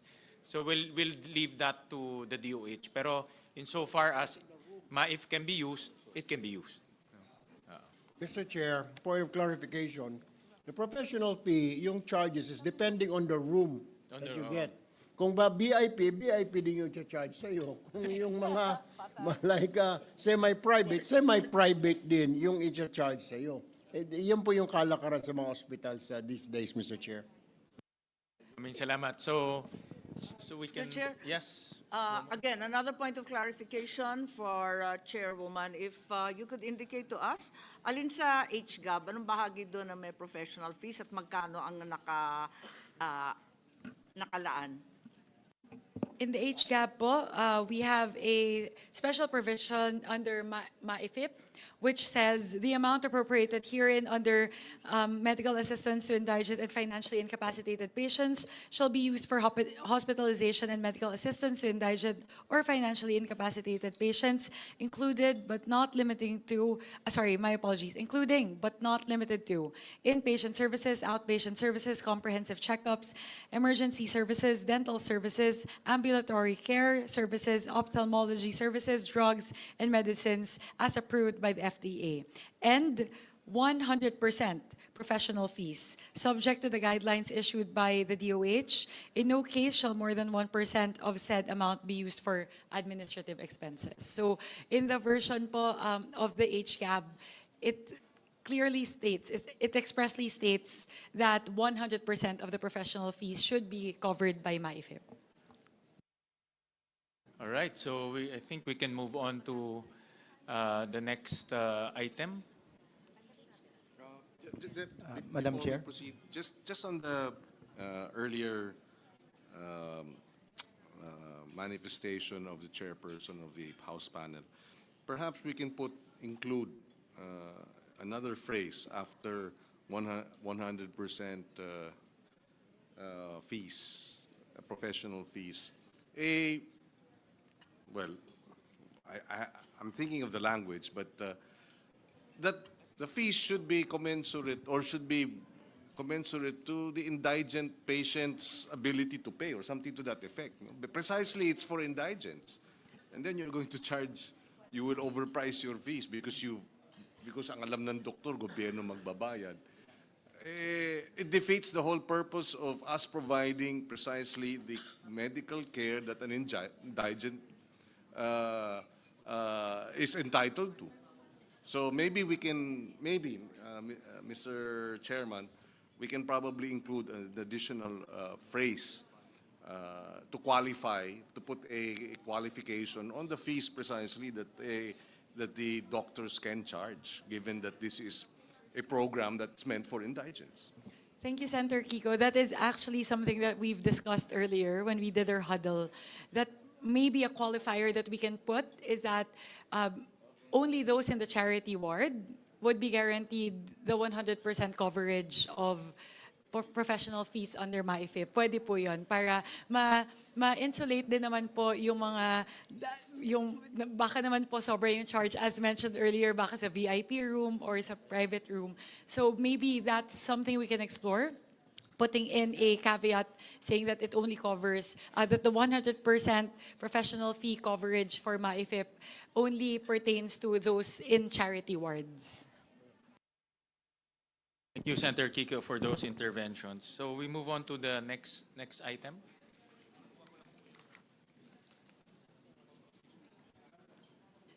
Sen, with the House contingent, or just asking, would that be commensurate to adopting the House version of the special provision pertaining to professional fees? We actually modified it. We allowed the DOH to come up with guidelines. No? Instead of nakasulat 100%, let the DOH study it. Kasi, like I said, no, ang professional fees, ang layo ng spectrum eh. No? So sila nila mag-evaluate. Yeah. Mr. Chair, I just want to raise a point. In 2025, it's already that provision that Provision number 6. it's a provision Number 6. number 6, wherein it says that medical assistance to indigent and financially incapacitated patients, the amount appropriated herein under MAIP shall be used for hospitalization and medical assistance to indigent or financially incapacitated patients, including but not limited to inpatient service, outpatient service, comprehensive checkup, emergency service, dental service, drug, medicine as approved by the FDA, and professional fees, Mr. Chair. subject to the guidelines issued by the DOH. In no case shall more than 2% of the said amount be used for administrative expenses. So we already have this, Mr. Chair, Madam Chair, since last year. However po, if I may respond po, what we want to modify in that version of the provision in the 2025 GAA is that we want to stipulate that it has to be 100% of the professional fees. And second, we're actually arguing against the 2% administrative cost being that's stipulated in the 2025 GAA. Kasi po, AIX, Tupad, and even other more, labor-intensive programs only charge 1%. So very interesting po that the DOH is asking for a 2% administrative cost. So yun po yung dalawang binabago po natin sa special provision as stated in the 2025 GAA. Mr. Chair, may I? Madam Chair. May I clarify whether DOLE really just charges 1% and DSWD 1% for Tupad and AIX respectively? Is that clarified? LBRMO, 1%. So dapat... Iba-iba? No, Chair Swansing said that it's only 1% with DOLE and 1% for DSWD. The admin cost, I think there should be Alam ko a... social pension. I think there should be a standard, no?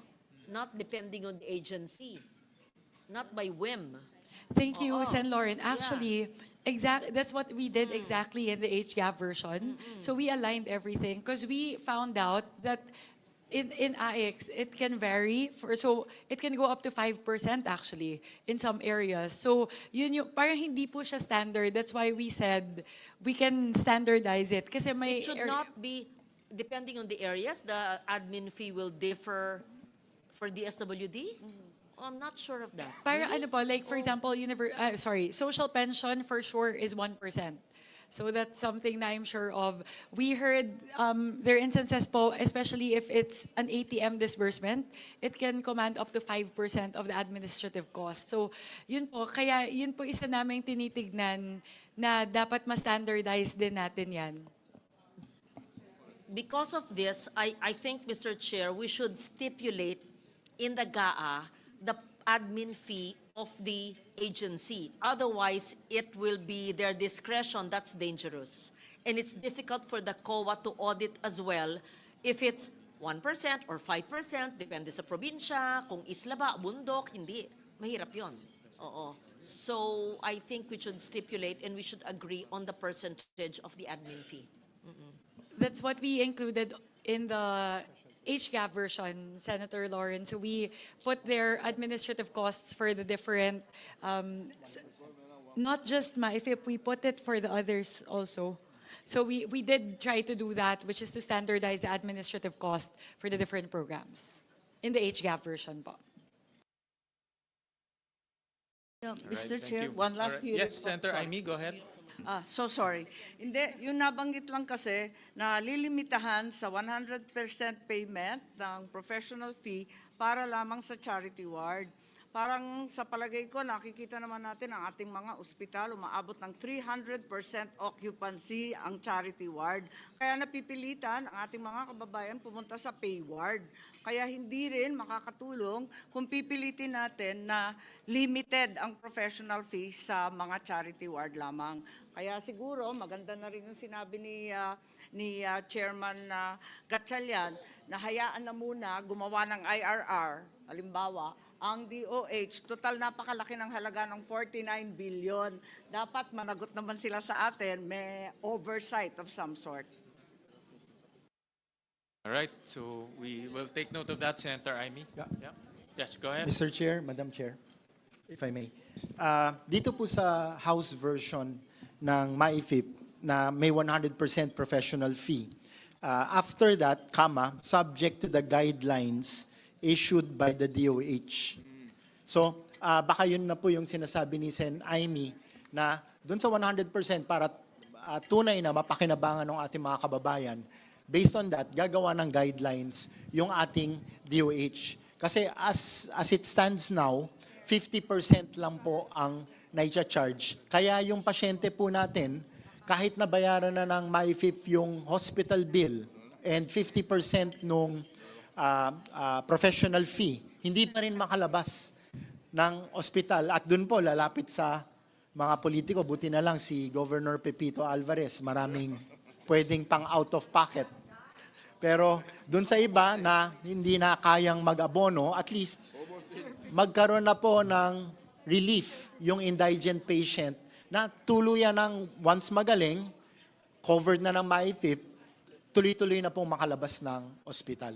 So anyway, the proposal ng House ay gagawa po ng guidelines ang DOH. Thank you po, Mr. Chair, Madam Chair.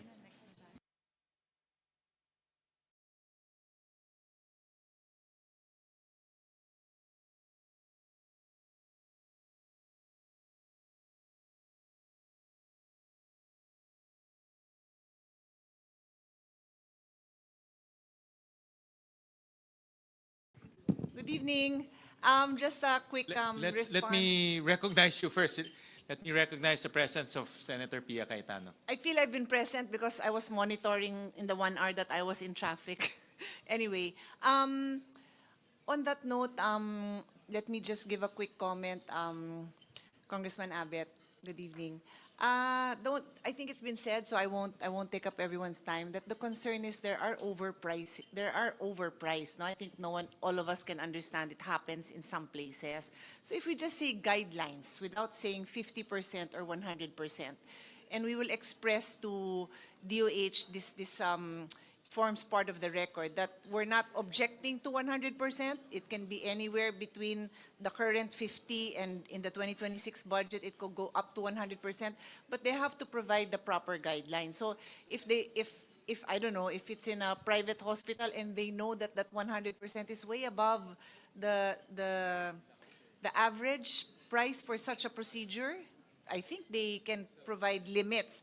So that's my recommendation, so that we give DOH that leeway. Thank you.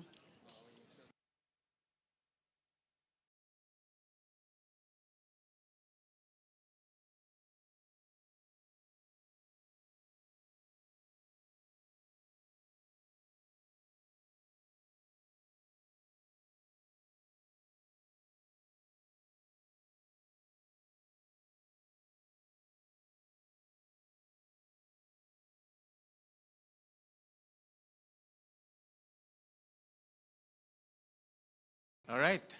Thank you. So we'll take note of the comments of our esteemed senators. Senwin, if we may move to the next item. I believe this is also a disagreeing provision pertaining to the Health Facilities Enhancement Program, or the HFEP.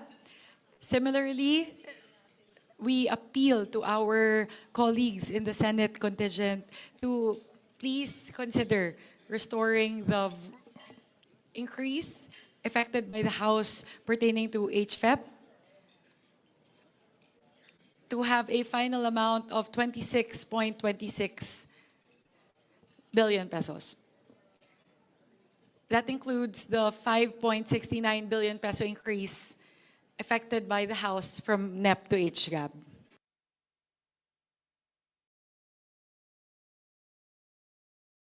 Chair. With the chair. Yes, Representative Rufus Yeah, Rodriguez. just like to support the plea of our chairperson, because our rural health units, which are usually the beneficiaries of this HFEP, are our first line of defense on diseases and medical attention. And if we do not have sufficient funds for health facilities enhancement program, expansion of rural health units, expansion, the purchase of equipment, and also to have medical care available to our people, then we will fail in making sure that at the frontline level, we are enhancing the ability of our health units to respond to health needs. So I would support our chair in appealing that we retain the 20 or increase it to 26 billion pesos. Thank you, Mr. Chairman. Thank you, Representative Rodriguez. I would like to further clarify that the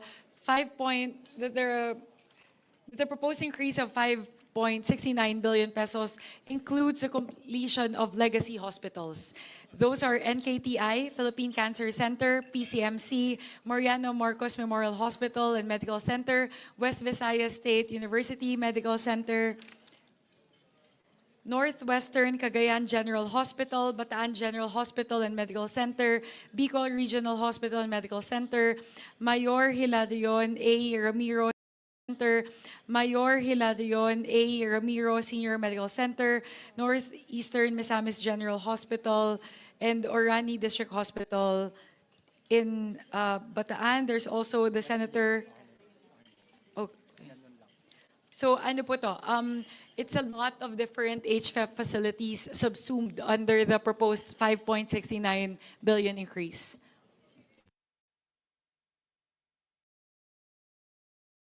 Right, so how many facilities will be built with those amounts?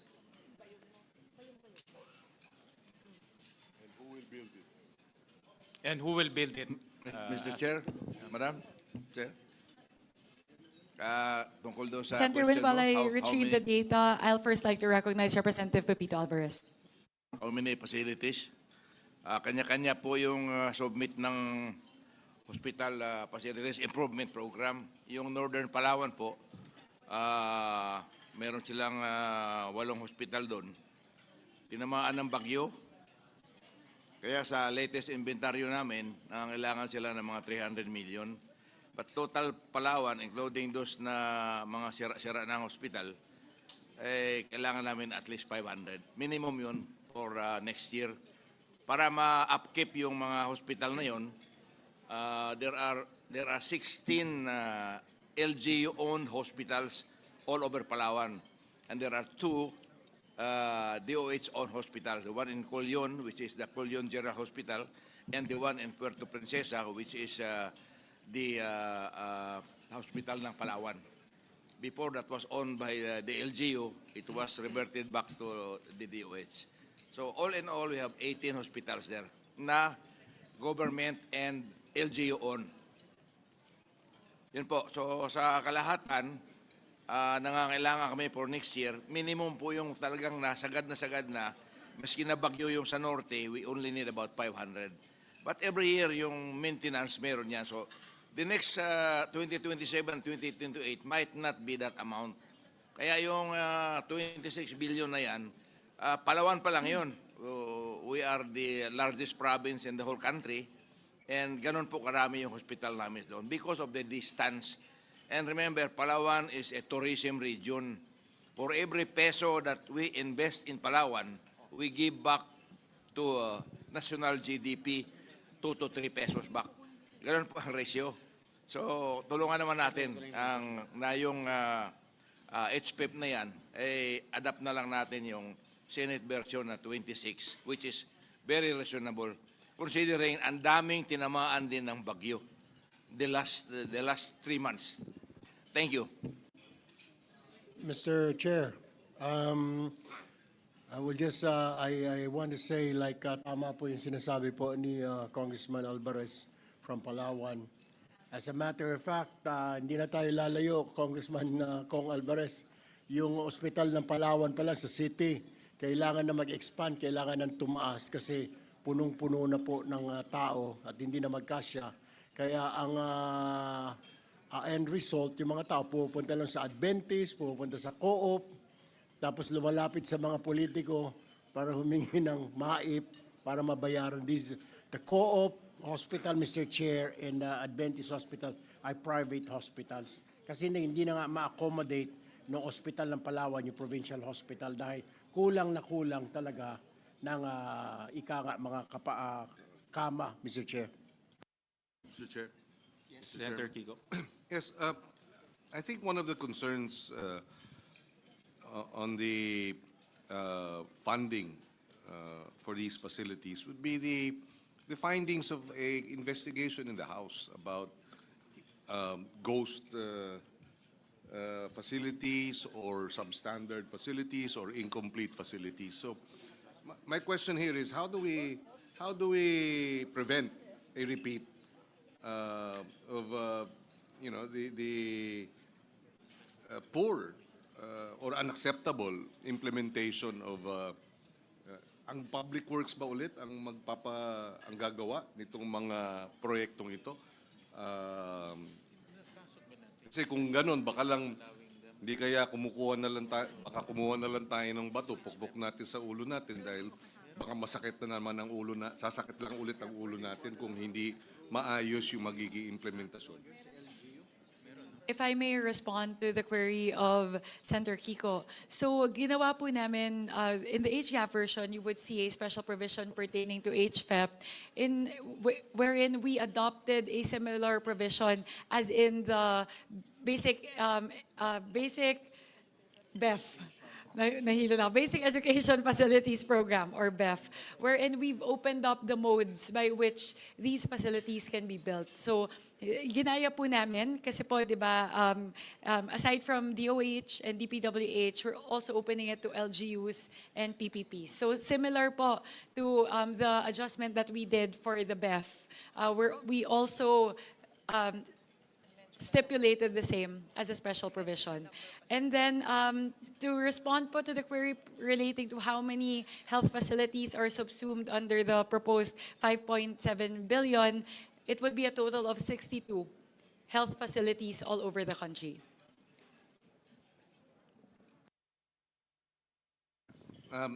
Yes, Mr. Chairman, just to follow through on that, and I recall now when we were hearing the classroom acceleration program. It was mentioned earlier, but I just like to stress that point, that when you have the private sector PPP program in place, and you have local matching between the local government and or getting the local government to be a partner in the infrastructure, at one point,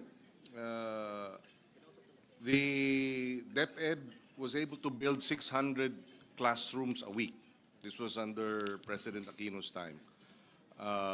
And Brother Armin, who was the Secretary of Education then, would attest that they were able to fill up the backlog.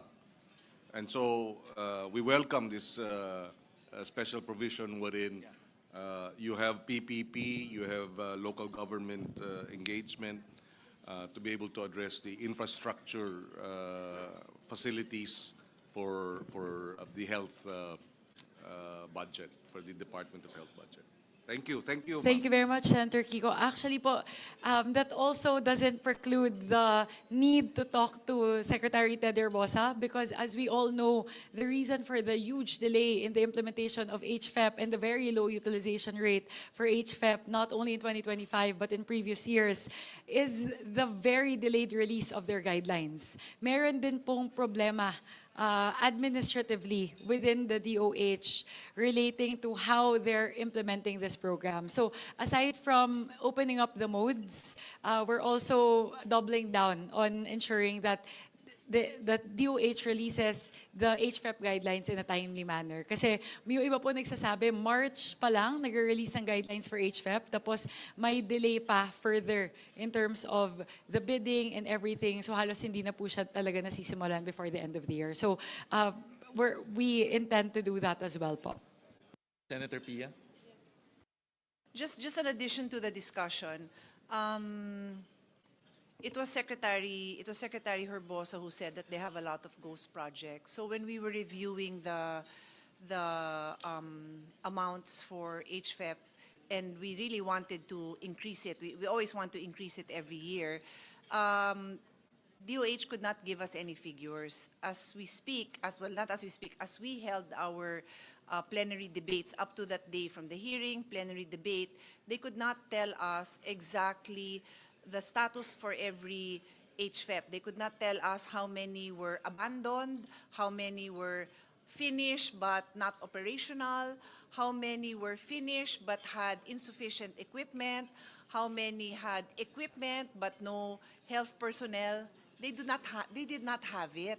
So when I think of our colleagues in the House and mayors individually, I can get their individual commitment that they will, of course, operationalize it. But when you look at it on a totality, ang daming billions of funds worth that are not being able to use for healthcare. The delivery of healthcare has failed in that sense. So it is our collective decision to decide how to proceed. Yun lang naman, I really always support the increase, but we have no answer as of this moment on the status of these facilities. And one last point I'd like to make on the healthcare resources, human healthcare resources.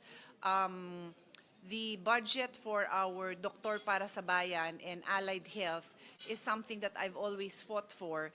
And this goes into our ability to have human bodies, professional human bodies in every health center in your districts in our country.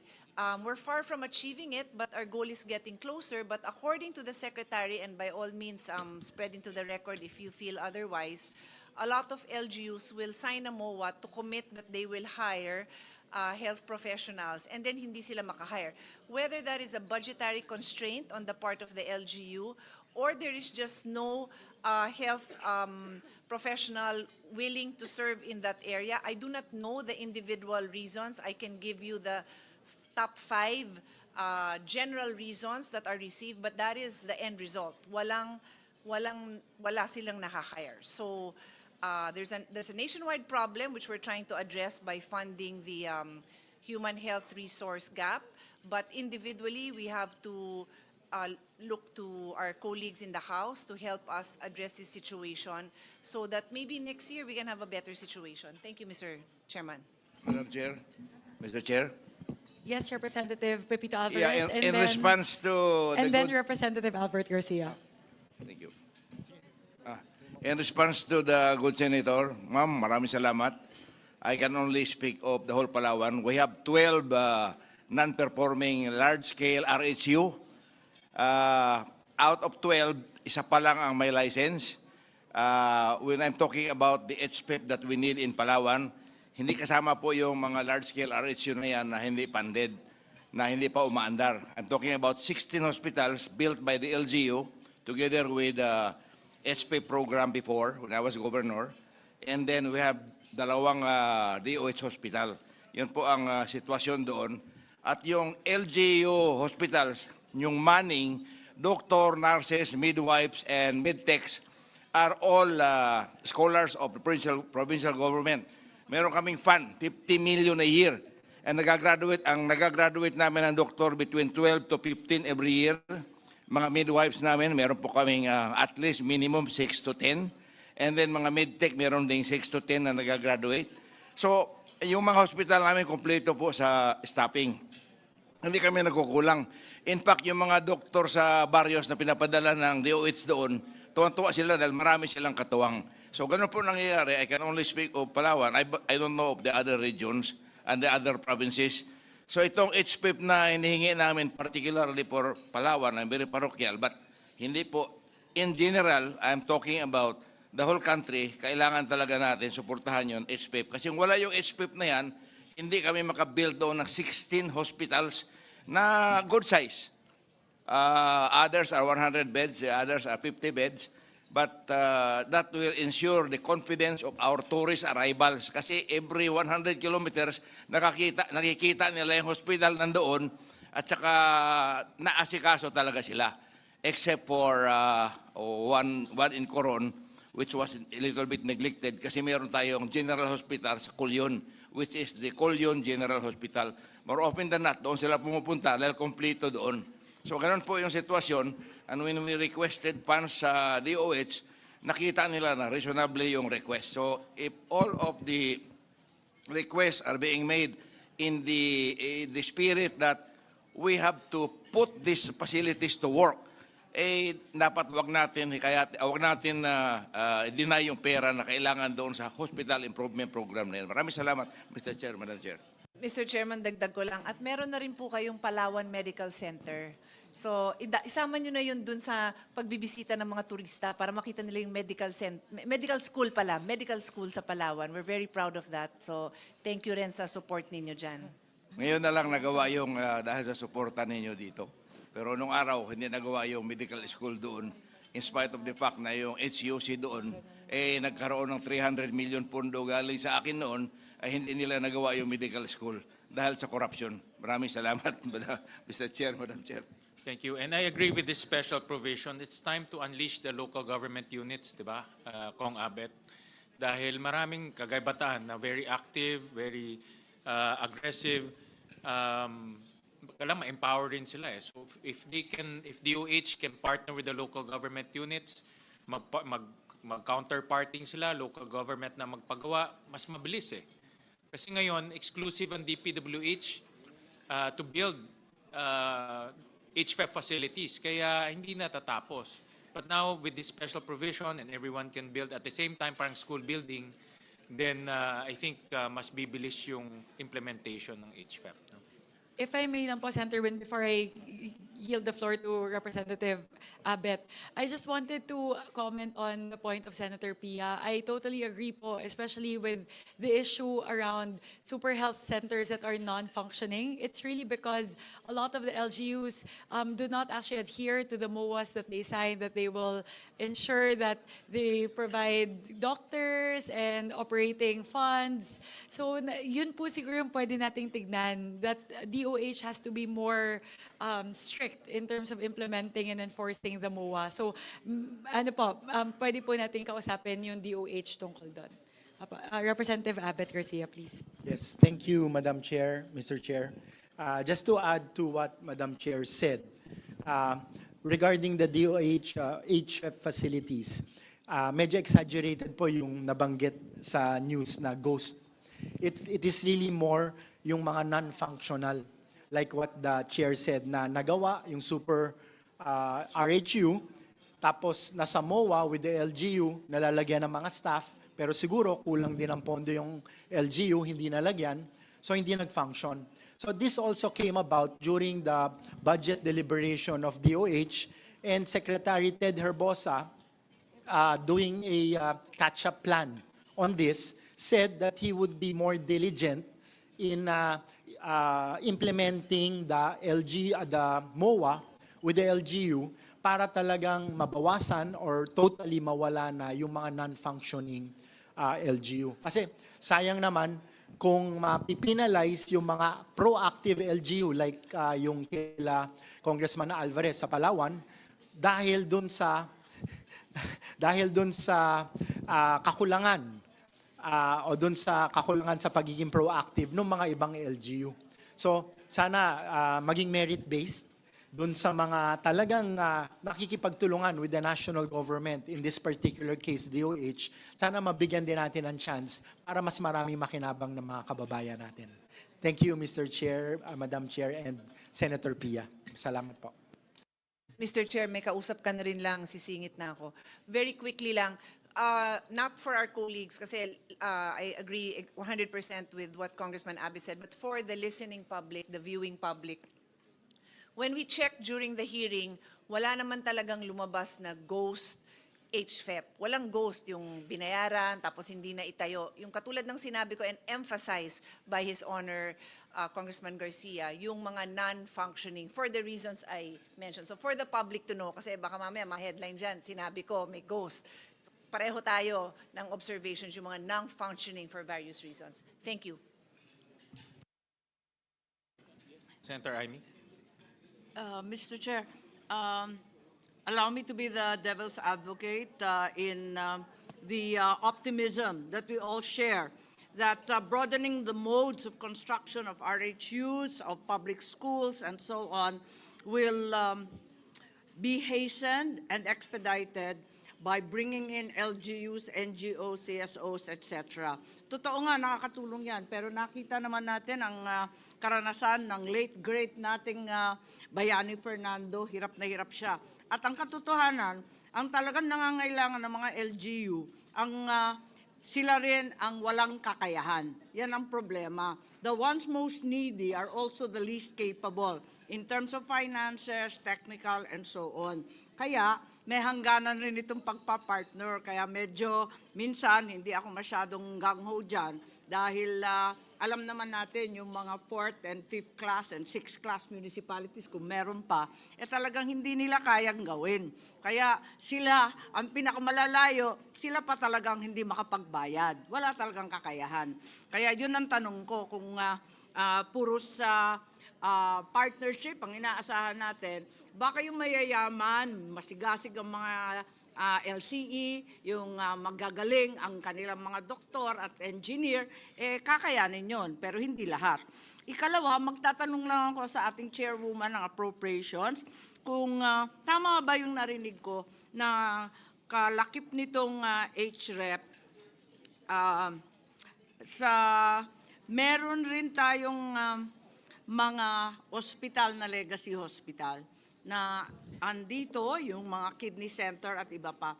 Tinatanong ko lang for accounting purposes and perhaps in the interest of tidiness, would it not be better to directly release them to the large hospitals who are in any case government enterprises and in fact chartered corporations? Hindi ba dapat diretso? Bakit ilalagay pa sa DOH? Tatagal din lang yan. Thank you, Senator Amy. I'll just quickly check in. Kasi po, when we submitted this as an amendment, actually po, it was the advice also of DOH to clump it in under HFEP. But I'll just quickly check po, I agree also with the recommendation of Senator Amy that perhaps rather than lodge it there under HFEP, the 2.4 billion pesos that we've allocated towards the completion of legacy hospitals can be lodged directly in each of the different hospitals. That's something that will be open to to considering. We'll just quickly check po, again with DOH as to why they recommended to put the funds under HFEP. Yes, they haven't had an exactly stellar performance, and as a result, it's perhaps faster and cheaper to simply endow the hospitals concerned. Thank you very much, Madam Chair. Thank you very much, Senator Amy. We'll look into this and we'll get back to you po as soon as we're able, because there's a possibility of moving it out from HFEP and lodging it towards the different hospitals. All right. Can you restate the motion? Yes. With what was shared, wherein we ensure that the implementation of HFEP will hopefully be a lot better in 2026, given the special provision increasing the modes by which these health facilities can be implemented, meaning aside from DOH, DPWH, you can also enlist the help of LGUs and PPPs. With that, we again appeal to our colleagues in the Senate to please consider adopting the version of the HGAB pertaining to the increase in the Health Facilities Enhancement Program to the amount of 22,294,967,000. All right. Any second? Julie seconded the motion of Chairperson Mika Swansing. It's hereby adopted. Thank you. Again, thank you very much to our colleagues in the Senate, and we assure that we will work with you in making sure DOH performs better in implementing the Health Facilities Enhancement Program. Maraming salamat po. Thank you for that. We'll move on to the department budgetary support to government corporations, Department of Health, and yes, Senator Amy. Sorry, Mr. Chair, sorry to interrupt, but there is an unmentioned and unlisted item which occurs actually in the budget. We are proceeding to the Department of Health, government corporations, the various hospitals. But before letter F, there's an E4, which is the PhilHealth Insurance Corporation, which we're fully aware of. Originally, in the NEP, only 53 billion was the endowment to PhilHealth. And naturally, given the Supreme Court decision, which was, by the way, unanimous, a very rare occurrence, 60 billion was added. Given that there's a specific bill rendering such transfers illegal, and also quoting that fund balance, the term fund balance, while ambiguous, is also very, very important. There's also an indication on the part of the Supreme Court that the specific benefits and packages to be expanded should have been indicated. So I would like to say that we have increased this, therefore, in compliance to the ruling, to 113 billion to 61 and so on. We are right to do so. However, the reality is we should perhaps be reminded that this is no straightforward allocation. But in fact, it's in the nature of a refund of an illegal transfer. I don't think it's perhaps the topic or the agenda of this BICAM, but would it be possible to obtain a breakdown of exactly where this 60 billion went? Kasi kung tutuusin, pag susuma sa accounting po, ito na ang ikalawang release or ikalawang pagbibigay ng GAA sa PhilHealth. So, ang mahirap dito, para kang nag-double release. Kasi nagbigay na tayo noon, pagkatapos magbibigay ngayon, pero walang refund as such. I'm fully aware that the Constitution requires that there should be a GAA allocation for any release of any government entity. However, it should be kept in view that this is like a second release na. So anong ginamit? Anong pinaggamitan ng 60 billion? Pwede ba magtanong nun? At ang problema nito, parang ikalawang release na to. Pagbabawalan yan kapag accounting firm yan. Isa yon. Ikalawa, there are far-reaching effects for other GOCCs and GFIs. Naiisip ko lang na halimbawa yung fund balance na sinasabi excess funds ng Land Bank at ng DBP were transferred to the Maharlika Fund, jeopardizing and violating perhaps both banks' minimum capital requirements. Kasi napilitan magbigay ulit ng pera dun sa dalawang bangko at baka manganib sila at sa kakulangan. They had to be topped up. So, kapag susundan natin itong Supreme Court Precedent, baka humiyaw lahat ng government corporations na yung pinagkukuha sa kanila na sinasabing profit nila o excess funds or fund balance, dapat isoli sa kanila sa kada GAA. Yun lang po, naisip ko lang at mahirap na. Thank you very much, Senator Amy. To answer the query, I will defer to Senior Vice Chairperson Albert Garcia, who defended the budget of the DOH. Thank you, Madam Chair. Very good points raised by Senator Amy, particularly kung saan nagastos yung 60 billion. I'm sure gusto rin malaman ng ating mga kababayan. So during the budget deliberation and defense of the DOH, tinanong din po namin exactly itong query na ito.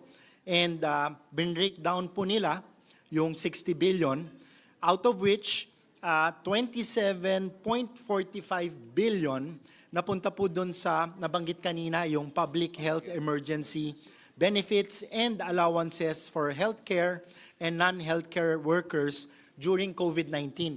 Ito po yung matagal ng utang, pero finally ay nabayaran na po last year, if I'm not mistaken, galing po doon sa 60 billion. So that's 27.45 billion.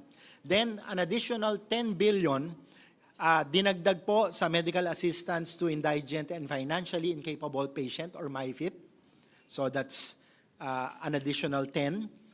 Tapos 4.1 billion napunta po sa procurement of various medical equipment for DOH, hospitals, LGU hospitals, and primary health facility.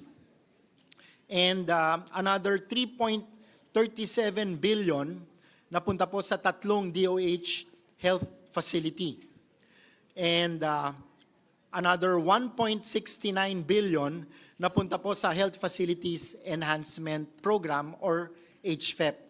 At 13 billion po, ito yung napunta sa government counterpart for financing para po sa mga foreign assisted projects. So, majority of the 60 billion napunta rin po sa health, except for that 13 billion na nilagay po sa counterpart para sa mga foreign assisted project ng ating gobyerno. Parang yun, kaduda-duda.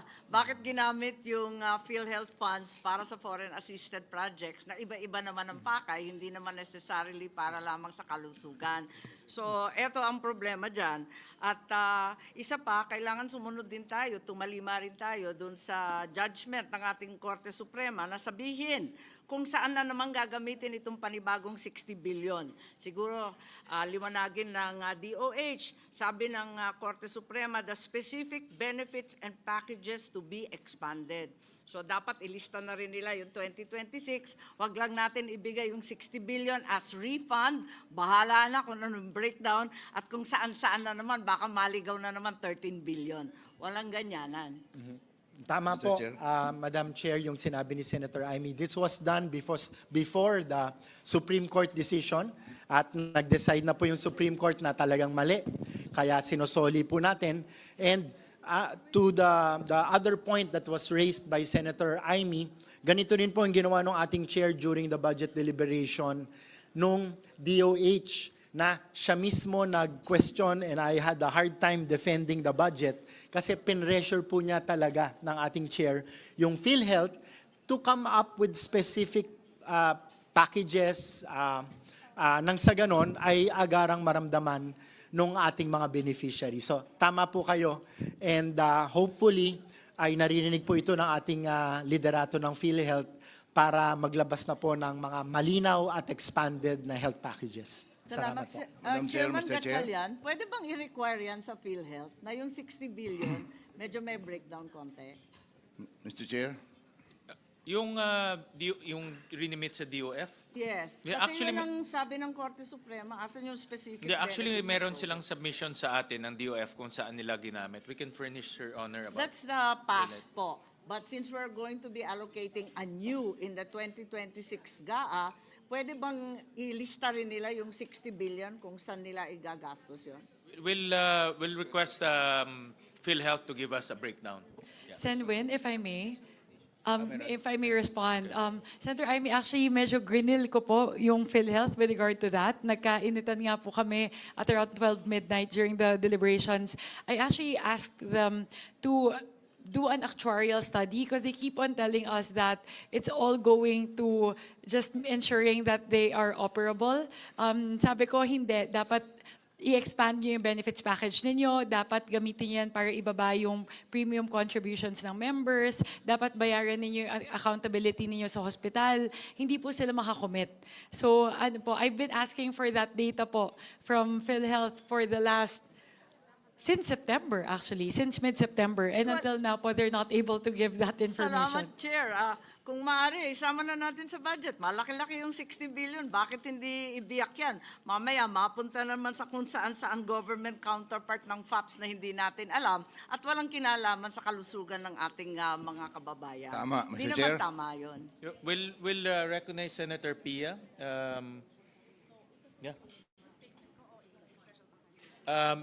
Merong special provision actually to kung saan paggagamitan yung 60 billion, but we'll allow Senator Pia to elaborate on that and also on the PhilHealth issue. Mr. Chairman, just a very short response on that matter. The health advocates would actually prefer that there are no specifics on how that would be used. That the PhilHealth board would be able to make that determination. We do have a special provision which is still very general in nature. It's a continuous implementation of the zero balance billing, introduction and scale-up of benefit packages for catastrophic and high-cost conditions, expansion of coverage for outpatient and YACAP, and implementation of the DRG. Ito yung DRG yung papalit na sa case rates. So, ganun ka-general naman yung special provisions natin. And to be clear, it says including but not limited to. We just want these provisions, which are already programs of PhilHealth, to be implemented. Anyway. Gusto ko lang maliwanagin dahil mabuti na nakikinig yung taong bayan na yung 60 billion ng PhilHealth na yan, this conference will deny exactly where it went yung pera. hindi po sa Facebook na babasa mo na itong 60 billion ginamit sa flood control.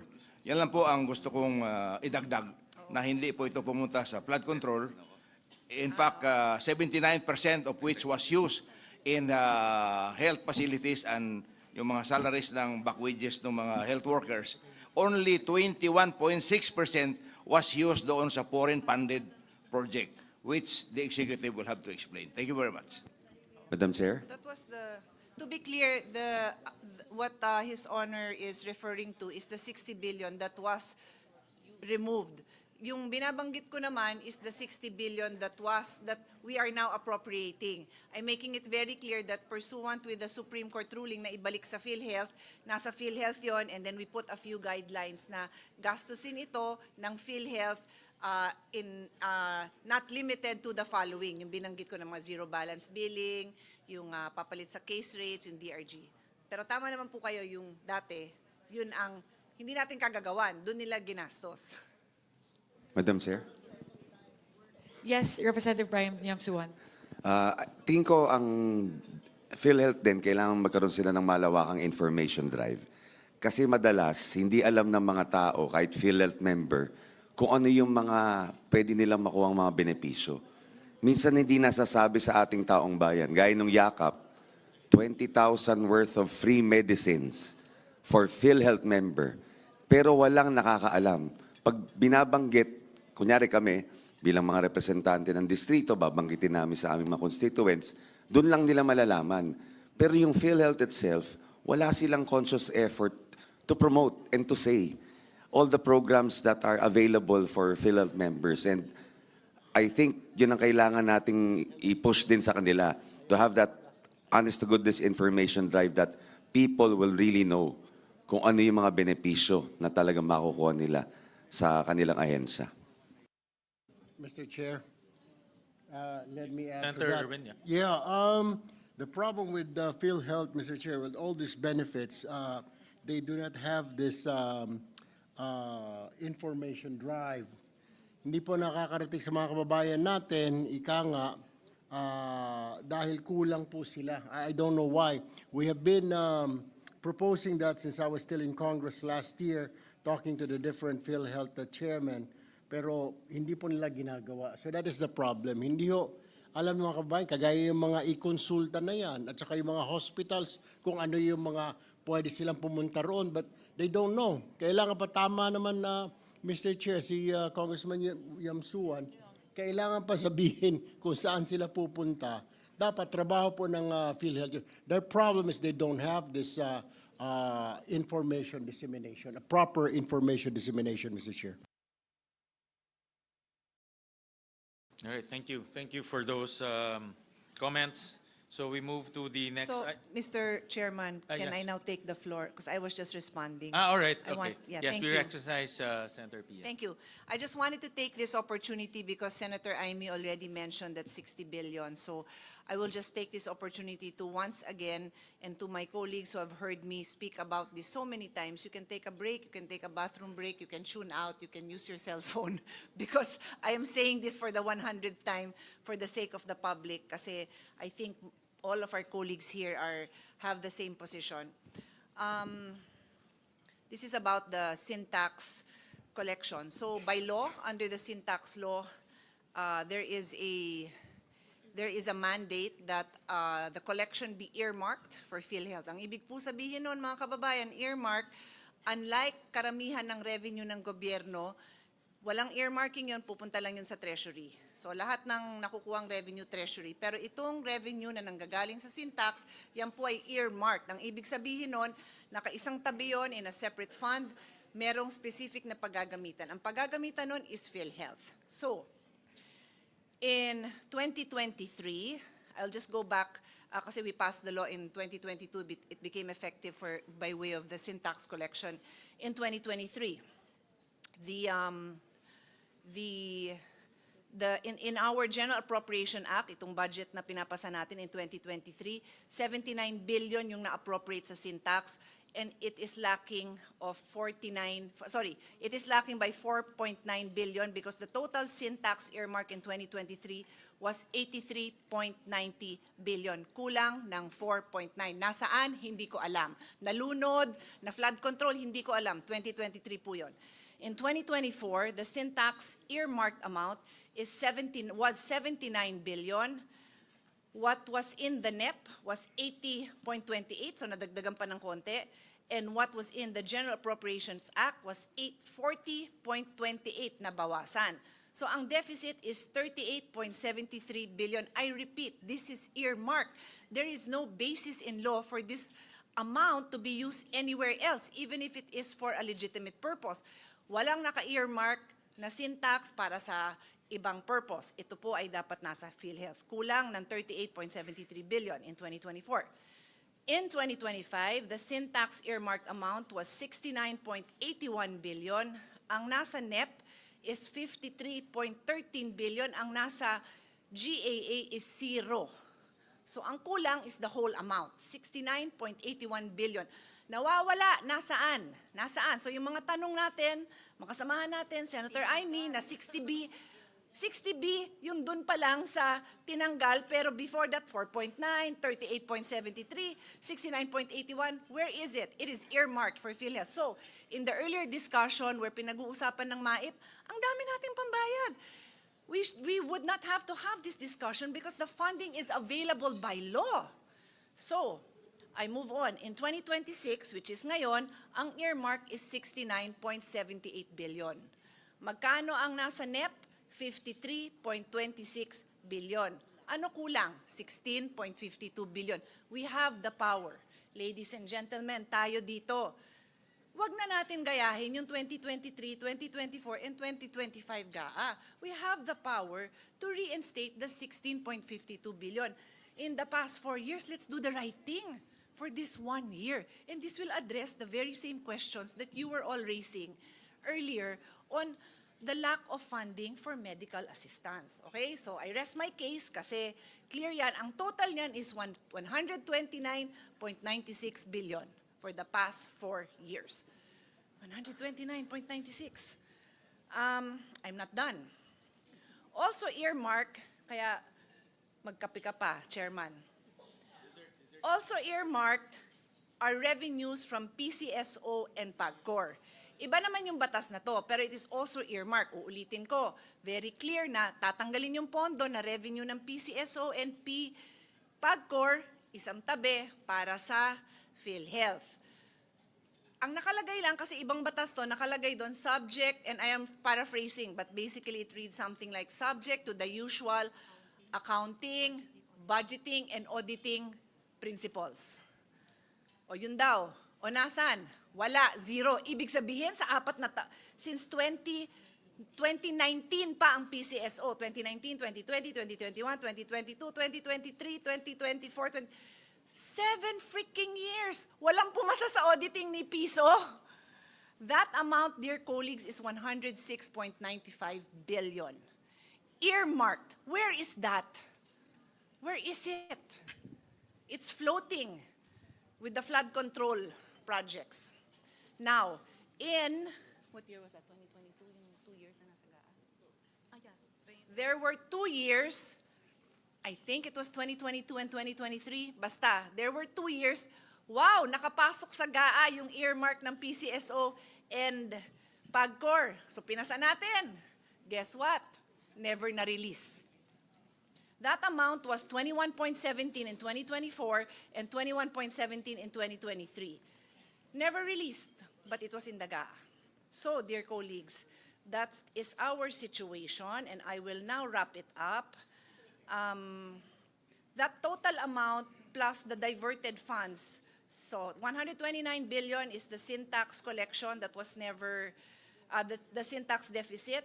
106.95 is the earmark for PCSO and PAGCOR for 2019 to 2025. And then the diverted funds of 60 billion, if you add that all up, it's 296.91 billion, almost 1/3 of a trillion. But of course, we will now reduce 60B because for all intents and purposes, we have all agreed that yung 60B ibabalik. So 236.91 billion ang kulang, Mr. President. So lahat ng diskusyon natin, kulang ang medical assistance fund, yung ZBB na nagugulat yung mga tao, yung ating kayo po, mga colleagues natin who are very active on the ground. Ang dami siguro mga mayor nyo, mga barangay captain nyo na nagtanong, bakit yung LGU hospital ninyo, walang ZBB, bakit may balancing hinihingi sa kanila? And it was only later na ipapaliwanag ng DOH sa atin na it is only DOH hospitals, if you recall that explanation. But with this kind of funding, we can do more. What we did was we put 1 billion for DOH to give LGUs, but you know that that won't go that far. But with 236 billion, that will go far. That will reach the far areas of your barangays. Congressman Pipito, di ba? Sa'yo din, Congressman Abet, sa ating lahat. So that is where we are. I rest my case, but I will also point out that PhilHealth also by law is supposed to subsidize the contributions for the indirect contributors. Ito po yung mga hindi nakakabayad like certain solo parents, PWDs. So walang nabigay na pondo dyan. Eh, magagamit na talaga itong earmarked amounts specifically for this purpose. So, what is my appeal? Why not the whole amount? O sabihin niyong sobrang laki, then in the Senate has been discussing possibility of a 3-year plan. Maybe the chairman can expound on that. But for me, let's do the right thing this year. The 16.52 billion should be included so that for the first time, masabi naman na in this Congress, we upheld the law that we ourselves passed, the sin tax law. So 16.52 billion yung kulang po this year. Yun lang po, Mr. Chairman. Thank you very much to everyone for your patience. I know all of my colleagues here, they have participated in our discussions on this. So kasama na sila dyan, seconding, thirding the motion on this. Thank you. Mr. Chair, yes, short lang. Mr. Chair, can I be recognized? Yes, Senator Lauren. Thank you, Senator Pia, for putting that on record. Yes, we discussed that in plenary, and I was hoping that at least a 16B would be completed and we could find it in the BICAM. Unfortunately, it looks like it cannot be completed because it should have been in the NEP, diba? It should have been in the NEP. But what the NEP of 2027 can do is to include the whole 129.96B.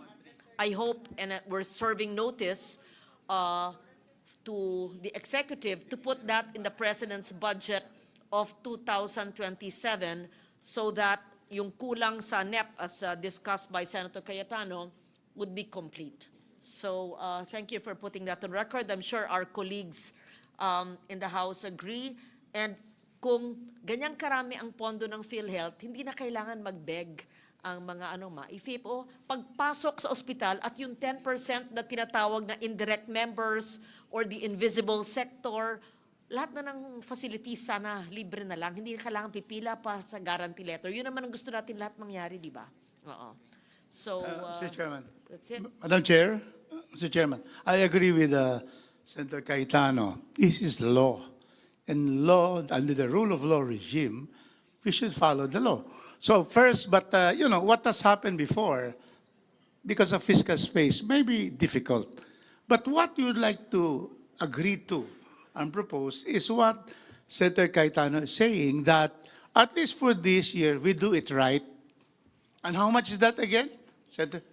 We add 16.52 billion. 16.52.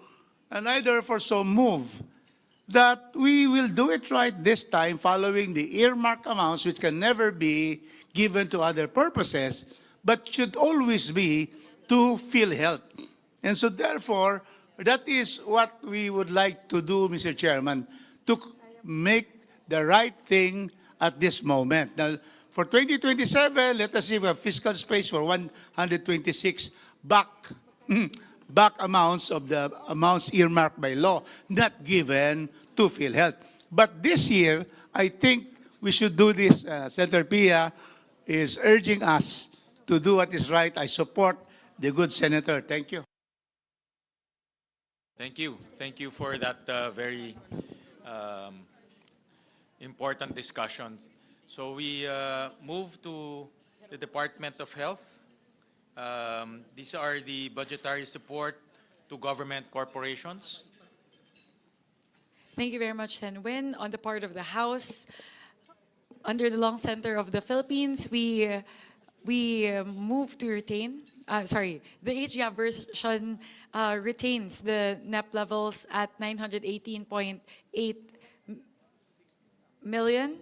For the National Kidney and Transplant Institute, the HGAB reflects the same amount as the NEP at 1.51. For the Philippine Children's Medical Center, the House proposes to increase it by 150 million pesos, thereby increasing the amount to 1.8 billion pesos. And for the Philippine Heart Center, the HGAB reflects the same amount as the NEP at 2.42 billion. And for the Philippine Institute of Traditional Alternative Healthcare, the HGAB reflects the same amount as the NEP at 174 million pesos. Thank you, Chair Mika. For the Senate, and I'm pleased to inform everyone, these are all the interventions of our Vice Chairperson, Senator Pia Cayetano. So I'll just mention the proposals from the Senate. Lung Center of the Philippines, 2.7 billion pesos, broken down as follows. Hospital Services Program, 1.7 billion pesos. Implementation of advanced lung integrated interventions and networking for comprehensive endoscopy. Alliance Care Program, 50 million pesos. Establishment of the Integrated Robotic Surgery, IROS, and Endoscopic Center, 200 million pesos. Advancement of Biobanking Phase 3, 50 million pesos. Procurement of Linear Accelerator, LINAC, 400 million pesos. Procurement of Position Emission Tomography, Computed Tomography, PET CT Scanner, 320 million pesos. For the National Kidney and Transplant Institute, 3.2 billion pesos, broken down as follows. Hospital Services Program, 2.3 billion pesos. Construction of an outpatient services building capability, 400 million pesos. Tama. For Philippine, tama ba? Parang dalawa ito. Sorry, there's a misprint. I think for the construction of an outpatient service building is 500 million pesos. Ano itong isa? Yeah, merong isa pa. Hindi na print mabuti. Linear, tama? Ayan, the procurement of a linear accelerator with stereotatic body radiotherapy. Tama ba? 400 million pesos, no? All right. For the Philippine Children's Medical Center, 3.5 billion pesos, broken down as follows. Procurement of medical equipment, 200 million pesos. Construction of a new building phase 200 million pesos. Renovation of old building phase 200 million pesos. Completion of Eskwelahang Munti, 10 million pesos. Harmonization Initiative, MITHI, 595 million pesos. Hospital Services Program, 2.2 billion pesos. Training and Research Program, 215 million pesos. For the Philippine Heart Center, 4 billion pesos. Hospital Service Program, 3.2 billion pesos. Procurement of various medical equipment, 863 million pesos.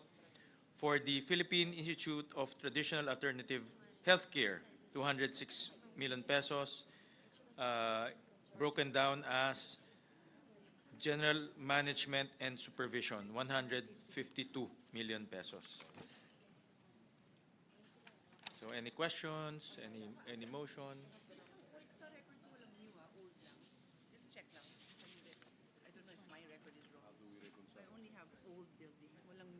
Which one? Which Children's Hospital? Yeah. New. Old building eh. Meron ba tayo? Renovation of building phase 2. Hindi, old meron, new wala. New ito. Kaya nga meron? Ayan, no? New building phase 2. Meron tayong pinasok? Meron. Galing to sa'yo eh. Wala eh.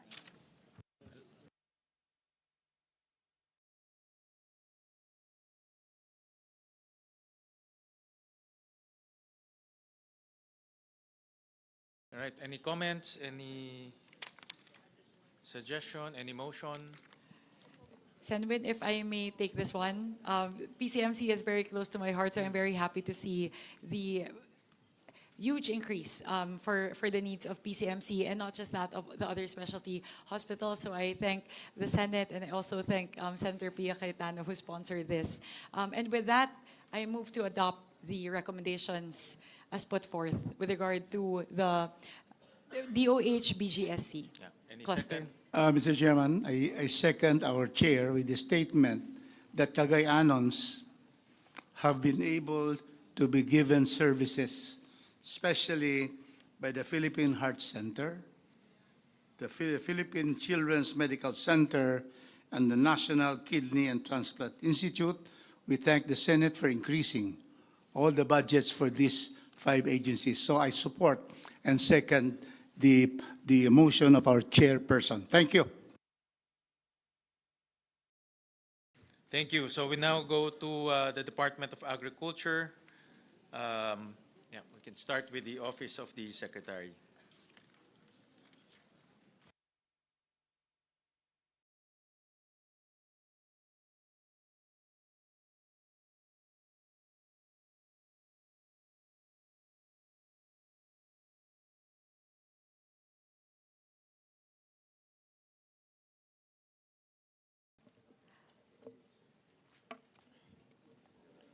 For the department, yun po. Napapagod na yung mata ko, lumiliit na. Hindi ko na mabasa yung maliit. Sandali lang po.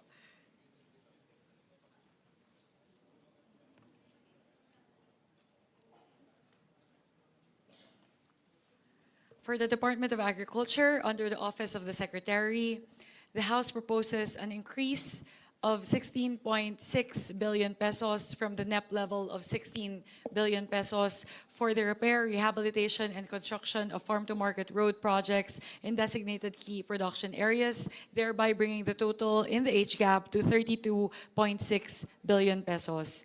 Next would be a proposed 50 million peso increase in the PAEF on the National High Value Crops Development Program, thereby increasing it from 601.9 billion in the NEP to 651.89 billion in the HGAB. Next, and very important for the House, would be the next item, which is to institute a 10 billion peso fund for the presidential assistance to farmers and fisherfolk. This is important because at 7,000 pesos per beneficiary, we will be able to service almost 1.3 million farmers. Next would be Office of the Secretary lang po muna tayo. Yeah. So those would be the 3 major amendments proposed by the House on the part of the Department of Agriculture under the Office of the Secretary. Thank you, Chairperson Mika. We now present the proposals of the Senate, and this is from all the proposals actually came from our Vice Chairperson Senator Kiko Pangilinan, who spearheaded the hearing of all the agriculture offices. So, for the implementation of Kadiwa ni Ani at Kita program,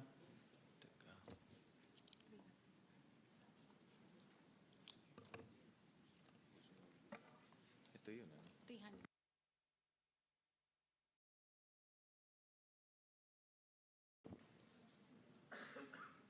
First Office of the Secretary is 160 billion pesos. Implementation of Kadiwa ni Ani at Kita program, 300 million pesos. Young Farmers Challenge program, 120 million pesos. 121 million pesos.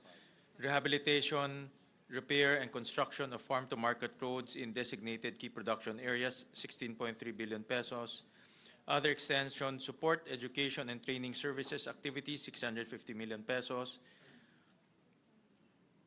Building sustainable agricultural and fisheries enterprises safe through the Farmers and Fisherfolk Enterprise Development Program under Republic Act Number 11321 or the Sagip-Saka Act, 500 million pesos. The Digital Agriculture Project, 600 million pesos. Establishment of Agricultural Food Hub Project, 2.6 billion pesos. Biosecurity for Agriculture and Fisheries Enforcement Project, 1 billion pesos. PSS on the National High Value Crops Development, 1 billion Development Program, 1 billion pesos. Assets on the National High Value Crops Development Program, 519 million pesos. PAEF on the National High Value Crops Development Program, 867 million pesos. INS on the National High Value Crops Development Program, 108 million pesos.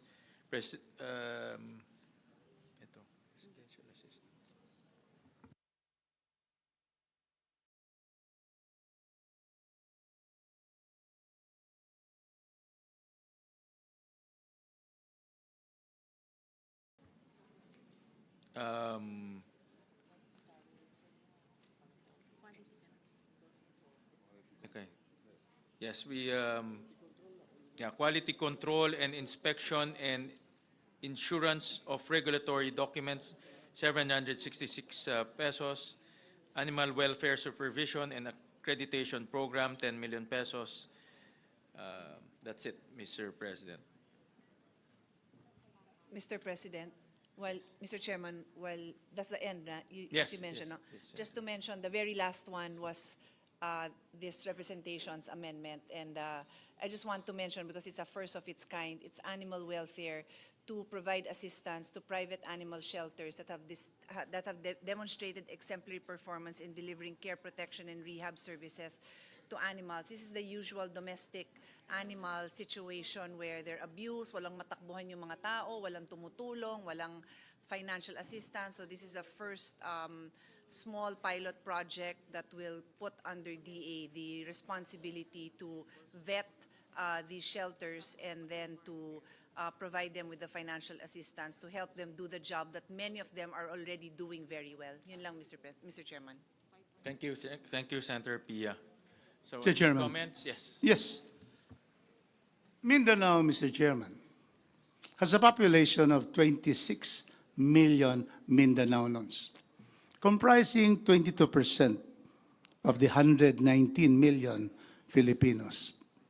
Mindanao contributes to our GDP in the tune of 18 to 19%. But this and the net that was provided to us only gave Mindanao, out of the total pie for the DA, 15.2%. So I asked Secretary Laurel on this, and he said that there are also funds lodged in the office of the Secretary to be able to give justice to Mindanao. Imagine 15.4, and we are the breadbasket of our country. 50% of the corn, Mindanao. Coconut, 50%. Rubber, almost all from Mindanao. So, Mr. Chairman, I would like to know whether the Senate has considered you being the representatives of the entire Filipino nation in general.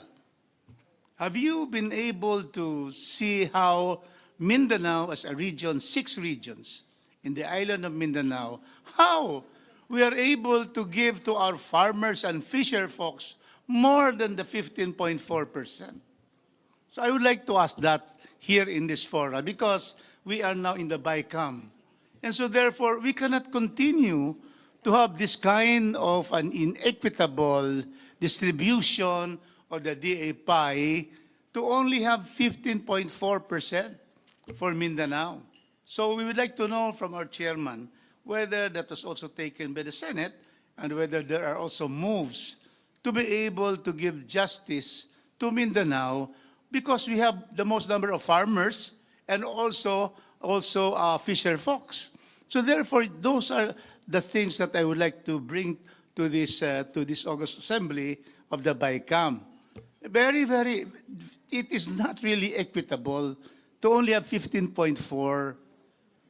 So therefore, NCR gets 11%. And where can we plant in NCR? At Luneta, Mr. Chairman? So yun lang Mindanao talaga, ito yung Lano Promise. And yet, 15.4% lang. So yan talaga ang aming hinaing sa from Mindanao to consider Mindanao, agriculture na ito All the others are okay. Pero agriculture is really what we are all about, Mindanao. Mr. Chairman, can we have a response on that? We recognize Senator Kiko. Yes, with the permission of our chairman. While it is true that the budgetary appropriations are identified as NCR, these are actually national offices who are headquartered in NCR. But their programs and their infrastructure projects are nationwide. One case in point is the National Irrigation Administration. While it is based in NCR and therefore the budgetary allocations would be NCR-based because they are headquartered in NCR, the projects of the NIA are nationwide. So having said that, it is not exactly accurate to say that because the allocations are for NCR and the programs therefore will be implemented in the National Capital Region. So, but having said that, we understand the concern. In fact, because of this concern, there are a number of interventions that we put in place that we would like to address the challenges and nationally. For example, the establishment of a food hub project of 2.6 billion includes a food hub as endorsed by the Department of Agriculture in Mindanao. Where is it? Cagayan de Oro, Mr. Chairman. There you go. The biosecurity for agriculture and fishery enforcement, we asked for 1 billion. This would be the first border control for agriculture products being brought in. And if I'm not mistaken, actually the original request was for 3 billion or 2 billion, but one of the projects for biosafety, first border control facility would be also in Mindanao. So there are a number of other items here that are actually for implementation nationwide. And Mindanao will have a fair share of these projects. Thank you. But Mr. Chairman, the best way to do, for example, irrigation, is not to lump it up in the head office. It should already be pushed down to the regions already. After all, the NIA the NIA has already identified what are these projects, line item ngayon So ano talaga? I mean, we cannot therefore just depend on being given lump sum to Manila. NIA. Then it should go to the regions, including Mindanao. So that is what we are asking. Because when you put it in the head office, the problem there is that it becomes a pork barrel of the one holding the funds. And you have to plead to them. And we are very far from Mindanao. So that is what we should do. Probably how we can do that this time, Mr. Chairman, so that we will be able to have affirmative action to the needs of Mindanao, its farmers, and its fisher folks. So that is what I would like to appeal to our senators. That clear very clear talaga 15.2%. So how can that be, considering if you go to equitable distribution by population under the principle of taxation by representation, then we should be able to at least get 22%, because that is the population percent of Mindanao.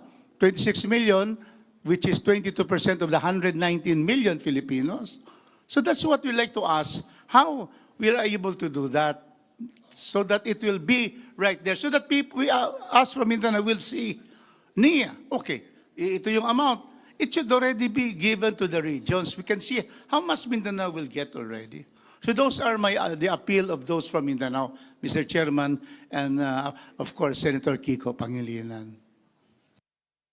Yes, if I may also add, Mr. Chairman, there are budgetary appropriations for the Office of the Secretary, which we believe we pushed for the increase, and there should be a fair share for Mindanao. For example, we increased the PCIC budget by an additional 1 billion, which therefore will be made available to farmers nationwide. The ACPC, we also increased it by 250 million, again to be made available for our farmers and fisher folk nationwide. So these are some of the programs that we pushed for in terms of additional funding, and definitely we should be able to put in place perhaps maybe even a special provision on ensuring equitable distribution of the programs throughout the country. Thank you for those increases, Senator Kiko. And indeed, if there's a special provision that will have equitable, then it will be okay with us. Equitable distribution in accordance with the number of farmers. In the presentation of Secretary Kiko, we can see that 35% of the farmers are in Mindanao, 35 to 40%. So, and the fisher folk. So therefore, we should have that kind of equitable apportionment. So I would propose that we pass a special provision to have equitable share of those funds lodged in the office of the Secretary. I so move, Mr. Chairman.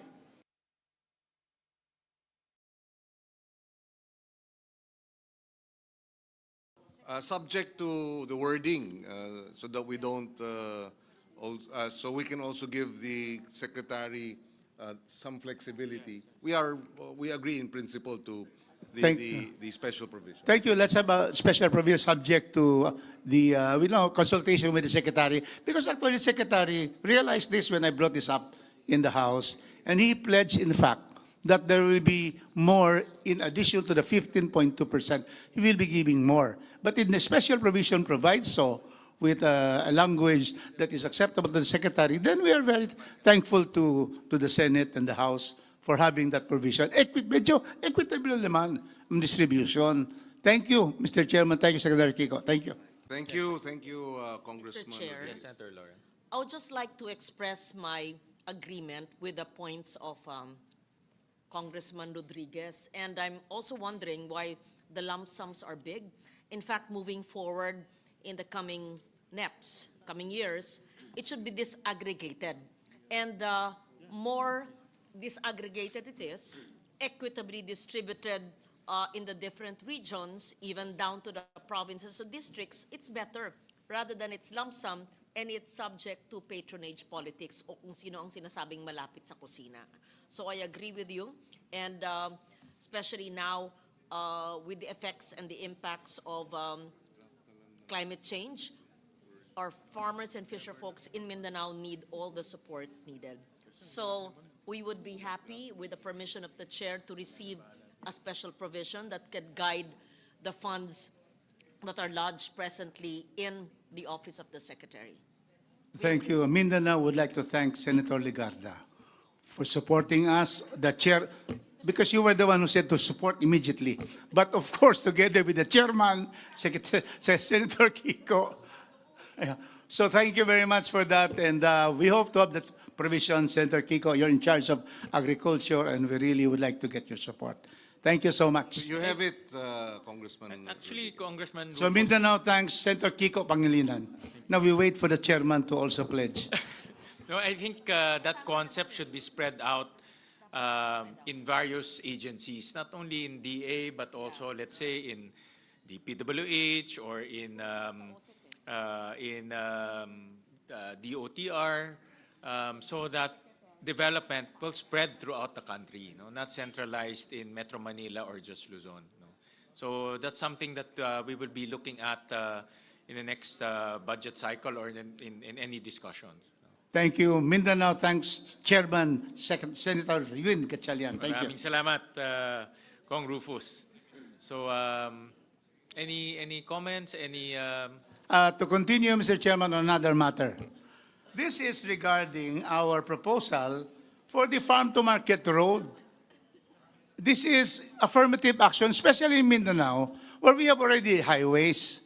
But the problem is how our people in our far-flung barangays will be able to bring their produce to the city, lowering costs and enabling them to bring their products. So I have been requested by the chair, and I always obey my chair. So whatever the chair would want. Thank you very much. Thank you for indulging me, Representative Rufus Rodriguez. Before we go to the question on the farm-to-market roads, I would first like to focus the matter on something of great importance to the House, which is the funding for the presidential assistance to farmers and fisher folk. In the HGAB, there is a allocation of 10 billion pesos for this program, and we appeal once again to our colleagues in the Senate to please help us fund this in the final version of the GAA. The reason being that this is a critical program, one of the flagship programs of the President that enables him to provide assistance, enables the administration to provide assistance to farmers and fisher folk all throughout the country. Several instances where it has been given in the past, in Navotas when there was an oil spill, in Cavite as well, I believe, also due to the oil spill, when there in Camarines and in other areas when there were times of calamities, especially when typhoons would strike, and this would damage the crops of the farmers. And finally, in cases wherein crop prices are so low that farmers get prices below their investment. So siguro po yun po yung hihingiin namin. Napakahalaga po kasi ng programa na ito para po sa ating mga magsasaka at mangingisda. At I will also personally advocate for this as a representative from the 1st District of Nueva Ecija, which is the rice granary of our country. And it is very important for us to be able to have this fund to help our farmers. Siguro po, more recently, siguro po gusto ko pong banggitin yung nangyari nitong nakaraang cropping cycle na napakababa po ng presyo ng pagbili ng palay. At napakalaki po ng nalugi sa ating mga magsasaka. At ito po sana, itong PAF na to ay posibleng maging susi. Malaki po yung papel na gagampanan nito para matulungan po yung ating mga magsasaka na una po kahit papaano ay makarecover doon sa nawala nilang puhunan sa nakaraang cropping cycle at magkaroon din po sila ng puhunan para naman po sa susunod na pagtatanim. Napakahalaga po nito. At siguro po nung isa-cite ko na din po yung nakaraan, nung natamaan po ng bagyong Carding, yung aming distrito, halos higit 1 bilyon po yung nasalanta na mga pananim at mga bukirin. At kung meron po sanang PAF nung mga panahon na yon na agad-agad po na pwedeng mai-disburse para po matulungan yung ating mga magsasaka, napakalaking tulong po sana nun para sa mga nasalanta ng bagyo. And sa parte naman po ng mga magsasaka, napakalaki po na itinulong nito doon po sa mga natamaan ng oil spill. Kasi hindi po sila makapagpangisda. Kaya po ilang buwan po, mahina na yung ilang buwan na hindi sila makapamingwit. Makapamingwit ba yung term pag malakihan? Pero hindi sila hindi sila makapangawil sa kanila pong mga kadagatan dahil po doon sa oil spill. So, ang aming pong proposal, ang aming panukala ay itong 10 billion pesos po na ito ay hahatiin po sa 7,000 pesos bawat benepisyaryo. At ito po ay, ang represent po nito ay 1.3 million farmers na pwede po nating matulungan sa taong 2026. Kaya umaapela po muli ang aming delegasyon mula sa Kongreso na sana po matulungan po kami ng aming mga kasamahan sa Senado na sa pinal po na version ng ating budget ay maipasok po yung 10 billion pesos para sa presidential assistance for farmers and fisher folk. Maraming salamat po. May we hear from our colleagues from Mindanao? Sorry, I'm sorry, Senator. I think Senator Kiko first, and then. If I can, yes. Well, we were reviewing first it was not in the NEP. I think it was considered after the series of typhoons, calamities, and the drop in palay prices, which happened after the NEP was prepared.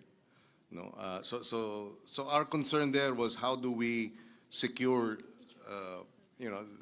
where do we source the money? But having said that, my initial inclination really was to endorse it precisely because talagang hirap na hirap yung ating mga farmers and lalo na sa palay prices, no? Bagsak na bagsak talaga, luging-lugi. Ayaw na nga magtanim muli, no? And then sunod-sunod yung bagyo. There are some concerns, however, in terms of the implementation. For example, sa RCEF of 2025, up until today, of the 13 billion that was supposed to be released, including for our rice farmers, 6 billion for cash assistance. The entire 13 billion has yet to be released. And of the 13 billion, machinery, seedlings, etc., 6 billion is cash assistance. Hindi pa na ibibigay. So, how do we now reconcile giving them an additional 10 billion for 2026? We have not yet been able to give them the 6 billion for 2025. So that's one concern that we were raising. No? The other is the 2024 releases of cash assistance. The COA has found that about 58,000 recipients of the assistance should not have received the amount. And that's a total of about 293 million pesos worth of assistance that went to non-farmers or non-qualified farmers and the like. So these are some of the concerns that we were contemplating with respect to this particular, how do you call it, budgetary appropriations. Now, like I said initially, we were supporting this, and if we'd like to hear out other members of the panel, and maybe from our panel too in the Senate, so that we can try and find some win-win, how do you call it, compromise.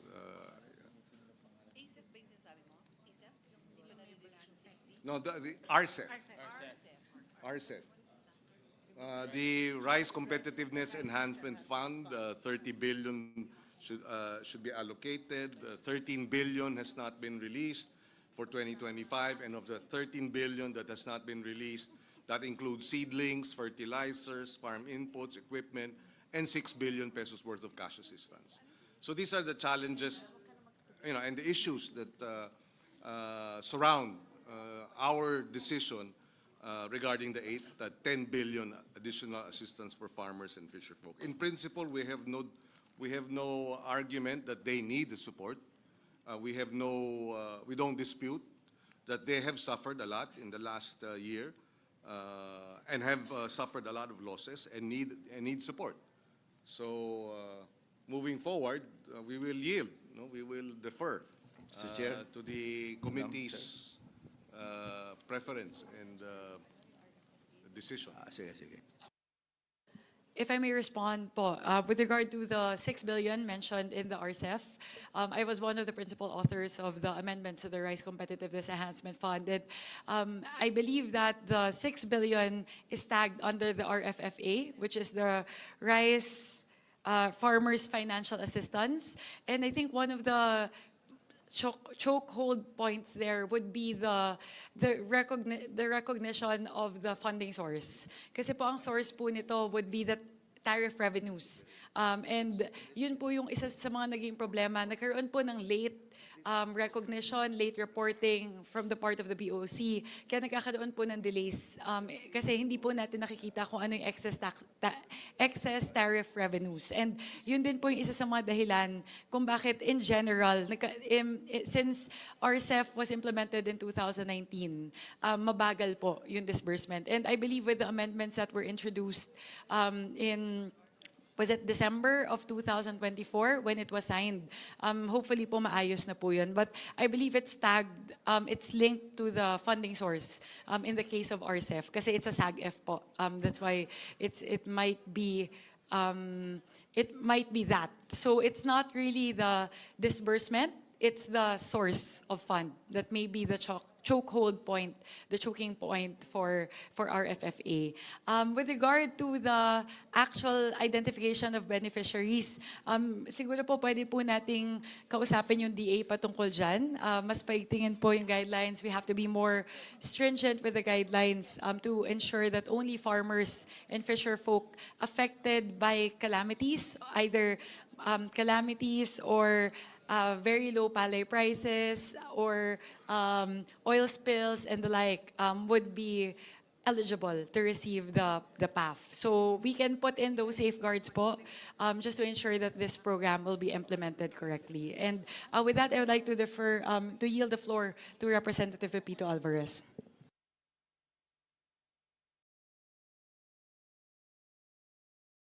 Sorry, follow up lang. Sana i-adapt ng aming Senate counterparts yung requested ng administration na 10 billion. Kasi I can only cite Palawan, kailangan talaga. So, meron mang nagkamali doon, meron mang finding ang COA. Let's institute na lang more safeguards para wag naman natin tipirin yung ayuda sa fisher folk at sa farmer natin. Yun lang ang pakiusap dahil kung makita mo yung minention ni Senator Kiko na nawalaan tayo dahil hindi mayroong mga nagpapanggap na farmers at saka fisher folks, but sa next cycle siguro mas mabuti, mas mababa na yan. Kaya tuloy na lang po natin ito. Nakikiusap kami. Thank you very much. Madam Madam Chair. Chair, if I may. Representative Marcelino Libanan and then Representative Rufus Rodriguez. Thank you, Madam Chair, Mr. Chair. Gusto ko lang mag-propose ng amendment na hindi lang 7,000 yung ceiling bawat isang tao. Kasi napakaliit ng 7,000 kasi parang AX na po yan. Kung maaari, maglagay na po tayo ng ceiling. We are dealing here with the backbone of our economy, farmers and fisher folks na bibigyan. Kaya laki-lakihan na po natin yung may bibigay natin sa mga beneficiaries. Thank you. Thank you, Maino. To respond to that, Bo, actually, this is not something that we will stipulate in the GAA. Rather, it's based on the internal guidelines that the DA has issued when they implemented PAF in recent years. So, ano po, pwede po natin kausapin yung DA kung ano po yung gagawin nila na entitlement per beneficiary moving forward. Representative Rufus Rodriguez. Thank you, Madam Chair. And certainly, we support the fund for the presidential assistance to farmers and fisher folks. President Bongbong Marcos was in the city of Cagayan de Oro last year to give precisely to our fisher folks who were victims of the shear line. They were not able to fish. In fact, there was a deluge of water in the shoreline, and so some boats were destroyed.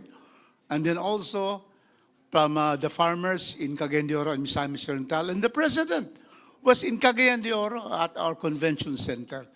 And you can see that our farmers were so thankful to President Marcos because the president went to them and they saw the president, shook hands with the president. The president has brought government nearer to the people. And so therefore, these are the kinds of immediate assistance that the Office of the President can already give when there is a calamity, when there is a typhoon, there are earthquakes, and so which affects farmers and fisher folks. So I appeal to our Senate colleagues to be able to give this 10 billion so that there will be an immediate assistance to farmers and fisher folks all over the country. Thank you, Mr. Chairman. Madam Chair. Thanks, Representative Brian Yamsuan. Yes, as former chairman of the Committee on Aquaculture and Fisheries in the House of Representatives in the 19th Congress, I really say, kailangan talaga, the need for additional funding for especially our fisher folks. Sila yung madalas tamaan, bagyo, sila yung laging nawawalan, and of course, dwindling pa yung population ng ating mga fisher folks. Almost 70% ata ng ating fisher folks ngayon, 50 years old and above na ang mga edad nila, at konti na lang po ang talagang pumupunta dun sa sektor na yon. And I think with this additional funding, we can, kumbaga, give them a lease on life doon sa kailangan nila para sa pang-araw-araw. And I support my colleagues, especially the move of our chairman, Mika Swansing, to really give this a additional funding kasi talagang kailangan nila. And we also ask for your consideration for the approval of this budget. Senator Amy? Yes, Mr. Chair. Alam naman ng lahat na pinaglalaban ko ng todo ang ating mga magsasaka at mangingisda dahil ako ay nagmula sa isang rural, agricultural na constituency. No? Hindi naman namin mapagkaila yan. Subalit, tinatanong ko lamang, ang pangalan nito, Presidential Assistance to Farmers and Fisher Folk. Kung tunay nga na prioridad ito ng administrasyon at presidential assistance pa ang pamagat nito, bakit hindi sinama sa NEP, which is otherwise known as the President's budget? Go ahead, Senator Kiko. Yes, allow me to explain what the Secretary shared with us. No? Precisely because of the impact of the drop in palay prices and then the series of typhoons, calamities, floods that happened after the NEP was submitted. My understanding is Malacanang felt the need to allocate this additional budgetary support. So it came after the DBCC had submitted the draft? Yes, And, because the typhoons came after and the drop in palay prices came after. well, that being the case, therefore, why did our committee report not include it? Well, the subcommittee of which I chaired endorsed it, but because of fiscal space, and the discussions were the discussions were such that may AX na, no, hindi na implementa ng tama yung pag-distribute ng assistance and a number of other considerations. The committee, I deferred to the chairman, but now we're discussing it again, and he's open to my previous suggestion that we include it and endorse it, Mr. President. Okay, nagtatanong lang naman at alam naman ninyo mas radikal ang aking panukala para rito, kundi ang akin hindi yung one-shot deal na 7,000 na sa pakiwari ko, hindi naman magtatagal ng 1 buwan para sa pamilya ng 5, no? Hindi naman magtatagal yan, hindi talagang solusyon. Ang akin nga para magkaroon ng national wage, farmers' wage ang marginal farmers kasi hindi yung one-shot deal ang makakatulong sa kanila, kundi malawakan at mas mahaba, sustained support dahil ang layo-layo na natin. Ganun pa man, tignan natin kung saan kukunin ni Chairman Gatchalian. Magmamagic pa tayo para magkaroon ng fiscal space. Senator Erwin? Thank you, Mr. Chair. Mr. Chair, the problem here is, bottom line, we don't have funds for this because it is not number one in the NEP. Pangalawa po, saan ho natin huhugutin to? Saan tayo magbabaklas? Ilalagay natin dito. Pero may mga options po tayo kasi when I was with the DSWD, may mga programs po ang DSWD dito. Yung Kalahi Seeds for One. Nandyan din po yung Sustainable Livelihood Program para sa mga kooperatiba. Nandyan din po yung AIX, pag may mga bagyo, they continue to do this. So may options actually, may alternatibo na po pwedeng pumasok, tumulong ang DSWD through doon sa Kalahisis nila. It's a community-based program to alleviate poverty in that community. Number two, yung Sustainable Livelihood Program. Usually, ang ginagawa dito ng DSWD, cooperative, encouraging mga fisher folks, mga farmers, to create a cooperative or to build their own cooperative, then lalagyan ng pondo yung kooperatiba na yun. Number three, yung AIX nga na 5,000 ay binibigay usually sa mga calamity areas, yung mga tinamaan ng kalamidad ng mga kababayan natin. So, there are options. Ito ang 3 options na ito ng DSWD, Mr. Chair. Senator Pia and then Senator Kiko. Actually, Mr. Chairman, my intervention is similar to Senator Tulfo's. Of course, he was our former secretary, but I handle the budget of DSWD right now. So, Mr. President, let me start with another committee that I chair, the Committee on Sustainable Development Goals, Innovation and Futures Thinking. The number 1 SDG is no poverty, and the Filipino farmers are the poorest sector in the entire country. So there is no argument that we need to support them, and it is well worth our time to spend more than a 10-minute exchange on ideas on how we can provide more funding for the farmers. I think it is worth having this discussion. My intervention specifically is, well, first my observation, there seems to be a problem with the efficiency of DA in identifying and delivering the needed funds to these farmers. Clearly, the fact that the chairperson said she had a lengthy explanation on the availability of the fund, and then in terms of the questions on who is receiving those funds. Now, Senator Tulfo had already mentioned that DSWD has similar programs. So, my humble recommendation is that we consider giving that fund to DSWD, because as it is, DSWD has their own share of problems in the efficient delivery. But mas natuto na sila, mas nahasa na sila, mas tinitingnan natin sila. Kumbaga, mas mahirap magkaroon ng kalokohan doon, in my humble opinion. Kung hindi sanay si DA sa ganito, then we're open a whole Pandora's box with this new agency delivering funds that they do not, I'm not aware, but do they have the expertise in doing this? Because DSWD has the expertise. On that note, the LSLP that His Honor mentioned is 4.5 billion under the NEP, and the House recommended this to be 5.13 under the GAB, and the Senate supported this. So pwede natin dagdagan yon. It's just an option because mahirap sa atin na nakakarinig tayo ng pera na pinaghirapan natin hanapin para makarating sa mga kababayan, tapos hindi nakakarating, nakakaltasan. Ang sakit eh. So kung mabibigay natin to sa isang ahensya na mas maaasahan natin, that might be an option.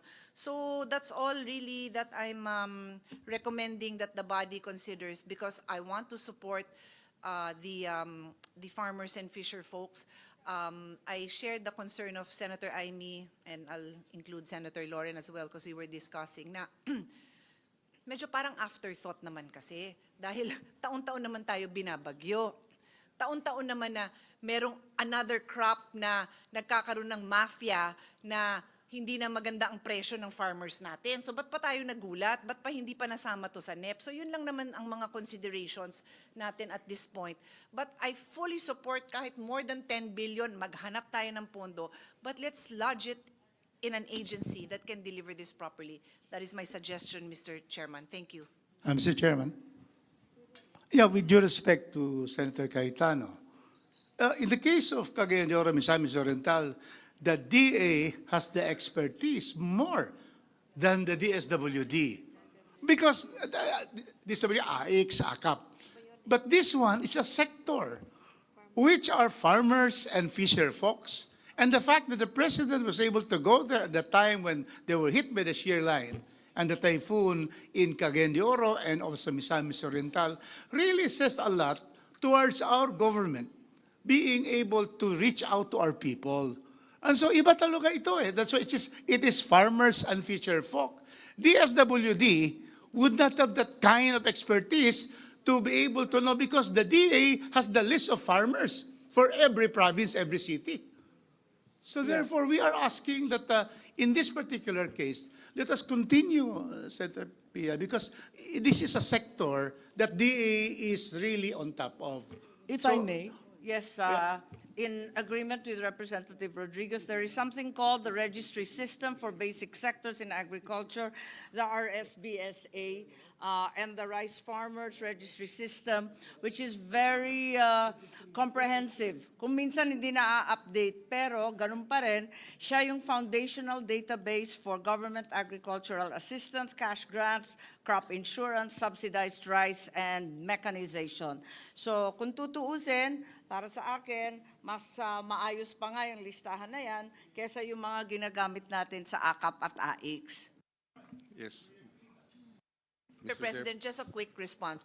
I defer to the experts, no? Kasi alam nyo naman yung mga farmers nyo. So sa akin lang naman, it was just a suggestion because clearly there have been issues. So I'm so happy to hear na maayos po sa Cagayan de Oro. I'm truly happy about that. Pero what do we do with those, how many? 65,000 wrong recipients? 58,000. How many? 58,000. 58,000. So what do we do with that? I don't know. That's why I'm just throwing some, if I may just continue. We don't have the data as to So- where, but that was the national figure that was given by COA.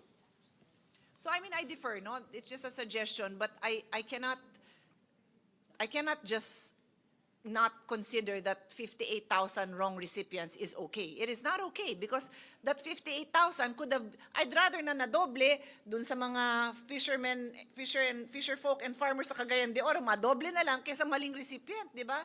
Kasi sayang din yung nilalagay natin dun sa ibang assistance kung sa ibang programa, mali-mali din ang pag-deliver. So it's just that. It's just a level of frustration that, you know, we work so hard to find the right funding and then it doesn't go to the recipients. Thank you. Mr. Chair? Senator Kiko? Yes, Yeah. go ahead. I will yield. Mr. Chair, mine kanina was just a suggestion, di ba, na instead of giving out 7,000 one time, I mean, we have typhoons every few months. Farmers, crops, they're destroyed pag nadaanan ng bagyo. And then fisher folks din sila makalabas. Mataas lang, malaki lang ang alon, hindi na kagad pinapayagan ng Philippine Coast Guard. So, we give them 7,000 this month, July, may bagyo na naman na September. My point here, Mr. Chair, is like, why don't we give this, sige, kung DA, let's just give it to DA, or like what Congressman Rodriguez is saying. Pero siguro, baka po pwedeng gawin natin in a form of a livelihood. Para kulang kasi 7,000 at one time, ang bagyo, 3 times, 4 times, tumaas lang yung alon, amihan, habagat, di na makalabas yung fisherman natin. So, siguro mas maganda kung gawin natin ito. I don't know if the good congressman from Cagayan de Oro will agree with me, na hindi in the form of ayuda, kundi parang sustainable livelihood. It's a livelihood. Like they pull their money together in one community, in one fishing village, para makagawa sila ng isang kooperatiba doon, like what DSWD is doing, para may pinagkakitaan sila every time na hindi sila makalabas because may bagyo, may mataas na alon. Mr. Chair. Mr. Chairman, fishing and farming is already a livelihood. And precisely, because it's a livelihood, they need already, when there's an emergency, they need to buy fishing nets because, it was destroyed, the boats have been dilapidated. So in other words, these are immediate assistance. And therefore, the livelihood that they have, farming is a livelihood. We don't have to reinvent the wheel on what should be the farmers should do, or the fisher folks. And that is why I'm saying that probably let us continue with this and probably just have, make the DA probably be more attuned to really singling out and getting who are really qualified, so that your 58,000 will not follow. But the concept itself is an immediate need for the livelihood of farmers and fisher folks. Thank you, Mr. Chair. Mr. Chairman. Thank you. Mr. Chair. Yes, Senator Kiko. No, and just then Senator- just to add to the points raised earlier by Senator Pia Cayetano, Senator Amy Marcos, on the matter of this being a stopgap measure, It is calamity cash assistance to address a real need given that bumagsak ang presyo ng palay, hirap ang ating mga magsasaka. But I share the view that this is a short-term stopgap measure. And strategically, we will have to do this every year, considering every year the storms get worse, get more destructive, and the like. And that's why I said this during the hearings, that if this is 10 billion, maybe we should, of course, this is just putting it out there, and hopefully in the future, we can get the support of both houses to address this. Why not allocate 5 billion pesos for capacity building of farmers and fisherfolk cooperatives? In other words, give the DA the power to manage, to provide developing of co-ops, or allocate another 10 billion for extension service. In other words, expand the extension service capacity of our DA, not in the regional level. Bring them down to the municipal level so that extension service funded by the national government will reach our farmers down to the grassroots. This, I think, in the long run, we're putting money for strategic, sustainable interventions. This is a stopgap intervention. But anyway, having said that, it is still needed anyway, but I think if we wish to address the challenges of agriculture in a strategic and sustainable manner, we have to put more money into organizing them, building their capacity, put more money in extension service so that government can be with them in the grassroots, put more money in, yes, mechanization, but what use is mechanization if they're not organized? What use is all the other interventions, drying facility, if they're not organized? And therefore, strategically, we'd like to see that. And yes, the poorest sectors are the farmers and fisherfolk. Ang national poverty incidence natin is 16%, but in the sector of farmers and fisherfolk, it's 27%. It's pretty much double the poverty incidence in both farming and fishing. And unless we secure our producers, our food will always be expensive. And therefore, well, for the record, Mr. Chairman. Senator Amy? Yes, thank you very much, Chairman Gatchalian. Papayag ba kayo kung i-transfer ang 10 billion mula sa AIX o di kaya iwanan sa AIX at lagyan lang ng stipulation na para sa farmers yung 10 billion since we cannot find fiscal face? Pwede ba yun? Kasi ang nangyari ngayon, pumasa yung free funeral. Yung free funeral services na papasok sa AIX yun.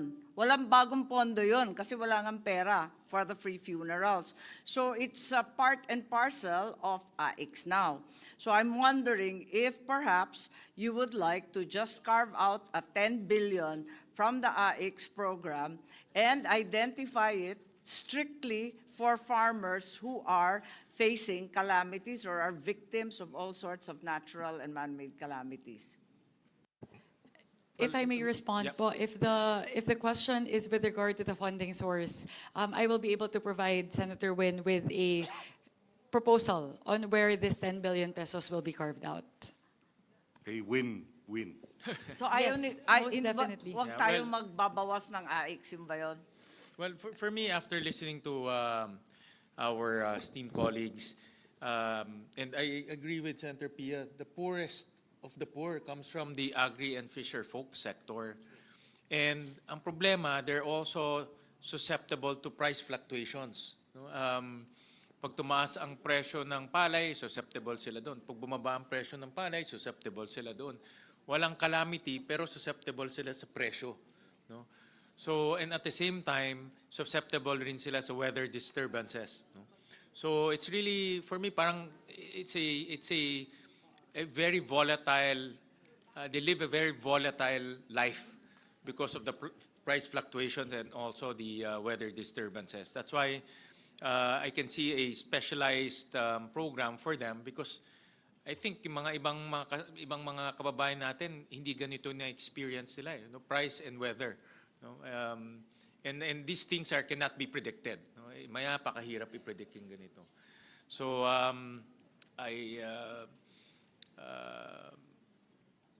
for me, I see the benefit of this program, especially for our farmers and fisher folks. Yeah, so Thank you very much, Senwin. And with that, I would like to reiterate my motion to include the 10 billion pesos for the presidential assistance to farmers and fisher folk to the final version of the BICAM. Madam Chair, you did indicate that you had identified a funding source. Can you share it with us?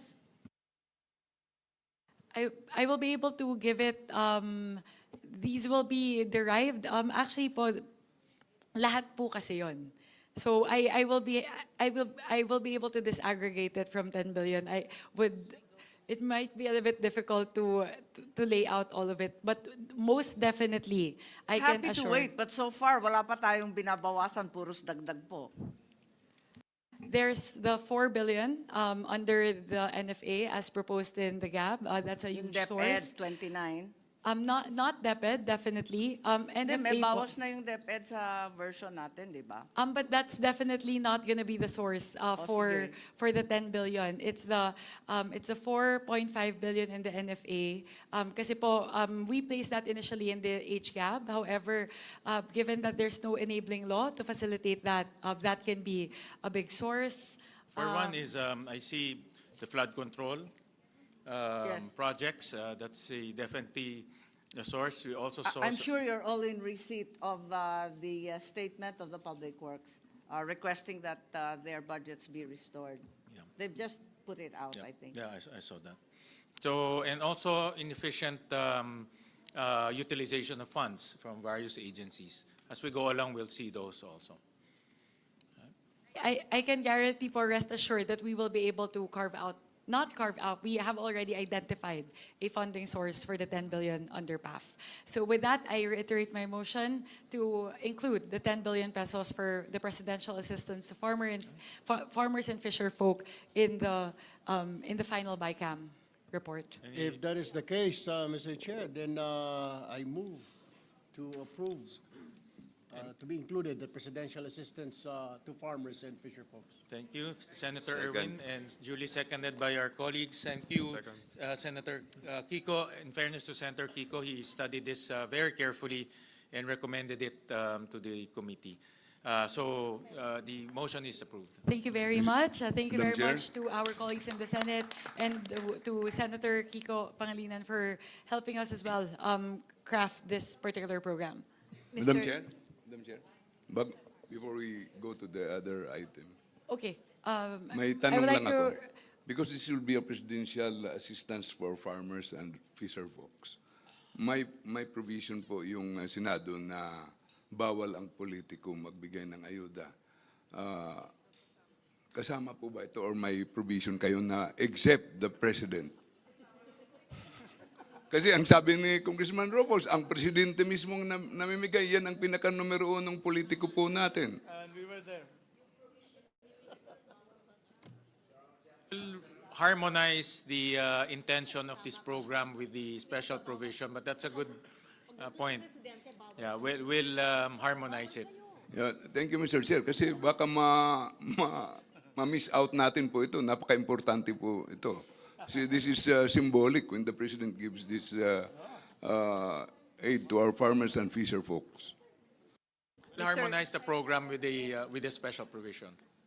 Yes, Senator Pia? Yeah, Mr. Chairman, I just want to put on record that I was messaging Secretary Rex Gatchalian of DSWD regarding my idea that DSWD might be able to assist. And he said there's already a precedent for that, wherein they have assisted DA, and the list of farmers and fishermen were given to them and they would do the payout. So just to put it on record, and perhaps Senator Kiko can just relay this to the Secretary, that if it is an efficient way in some other areas, then why not?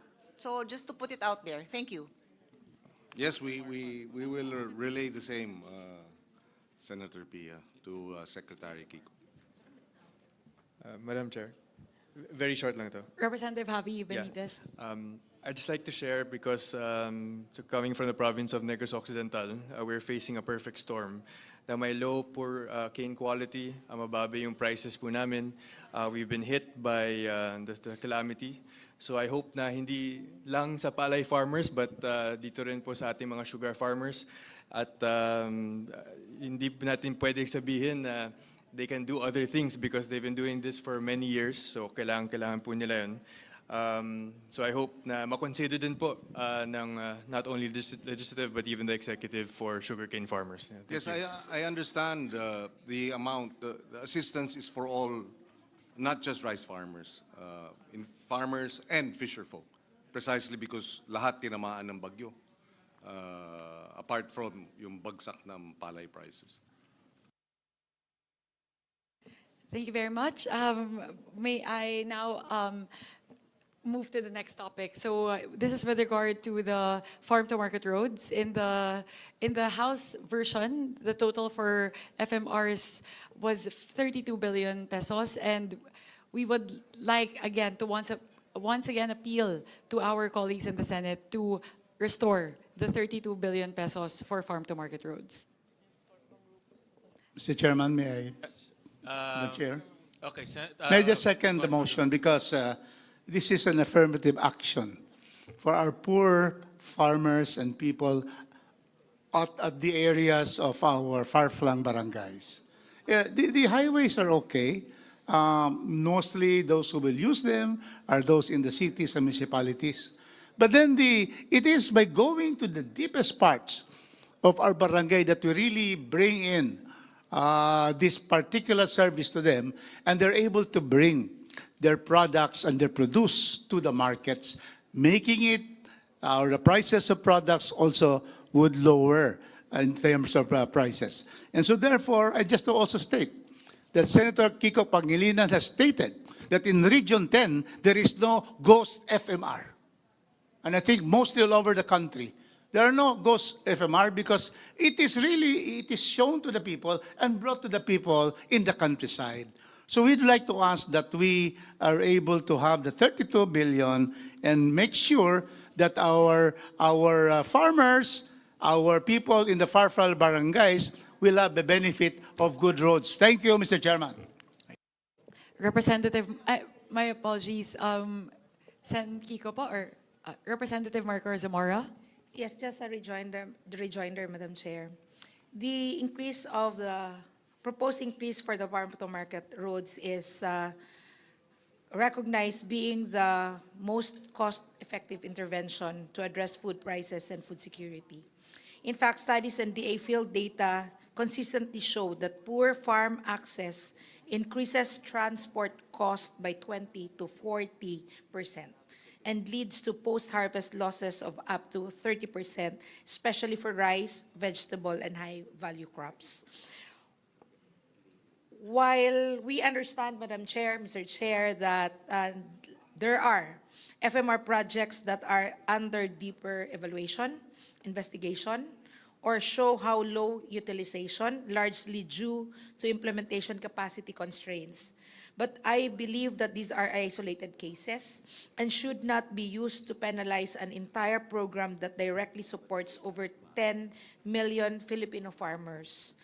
And to correct this response is to strengthen oversight and implementation and not to reduce funding. And so we appeal, I join the other members in appealing to maintain the proposal of 32 billion, Mr. Chair. Representative Alan T. Thank you, Madam Chair. Based on the Department of Agriculture's data, 61,000 kilometers of farm-to-market roads are still unpaved. With the 32.6 billion farm-to-market roads, it will only able to construct at base price of 15 million per kilometer, around 2,175 kilometers. So we are still far away from 61,000 kilometers that are unpaved road. Thank you, Mr. Chairman. Thank you. Senator Kiko? Yes. Yes, may I respond? When we were hearing the DA budget, there were a lot of discussions about the farm-to-market road programs, and it was in the background, in the backdrop of the flood control scandal, and therefore we were very mindful. And again, the 32 billion from the House was not part of the NEP.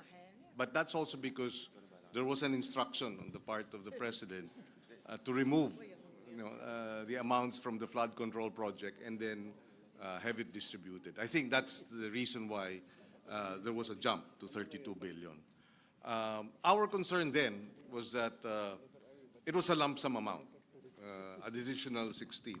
Because we were already in the discussion with the chairman, we needed coordinates for the projects. And when we received this, the additional amount, there were no coordinates yet. And therefore, in that context, we felt it best to tread carefully, set it aside, approve whatever amounts had supporting coordinates, so that we were all clear about moving away from the previous practices of lump sum amounts without corresponding coordinates. So that is where we came from. By the time we endorsed our committee report, our subcommittee report, doon lang pumasok yung coordinates na binigay ng DA. So kumbaga, the train had already left the station. And ang hirap na ibalik. But we are actually open to adjusting because nailabas na nga itong mga coordinates na ito. Another issue that is our concern as we approve the amounts as endorsed by our Senate version is the discussions with the Secretary of Agriculture, Secretary Kiko, about the cost estimate of 15 million per kilometer. According to, and this is for the records, Secretary Kiko felt that the 15 million was on the high side. In fact, he said, we can do the same per square meter, per kilometer construction at 50% less. In other words, 10 million per kilometer. So that again became a concern for us. How do we now ensure that the farm-to-market road projects implementation will not go the same or similar route as the flood control, wherein you have overpricing? So this is again where we're coming from. If I may suggest, if we are to bring it to 32 billion, that we put a proviso that there has to be the buffet.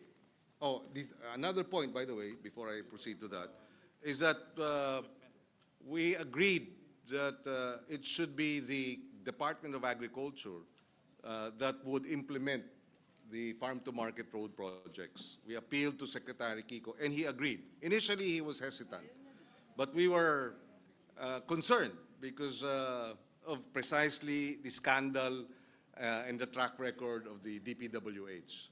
And he agreed eventually, after some thought, that the DA, through the buffet, the Bureau of Agriculture and Fisheries Engineering, will take on the challenge of implementing the farm-to-market road projects for the Department of Agriculture. So with that, we will defer, of course, to the chairman, but we are more than willing to restore the 32 billion as vice chairman of the committee and having defended the budget. But with some proviso, special provision on the ensuring that the buffet does the technical, what is the term? If I may read it. Prior to the procurement of any FMR project, the detailed engineering design program of work and approved budget for the contract shall be subject to technical review and cost validation by the DA buffet, taking into account prevailing market prices, standard unit costs, and site-specific conditions. So there, for the record, Mr. Chairman. And also, let me add that we managed to put technical descriptions, station numbers in all FMRs. And that was a requirement that the Senate gave to the Department of Agriculture. And nagawa naman nila. No? They submitted to us technical descriptions. So ngayon, alam na natin exactly where are the FMRs, how long are the FMRs, and we will have cost estimates on the FMR. So those requirements should also be the same, no? Be implemented the same to these new FMRs, new proposals. And Mr. Chair, to add to what Senator Kiko said, that DA will be implementing, can we also add a choice na baka pwede rin LGU? So Yeah. a choice. I think that's also, we can also, I remember talking to Secretary Tiu Laurel about that during the hearing, and he also agreed. No? That is possible. Mr. Chair. In fact, with the permission of the chairman, we actually tackled that, that the DA could look at the template of the school building acceleration program of getting PPP, as well as local government participation in the farm-to-market road infrastructure project implementation. Mr. Chair, in relation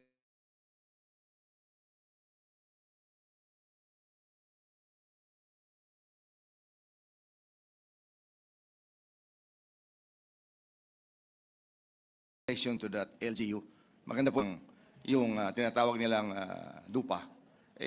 Yung LGU has control on the sand and gravel. And on the concreting, remember, concreting, kung hindi man yan wide road, usually farm-to-market road, 6 meters lang yan tama naman yung costing. Pwede mo na yung bawasan. Kasi ang LGU may control sa sand and gravel. And they can always issue a gratuitous permit to the municipality or the barangay that requires the farm-to-market roads. So, tulong-tulong na lang ito. Pag in-involve mo yung LGU, makakasiguro tayo na magagawa talaga yung project dahil sa kapasidad ng LGU to give the gratuitous permit. Yun lang po, magdagdag ko. Kaya maraming salamat, Mr. Chair. If I may also add, part of the discussions for the farm-to-market road projects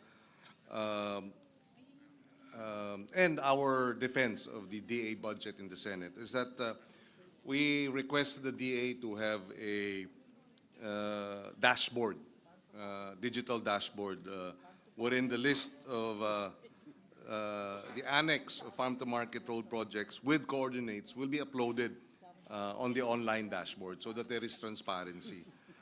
So we believe the 32 billion should likewise be subjected to that transparency, how do you call it, exercise and part of the program for transparency of the DA projects. I think we will have to suspend a minute because the two chairmen are over there.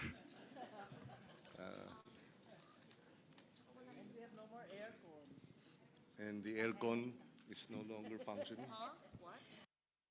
Pinasara ata ni Senator Legarda. Meeting suspended.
Meeting.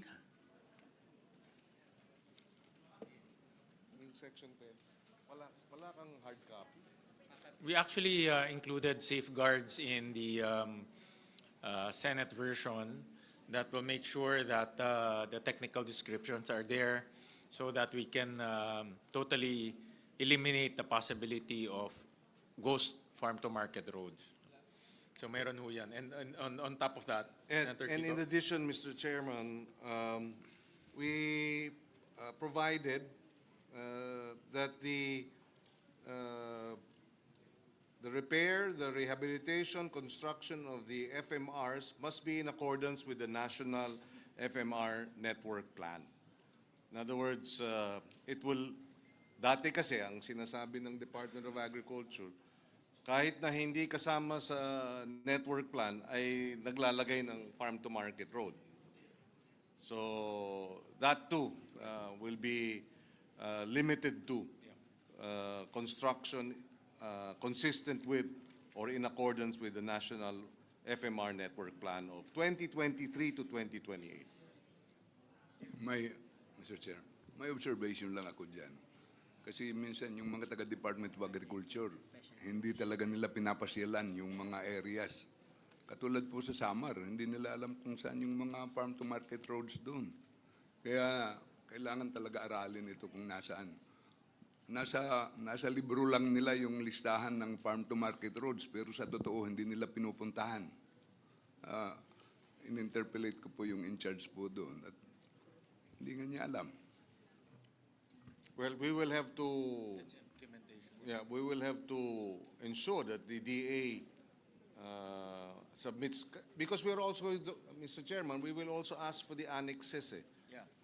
The coordinates should be included as part of the annexes of the GAA. So, kinakailangan maliwanag at determined. At we were assured naman by Secretary Kiko that he will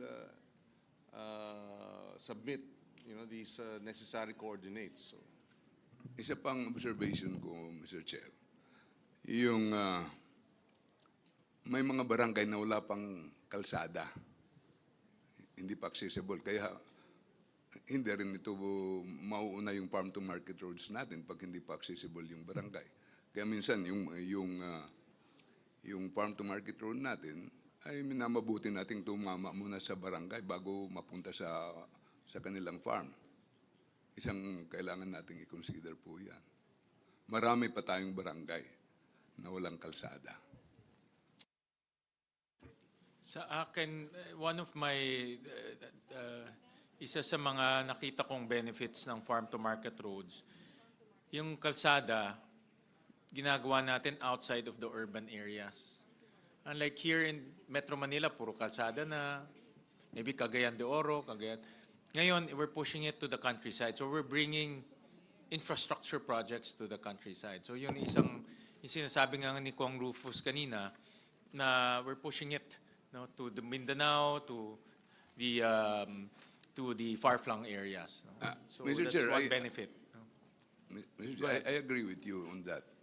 Ang sinasabi ko lang, may mga far-flung areas tayo na yung barangay mismo ay walang kalsada papunta sa barangay. Kaya saan tayo maglalagay ng farm-to-market road? At dyan, nagro-drawing minsan ang Department of Agriculture. You have to be very strict kung na dapat nasa master plan siya. Tama po. That is the minimum requirement. Dapat nasa master plan siya. Kung hindi, hindi siya magiging useful for the farms, for the farmers and fisher folks. That is correct. I will give you an example. In my hometown, Taft, may ginawa silang farm-to-market road proposal from Bungdo to Pangabutan. Pero from the town to Bungdo, walang kalsada. So unahin mo muna yung Nato to Bungdo bago yung Bungdo to Pangabutan. Continuous. Otherwise, how can you build that road? Hindi ka naman pwede lumundag doon. So to me, Mr. Mr. Chairman, if I may, just to follow up on that, I'm listening very intently. I'm a city girl, so ang nararating kong lugar na yan is either mag-hiking ako, magbabike ako, and I've seen it also with my own eyes. So paano natin ma-assure na hindi mangyayari yun? And who do we hold accountable? We are already living in a time that billions of pesos have been wasted on what we now call this flood control scam. So we cannot sit here and just say we all support this worthwhile project, because of course it's worthwhile to build farm-to-market roads. Nobody will say that the people who live in these far-flung areas do not deserve a road, do not deserve access. Pero no less than the House Minority Leader is telling us that this exists. How do we ensure, not even on paper, and who do we hold accountable? The barangay captain, the mayor, the congressional district representative, kung may senator man na nalapitan at humingi ng suporta sa project na yon, the senator, paano? Because it's so difficult to sit here and just say, I love this project, let's do it. We are already in this stage where we know that things happen that we cannot tolerate. So that's my concern. It's hard for me to approve this without knowing who will be held accountable and what are the pre-construction safeguards that we have, not just on paper, but in tell us step by step kung paano. Because we are accountable to the Filipino people, Mr. Chairman. Mr. Chair. Yes, Mr. Chair. go ahead, Senator Yes. Lauren. Because I come from an agricultural province, I believe in assistance to fisher folks and farmers, farm-to-market roads and all that. So conceptually, of course, we support. However, I understand and support as well the concern of my colleague, Senator Pia, was the 16 billion in the NEP and the 32 billion in the requested amount actually studied? Is there a master plan? It's not just pachi-paching FMR like how it's always been. Is this an allocable of a district? Was this cleared by the Office of the Secretary? Can you give us the opportunity to please clear with the Secretary? Does he actually have the list of all of this? Because the NEP was only 16 billion. And half of our colleagues here are quite in the dark whether the farm-to-market roads will actually service or serve the agricultural areas. Don't get me wrong, I am in full support of areas leading to production areas, especially sa amin, talagang may ibang mga hindi madadaanan, habal-habal lang or by foot, lalo na sa mga katutubo. But I'm not certain how the FMRs came about. And my second question and concern is, how much is 1 meter and 1 kilometer of an FMR?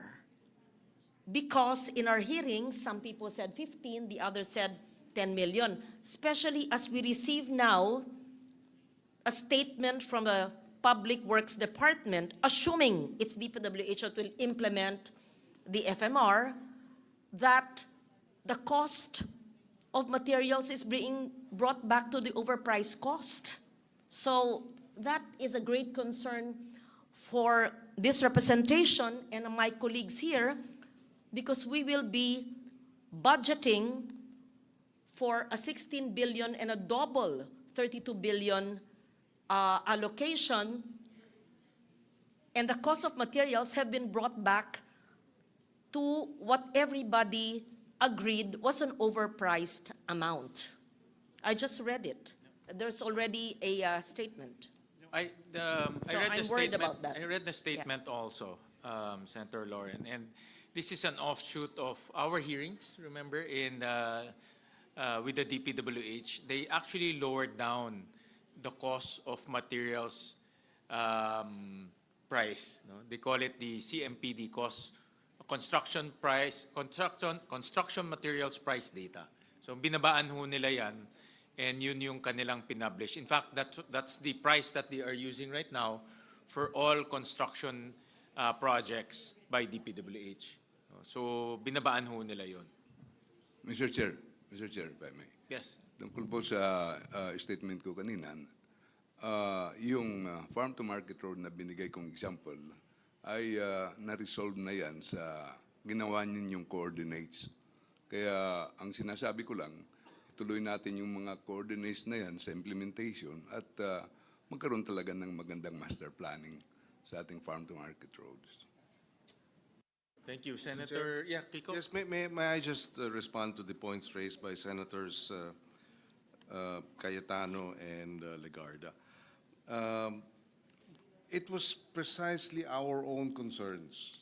Similar, we share the concerns of Senators Pia and Senator Loren regarding the farm-to-market road projects.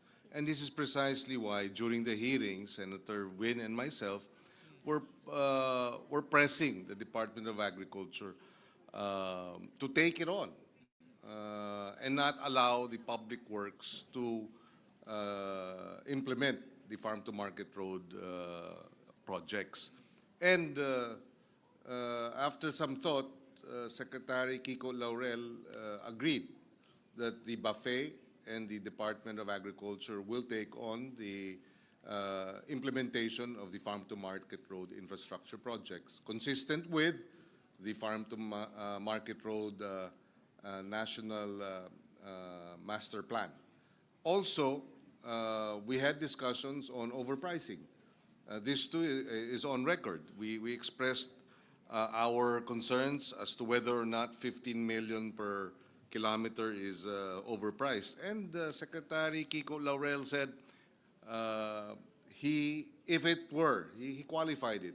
If it were plain, patag, sabi niya, kaya ng 10 million per kilometer kapag patag. So he qualified it. Na medyo mataas, nasa high side yung 15 million per kilometer kung patag ang pinag-uusapan. So of course, there will be magkakaroon ng variation kung hindi patag. Yes. So just to point out that we were also concerned about overpricing. And therefore, and as a result of the discussions, we required that there will be coordinates so that there are, it is clear where the farm-to-market road project will be implemented. It was also made clear that there will be a dashboard so that all these projects will be uploaded. It was also made clear that they will implement a hybrid form of project implementation that would include private sector, PPP, or the local government, similar to the experience with the classroom acceleration program. And therefore, hindi na public works ang magpapatupad nito. So we took all of that into consideration. And so who will be accountable? The DA will be accountable. They will be accountable for the implementation. And therefore, if there are any, anomalies or irregularities, then we know who to hold accountable for the implementation. Mr. Chair, please. Thank you for that. Yes. Yeah, sorry. Yes. Alam po ninyo, hindi ito bago, no? Dahil alam na natin na dati-rati ang FMR talagang ini-implement ng DA. Palpak ang pangyayari nun, hindi magawa-gawa. Ang nangyari, nalipat na sa DPWH. Ngayon, pilit nating linilipat na naman sa DA. Pabalik-balik lang to. Nakakatawa itong ginagawa natin. Samantalang, ang totoo, yung buffet na pinagmamalaki natin, nagagastos ng 32 billion, 62. At ang sinasabi ni Repti, lampas na 3,500 kilometers dito sa 32 billion, 62. Ang tao dito, 65 katao lamang. Permanent warm bodies po nila, 65. 5 lang yung engineering division. Yung iba technical and admin. Sa buong Pilipinas yan. At alam natin, halimbawa sa Mindanao, kulang na kulang ang kalsada. Sabihin na natin yon. Pero, hindi ba lalala lamang ang sitwasyon natin? Pinapabalik-balik lang natin to, DA, DPWH. Ang DA ngayon, as of June, ang permanent position, 65 sa buong bansa. Seryoso ba tayo? Parang nagbibiro ata tayo at baka, wag kayo pong magalit pero baka akalain ng tao na anuman ang pakitang taong kinakaltas sa DPWH ay ilalagay lang sa DA at mauuwi na naman sa FMR na hindi naman farm to market road, kundi farm to pocket road. Aminin natin na may problema itong planong to. Yun lang po. Well, if I may, Mr. Chair, I share the concern of Senator Amy Marcos, but I'd like to think the current Secretary, Kiko Laurel, will not take on this challenge unless he has thought about it. He was hesitant, that's correct. But, and he said, after some thought, I think a week later, after reflection, he said he will take on the job. And I will give the Secretary the benefit of the doubt. Having come from the private sector, his mindset is different. And hopefully, with the support of the Senate and the House, he will succeed where others did not. Mr. Chair, as much as we would like to ratchet up the implementation of the National Farm to Market Network Plan, which is long delayed, the reality is we've shifted from one department to the next repeatedly with no significant difference. Isn't this the very definition of insanity? Repeating it over and over again and expecting different results. There is nothing that has changed in the BAFE in DA. If anything, it has been downgraded to personnel complement of 65 people for the entire country. I think there is some absurdity in that. I beg to disagree respectfully. If he will take it on, then he has to increase his staff. And I agree. If he stays at 65, then he's bound to fail. But he should be able to increase the number of staff in the buffet between now and first quarter next year. Hindi ba dapat i-pilot muna? Kasi maglilipat na naman tayo, paulit-ulit na ito, palipat-lipat. Pagsabihan na lang tayo ng tao na ito, ayan, magpapakitang tao kayo, kakaltasan yung DPWH. Yung pala, ibabagsak rin sa DA. Linuloko ninyo kami. Mr. Chair, if I may. Discussion, can I, Senator Marcos, are you okay? Yeah, okay. Mr. Chair, yeah. I share the concerns of Senator Marcos. I was actually going to say the same thing na DA, balik sa DPWH, balik sa DA. So may I know if it's with DPWH, 2025 DPWH yan. So when was it last with DA?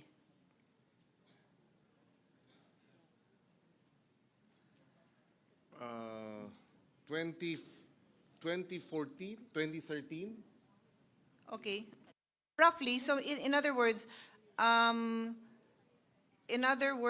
it's been with DPWH for like 10 years?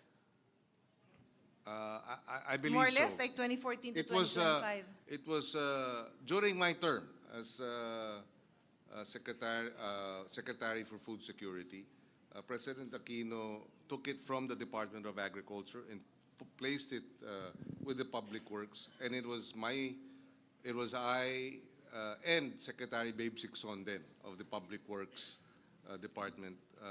We both worked together to implement the Farm to Market Road infrastructure projects. And can His Honor confirm that during this time, during the latest examination of these flood control related, or in other words, corruption driven construction, this includes these farm-to-market roads?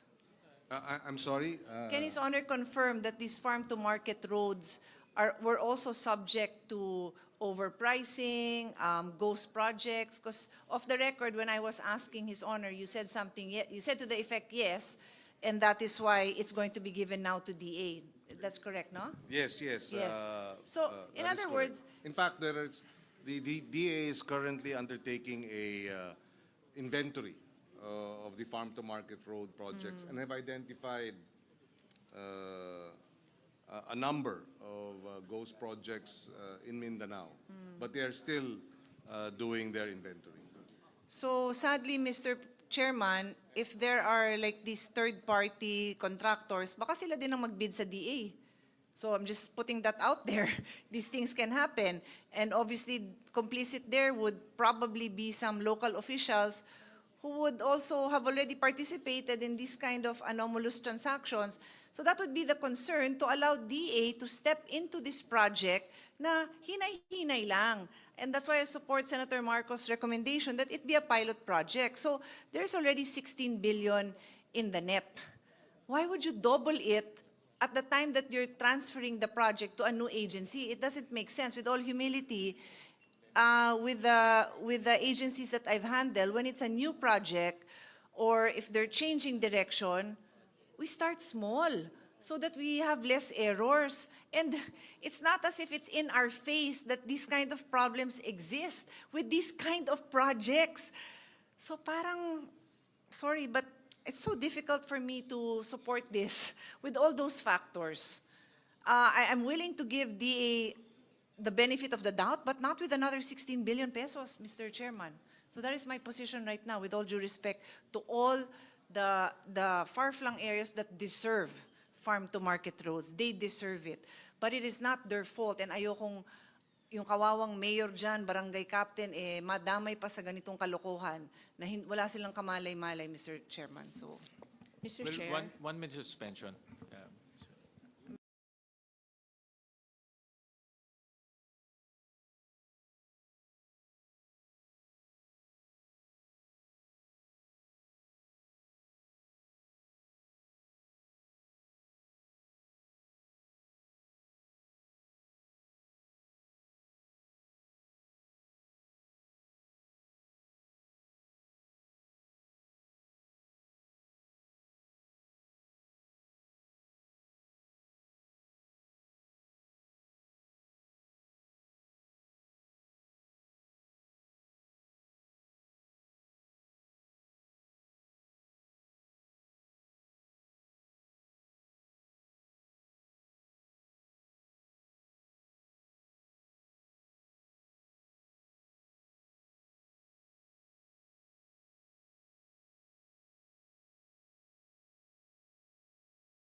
Bicam.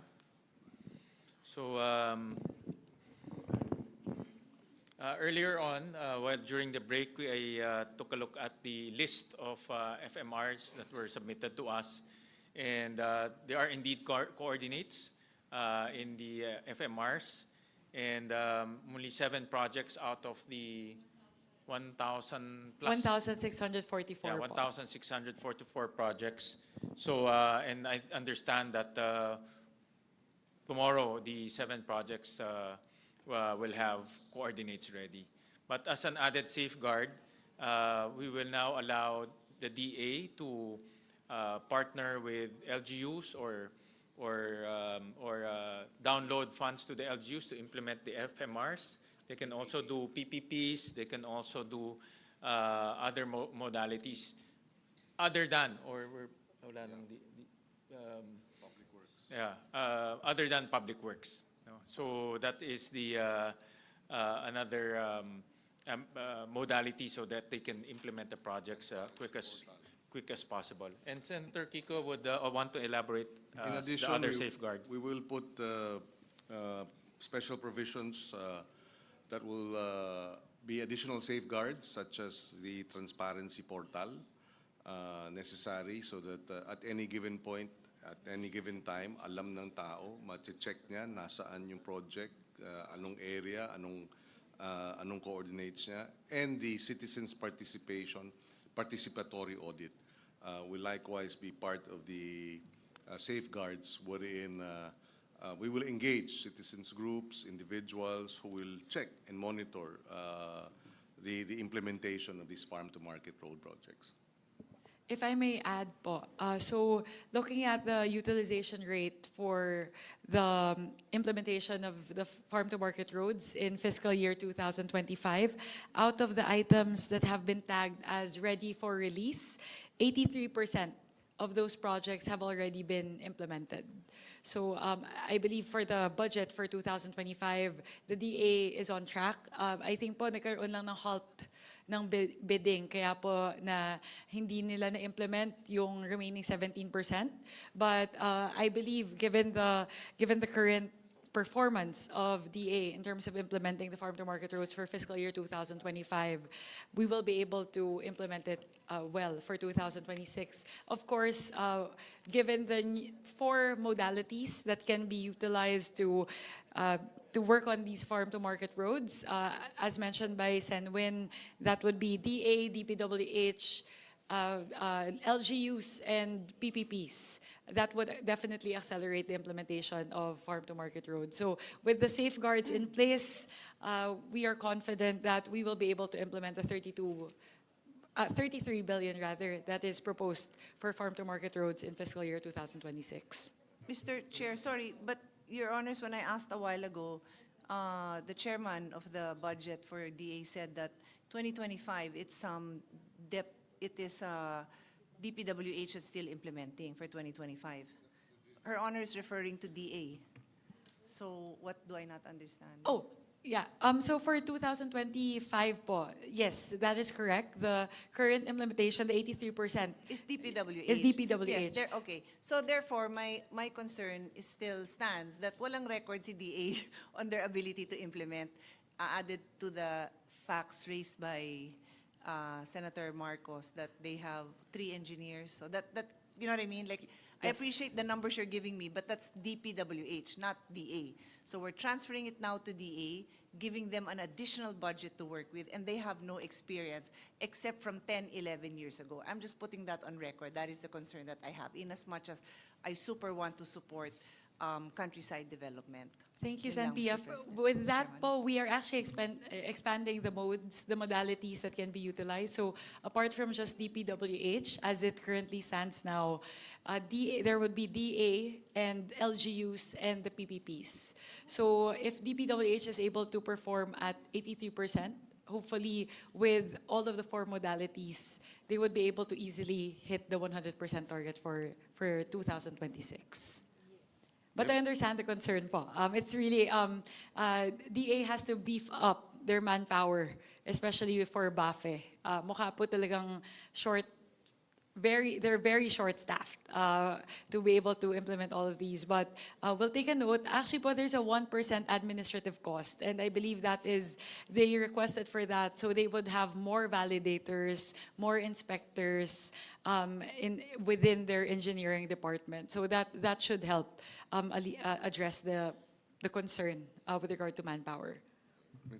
Senator Kiko. Yes, if I may also add an additional special provision, another safeguard, validation of project costs prior to the procurement of any FMR project, the detailed engineering design, program of work, and approved budget for the contract shall be subject to technical review and cost validation by the DA BAFE, taking into account prevailing market prices, standard unit costs, and site-specific conditions. So that too will be an additional safeguard in terms of ensuring that we are able to safeguard on overpricing of the infrastructure project, the farm-to-market road. Related to that po, because currently, in the new way that we are tagging the farm-to-market road projects, there are coordinates that mark the start and the end of the projects. The only danger there is once you have a reduced cost, ideally, you would be able to translate that to a longer road than what was initially programmed. So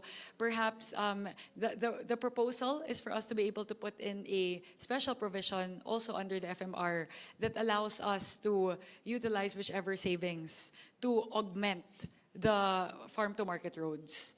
Para lang po, kasi baka po makuha, kasi may clear start and clear end kasi yung kalsada na nakalagay ngayon. So hindi po basta-basta na pwedeng habaan lang kung meron pong savings. So that's something that we're proposing to be added as well, if in relation to recalibrating the prices. Mr. Chair. Mr. Chair, yes. Senator Amy first, then Senator Lauren. Yes, sorry. Hindi ko alam kung ano pang mga safeguards ang mailalagay. Hindi tayo nagkulang sa paglagay ng budget nung nakaraang budget ng GAA 2025, kung maalala ninyo, para sa FMR, 23 billion po ang naka-appropriate. Ang na-release, halos kalahati lamang, 12 billion. 11 billion, puro FLR. So, hindi tayo nagkulang. Ang problema, kahit ano pang halaga ang ilalagay natin, kapag in FLR, ang halos kalahati, lokohan na rin to. Kaya, anong safeguard? Kanina, sinabi nyo, magse-safeguard. Anong mailalagay dyan na talagang i-release yung buong buo yung halaga na ilalagay natin? Kahit napakalaki pa niyan, 30 to 40, kung anong gusto ninyo. Hindi naman pala rin i-release Anong silbi niyan? Yan ang nangyari last year. Yun lang. So if you will have a look, the appropriations in GAA 2025, 23 billion, actually released was a mere 12 billion. For later release was almost the same amount, 11 billion.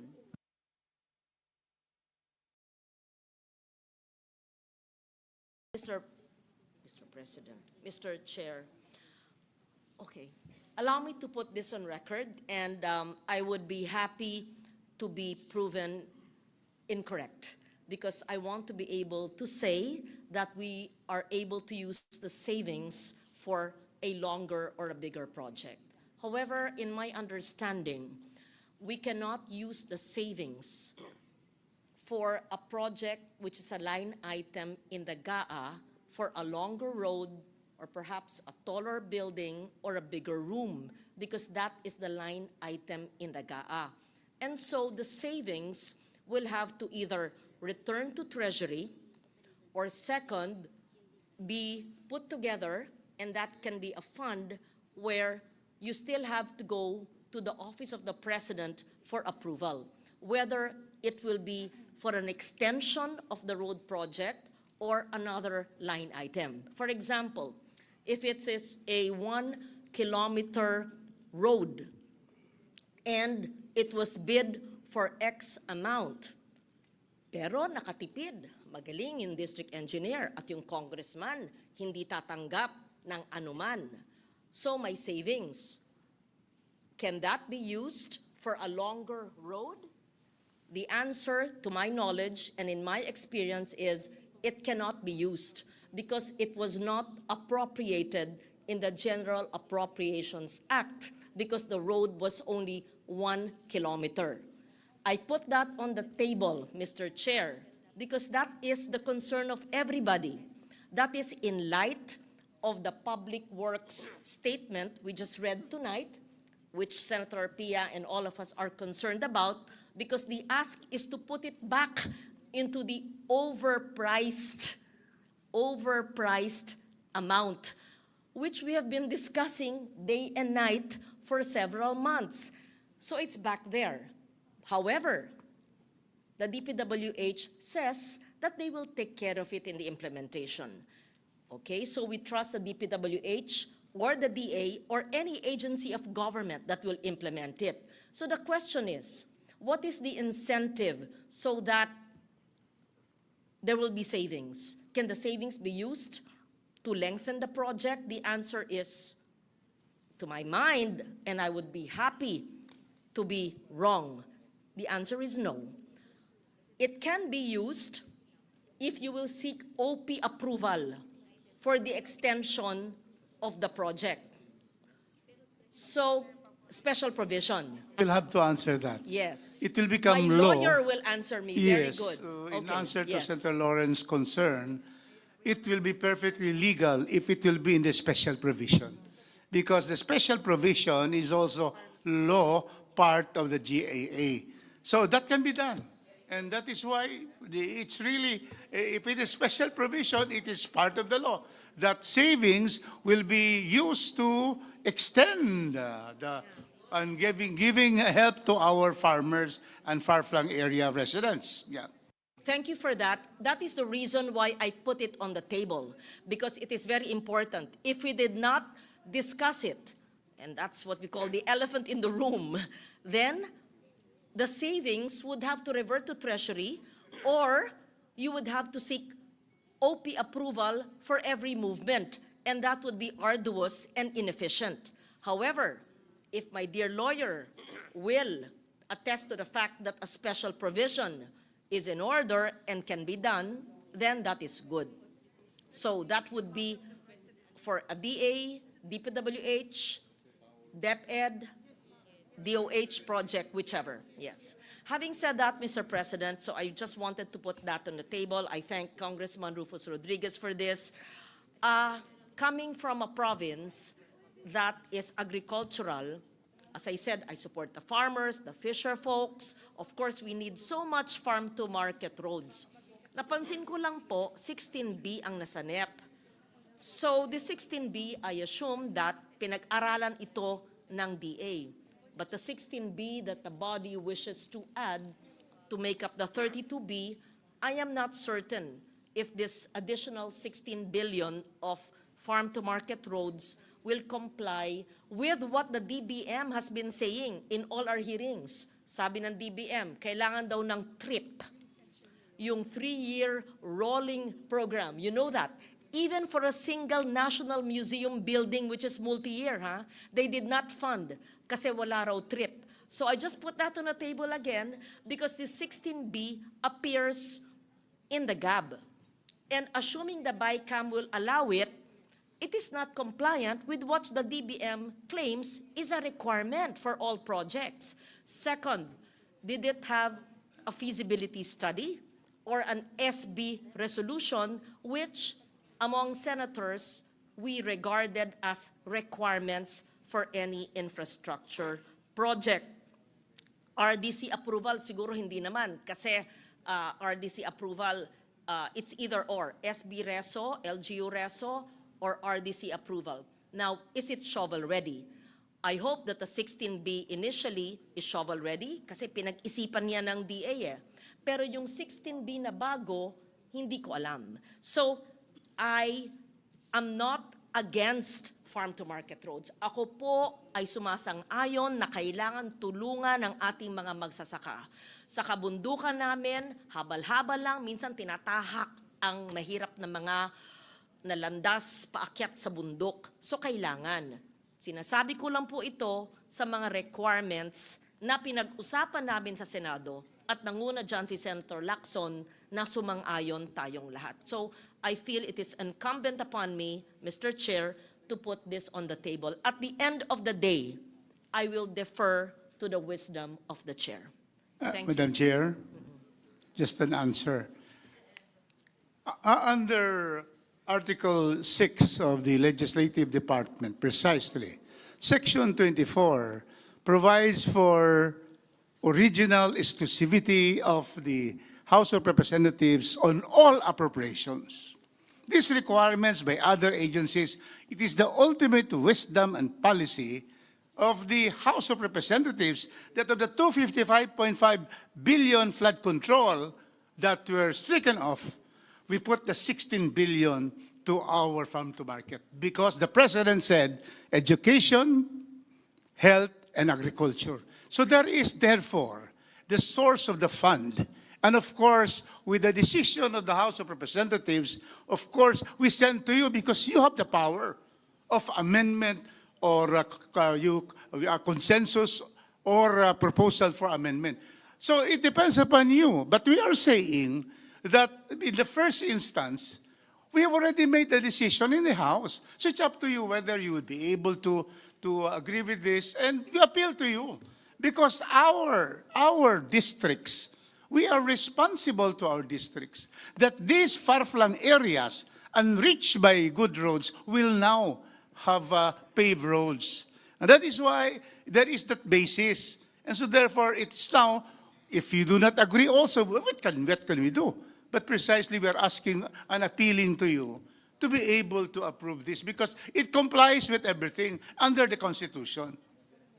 Thank you for that, my dear lawyer, my friend, Congressman Rodriguez. Gaya ng sinabi ko, ako sang-ayon sa farm-to-market road, basta sumasang-ayon sa requirements. And I have expressed my concerns, my reservations, and I understand the needs and the requirements of district representatives, especially those coming from the Visayas and Mindanao. Yes. Mr. President. Session suspended.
Bicam, and I think we have discussed this matter quite lengthily. Yes, Kong. Point.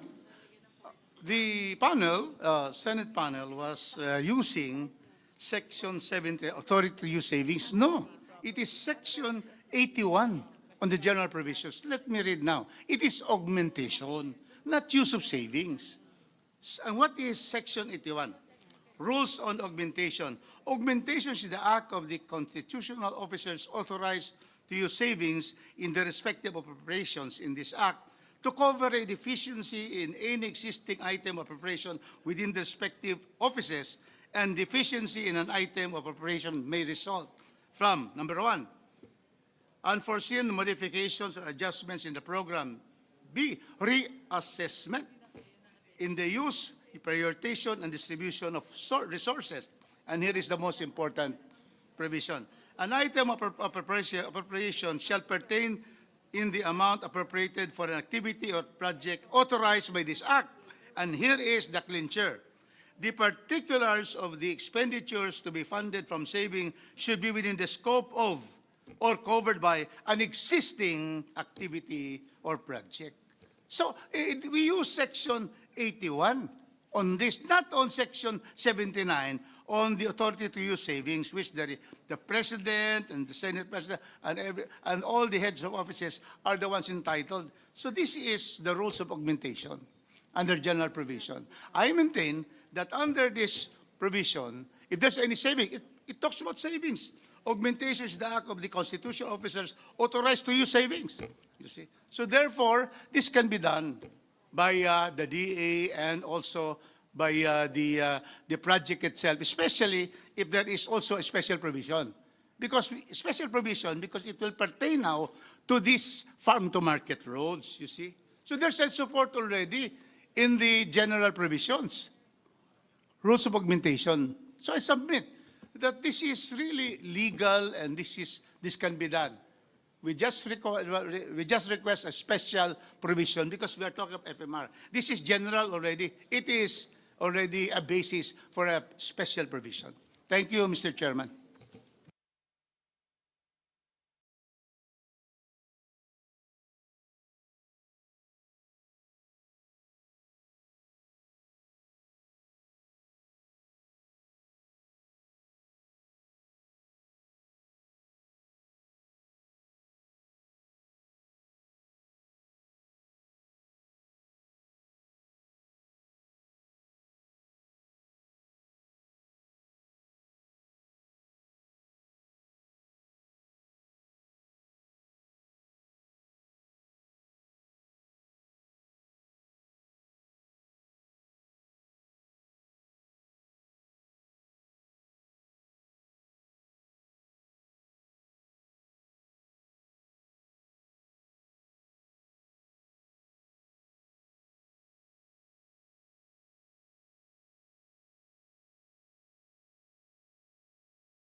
We would appreciate the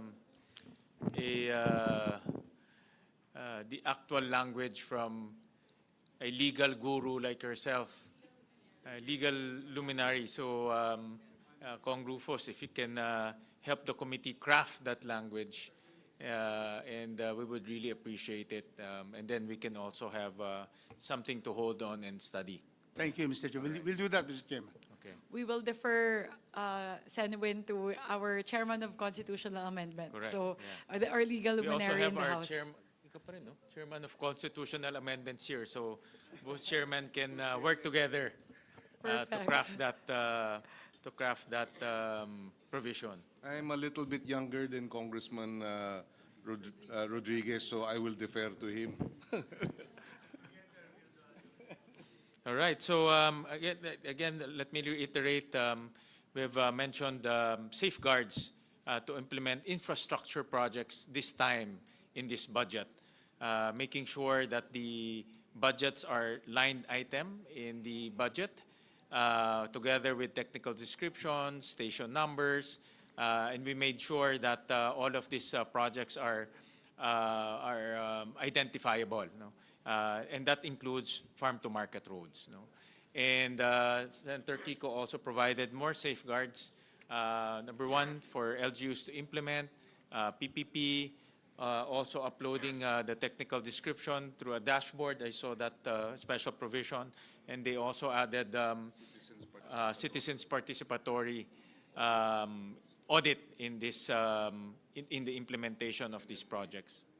Validation of project costs. And the validation of project costs. So all of these will be embedded in the General Appropriations Bill. So with that, I think, is there any motion? With that, the very extensive discussion, I think that lasted for 2 hours, close to 2 hours. We've put in the necessary safeguards to ensure that the farm-to-market roads for next year will be implemented well. And with that, I once again put forth the motion to adopt as the amount for repair, rehabilitation, and construction of farm-to-market road projects in designated key production areas to be 33,009,763,000. Is there any second? Second. Julie seconded. The motion is hereby approved. Thank you very much. Thank you. Thank you again to our colleagues in the Senate. I believe that with the safeguards that we have, that came out of our discussions, definitely we'll be able to implement the farm-to-market roads next year in a good way. All right. So we go back to... Mr. Chairman, just before you move on, I just want to put on record my standing reservation on this. There's no intention to delay the proceedings. I commit to study this further. All the discussion here I take seriously. Obviously, I won't even say that, you know, I support the concerns of the congressman because I'm a senator of the whole country. I want to see countryside development. Rest assured, that is what's in my heart. But I cannot stand to see corruption continue to happen. So my job is to continue to read, to study the records, the recommendations, and to really understand it. Because when I read DPWH statement, to be honest, I don't understand it. I don't understand what will happen to give me the assurance that I can tell the Filipino people that pumayag kami sa mga ganito dahil may assurance kaming naiintindihan ko. So kailangan ko intindihan, Mr. Chairman. I hope you can also understand that I need the time to study it over the next few days. Thank you. Thank you, Senator Pia. And we will work with you, Senator Pia, on the additional safeguards if need be. And we can work together in making sure that the projects are implemented without any corruption and also to its fullest intention. So, yeah. Thank you. Mr. Chair. Yes. I wanted to reiterate my reservation, just like Senator Pia, although I explained already some of the concerns. And I strongly feel that farm-to-market roads are needed but must not be distributed according to congressional districts, but must be distributed or implemented according to the need of the area, based on population, based on the land area, and others, not through politically divided districts. So that is my position. I also would like to put on the table my reservation. Thank you. Well, Mr. Chairman, I forget to mention, but we had already previously agreed that the implementation of these farm-to-market projects should be consistent with the master plan of the Department of Agriculture on the farm-to-market road network. So it has to be within and consistent with that network. And the coordinates cannot be produced if those farm-to-market roads are not in the master plan. So it has to be in the master plan first in order for them to produce those coordinates. No, and that is the policy and the procedure of the Department of Agriculture. We'd just like to manifest, so we'll push DA to actually do a more extensive job in developing the master plan. A lot of like the furthest areas are actually not included in the master plan. So kailangan lang po, mas paigtingin lang nila yung punta talaga sila sa mga dulo ng iba't ibang mga lugar para po talaga pag plinot po nila yung master plan, sigurado po lahat ng mga gida areas, saan po talaga kailangan yung farm-to-market roads, kasama po sa master plan. So just a manifestation po. Thank you. Mr. Chair. Yes. I also would like to say that I also have reservations on this. Kasi po, 33 billion, napakalaki pong halaga. I know, I mean, our farmers need this. Ang problema ho dito, yung mga tao, the people are watching right now, baka isipin, wala nga yung flood control dito naman ngayon sa farm to market. Ito po ang iisipin na dito naman magkakaroon ng problema. I mean, lumipat lang from flood control dito ngayon sa farm to market, magiging source ng corruption. So, ang punto ko lamang, Mr. Chair, is like siguraduhin talaga natin na when we say na may mga safety measures or guards in place, na talagang kailangan ma-implement yung mga safety measures na yun. It's 33 billion, Mr. Chair. Oh. That's not a joke. It's a big amount of money. Wala na pong farm to market, flood control. Baka sasabihin naman tao, dito na naman itong mga mambabatas natin, nakakita na naman kung saan kukuha ng budget, 33 billion. Yun lang po, Mr. Chair. That's my reservation. Thank you. Mr. Chairman, sorry, I still have addition. Nabanggit po ng kasamahan natin si Senator Tulfo na 33 billion, no? But I was telling Senator Lauren, I think we're talking about 43 billion because there's 11 billion from 2025 that was never released. So what DA will have available to them, or that 11 stays in DPWH, is 44 billion. Wow, that's a lot. And we have to remember that this amount is roughly 16 billion and it's almost times 3. Kasi times 3 is 48. So it's a lot of money that will now be going to farm-to-market roads. And I'm a little bit surprised to hear that i-develop pa yung master plan. So, yes, gusto ko talaga lahat nung geographically isolated areas are covered, but if hindi pa yan updated, kawawa naman, no? Kawawa naman. I mean, I agree with you na dapat i-develop at i-update nila. It's already validated, Sen. Pia.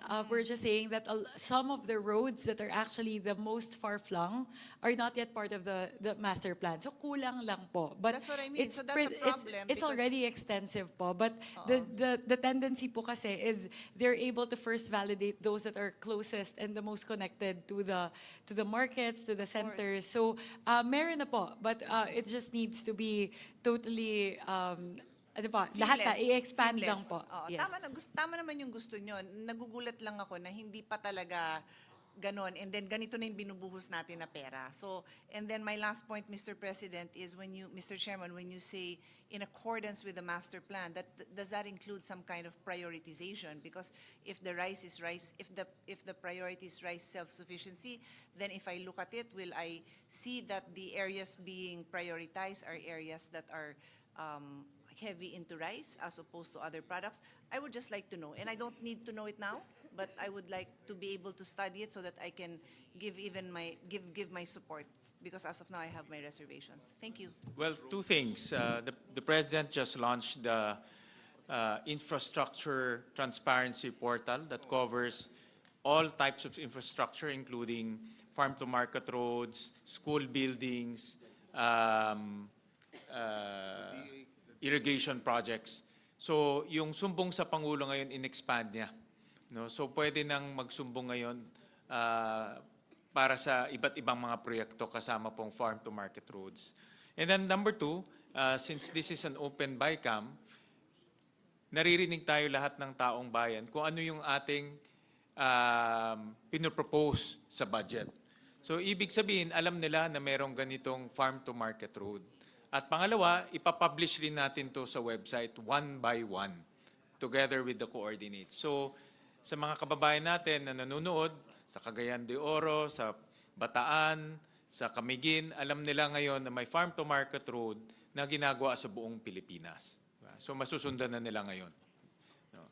So, hindi ito yung tinatawag na insertion na hindi nila alam. No, ngayon, nasusundan na lahat.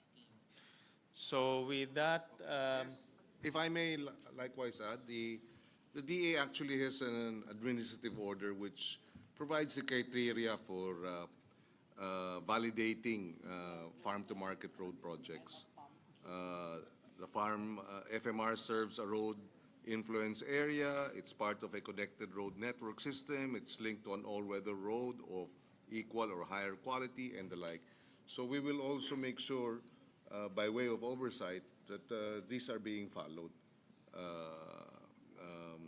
And both houses should endeavor to make sure that this is the case. and Senator Kiko is the chairman of the Agriculture Committee. Kung kailangan every week mag-hearing para mag-oversight, gawin na lang natin yun para may accountability. Hindi lang hearing, pakukulong natin. Correct. Yung mga, Mayroon na kayo na pakulong last week. So, meron. all right, so we move on to the overall Office of the Secretary budget, which the Senate proposed. We just want to make an amendment on the item called Other Extension Support, Education, and Training Services, Other Assets Activity. The initial amount that I mentioned is 650 million. We propose to amend it to 928 million. So this will bring the total of the Office of the Secretary 165 billion pesos. So any comments? Any motion? So move. Yeah. So move, Mr. Chair. There's a motion, duly Seconded. Duly seconded. The budget of the Office of the Secretary is now approved. Just a manifestation.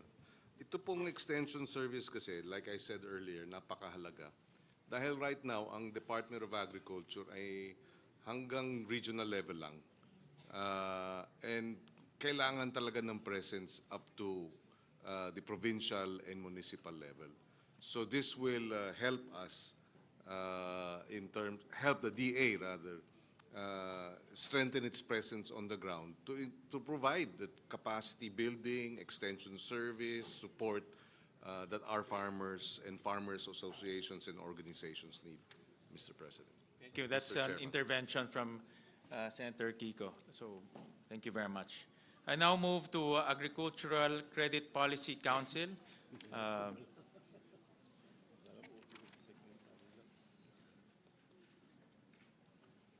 Huwag kayong mag-alala, tapusin na lang ho natin tong Department of Agriculture. Mga 2 hours pa po. No, just kidding. Just 3 more. Just 3 more, A few more. attached Ano agencies. naman to? Wala nang contentious dito. 8 more. 8 more attached agencies. But we'll go through it very quickly po. Agricultural Credit Policy Council, on the part of the House, we propose to, the HGAB reflects the same amount as in the NEP, which is 2.7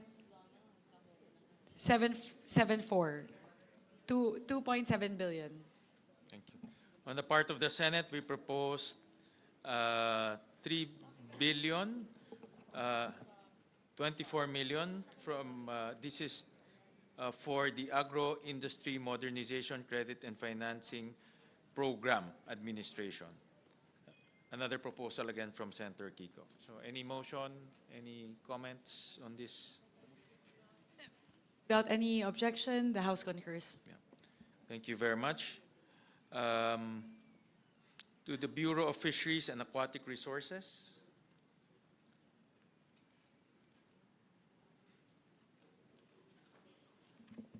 Out of the items, the PAPs, the PAPs under the Bureau of Fisheries and Aquatic Resources, The House GAB, the H gap, mirrors the NEP values except for one. On the provision of fishery on-farm equipment and post-harvest facilities, there is a proposed increase of 5 million pesos. Thank you for. As for the rest, the rest of the items, the H gap reflects the NEP amounts. Thank you.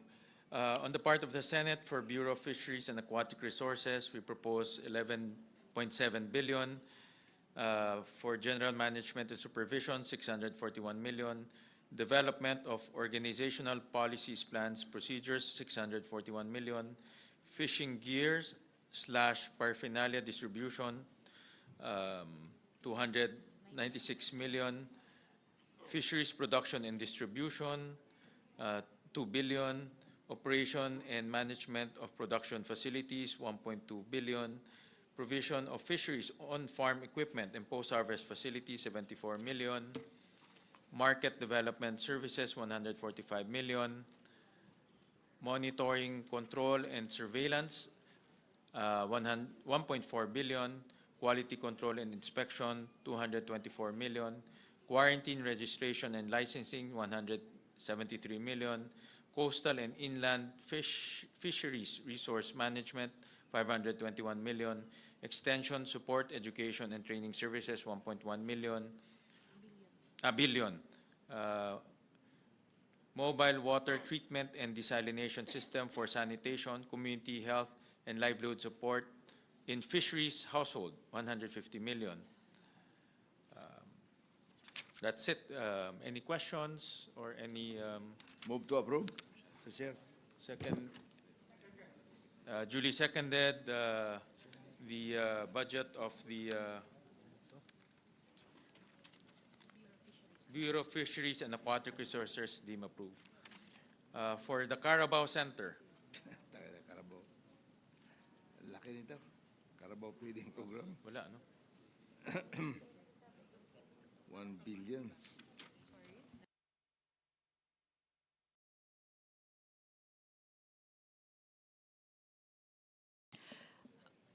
Under Philippine Carabao Center, the amount reflected in the HGAB is the same as in the NEP. Okay. For on the part of the Senate, for the Philippine Carabao Center, the milk feeding component of the Department of Education school-based feeding program is 1.1 billion pesos. This was a realignment from the DepEd, as proposed by Senator Kiko as well. All right. For I move for approval because the Philippine Carabao Center is in Region 10. It is in Maramag, Bukidnon, and they've been giving carabaos to my constituents. Thank you. Seconded, Mr. Chair. thank you. The budget of the Philippine Carabao Center is hereby approved. Next will be the National Dairy Authority. Under the National Dairy Authority, the HGAB amount reflects the same as the NEP, which is 531 million. On the part of the Senate, the milk feeding component of the Department of Education school-based feeding program amounting to 1.8 billion pesos. This is a movement from the Department of Education to the National Dairy Authority. Any motion? Mr. Chairman? Yes. I move for approval because the NDA is giving imported cattle, dairy cattle, and also dairy goats to my constituents in the 2nd District of Cagayan de Oro. Second, Mr. Kaya Chair. pala healthy ho sila sa Cagayan de Oro. Second, Mr. Chair. Thank you. The budget of the National Dairy Authority is hereby approved. Mr. President. Yes. Mr. Chairman, just very quickly, one of the reasons why we transferred it to the Philippine Carabao Center as well as the National Dairy Authority from the Department of Education is because this now allows our dairy farmers to be able to sell directly their milk products to the schools and the school-based feeding program, thereby augmenting their income, increasing their incomes, and providing them additional livelihood. This in turn will increase their incomes and will benefit the local economies where the dairy farmers are located. Thank you, Senator Kiko. Next is the National Food Authority.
My apologies. For the National Food Authority in the HGAB, from in the NEP, there's actually no amount for establishment, repair, and rehabilitation of post-harvest. We increased it in the HGAB to 4.19 billion pesos, as you can see here. However, for the BICAM, for the purpose of the BICAM, we are proposing to zero it out, put the amount to zero, given that the enabling law required to give the NFA the ability to expand their procurement capabilities is not yet in place. RICE Act, which is the enabling law that we are waiting for, is a LIDAC priority. So we hope that that will get approved soon, just so the NFA would have expanded powers and market stabilization powers. But in the meantime, given that that law is not yet in place, we are proposing to zero out this particular item. In the Senate version, we also removed that item. So we concur with the removal of that item from the General Appropriations Bill. Move to approve. Thank you. Thank you. So we wala tayong approve. So we go to Philippine Crop Insurance Corporation.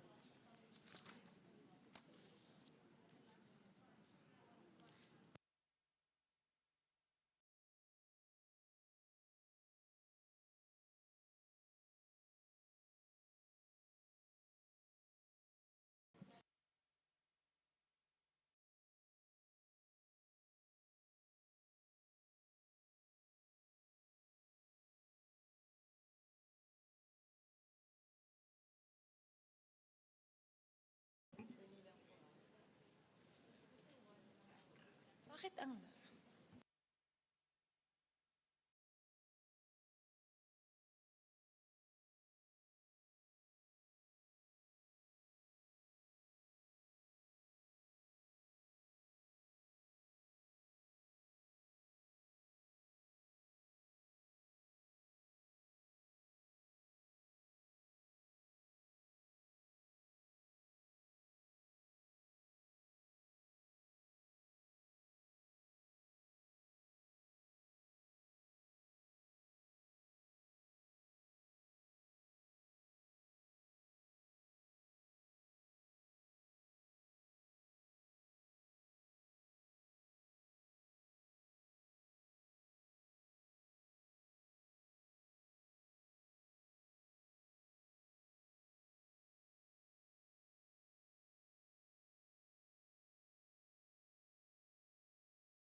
For the Philippine Crop Insurance Corporation, the House proposes an increase of 1 billion pesos from the NEP level of 4.5 billion pesos to 5.5 billion pesos in the HGAB. We are doing this so we can provide crop insurance to more farmers, especially in times of calamity, kasi ang nangyayari po ngayon, kahit magkabagyo po or magkaroon ng kalamidad, wala po silang insurance. So kailangan pong paigtingin natin yung pagbibigay ng crop insurance sa ating mga magsasaka. So the House is providing an additional 1 billion pesos for crop insurance. On the part of the Senate, it's we propose for the Philippine Crop Insurance Corporation 6.5 billion pesos. Under it is crop insurance program of 6.5 billion pesos. Any motion? Mr. Chair, that amount, just kind of curious, will that be sufficient enough to cover all the crops for next year that will be damaged by calamities or natural disasters, Mr. Chair? This is an introduction by Senator Kiko, so we... Yes, yeah, well, we recognize it. unfortunately not. In fact, the damage to agriculture this year is about 15 billion already. No? So, hindi siya sapat, but it's a start, and we hope to be able to increase this as, as we go through every budget year. But this the 4.5 billion, in fact, was the amount since 2016, 2015. So it's been 10 years stuck at 4.5 billion. And so now with this additional increase of 1 billion from the House, and then we have another billion from this with the Senate, and this is a significant jump from the 4.5 billion budget last year and the last 10 years. So any motion? I move, Mr. Chair, that we approve the budget of the Philippine Crop Any Insurance second? Corporation. Second. Duly seconded, the budget of the Philippine Crop Insurance Corporation is hereby approved. Last on the list For today. will be the Philippine Fisheries Development Authority. Last for today. Last. For the Philippine Fisheries Development Authority, the House proposes an increase of 2.4 billion pesos for the deep water ports for fish and agri-industrial products projects. Ideally, this is actually a flagship program of the administration. The goal is to be able to establish 10 deep water ports by 2028 at a cost of 800 million pesos each. Given the fiscal space, we are only able to accommodate 3 of those 10, and that would result to a 2.4 billion pesos cost in the budget. So with that, I believe the Senate removed it in the Senate version. So we appeal to our colleagues in the Senate to also restore this amount, given that it's a priority program, it's a flagship program of the administration for the benefit of our farmers and fisher folk. Madam Chair, Mr. Chairman. Yes, go ahead. Yes, we would like to support our chairperson in requesting for the 2.4. We are an archipelago. We want our fishermen to bring to city centers. That is why one of the ports is in Cagayan de Oro, because the city center is Cagayan de Oro, and we bring in fisher folks from Lanao del Norte, Misamis Oriental, not only fish, but also the produce, which can be brought by boats from different municipalities to come to the market. And then they're able to sell their products, and also they will have cheaper prices for Cagayan de Oro because it is now clear that there is a port for that. So we appeal, Mr. Chairman, that we restore the 2.4 that was removed by the Senate. So moved, Mr. Chair. Thank you, Kong Rufus. Before that, let me present the budget of the Senate for the Philippine Fisheries Development Authority. That's 2.1 billion pesos, and indeed, we did not carry the deep water ports for fish and agri-industrial products project in the Senate version. So I would like to hear some comments from our colleagues about their thoughts on this. Senator Kiko? Well, as Vice Chairman of the Subcommittee J, we actually endorsed the 2.4 billion. But we were informed by our chairman that because of the fiscal space, it could not be accommodated. So while I am committed to defend the Senate version, I share the concern and the desire of the House to have the 2.4 billion included in the budget of the Department of Agriculture. Thank you very much, Sen. Kiko. My apologies. Thank you, Your Honor. Just wanted to correct myself po, in terms of the breakdown for the 2.4 billion. Actually po, these would actually already start. 7 of the deep water ports. That would be Abra de Ilog, Occidental Mindoro, Dapitan City, and Zamboanga del Norte, Pantao Albay, Puerto Princesa City, Palawan, Surigao City, Surigao del Norte, Cebu Province along Talisay and Cordova, and Navotas Fishport Complex, all amounting to 2.4 billion. So actually, we are not only funding 3, but actually 7.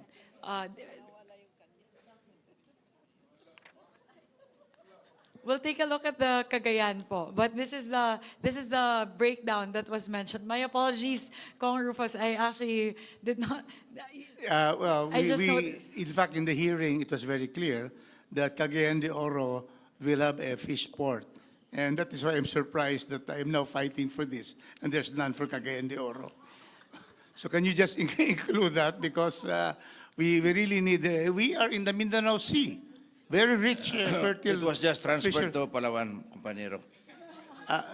You just add na lang, you just add, because it's not big, it's only 60 M. We'll confer po with the Yes. PFDA as Thank you. this is actually their proposal for the 2.4 billion. So we'll confer po with the PFDA. Thank you, Kong Mr. Rufus, Madam I'm Chair. unable to commit as of now, but I will confer po on your behalf to the PFDA. I may be mistaken, but I think there are appropriations for ports, but there are also appropriations for deep sea ports. So perhaps I could be mistaken, but perhaps the Cagayan de Oro port project is for the fish port, but not the deep sea port. I think it's also deep sea, because Mindanao Sea, when you move a little further from Cagayan de Oro, it's deep.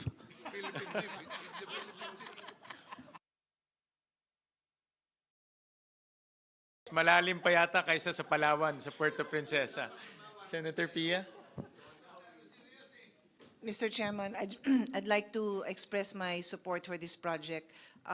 As I said earlier, under the Sustainable Development Goals, the #1 Sustainable Development Goal is no poverty, and farmers and fisher folks, to be very clear, are the poorest sector in our country. So if there is fiscal space, I would like this project to be prioritized. And to be clear to our colleagues and to everyone listening, these are the kind of projects that I feel should be prioritized. Not that I'm against access of our countryside, rural areas to roads, but parang ito yung talagang malalim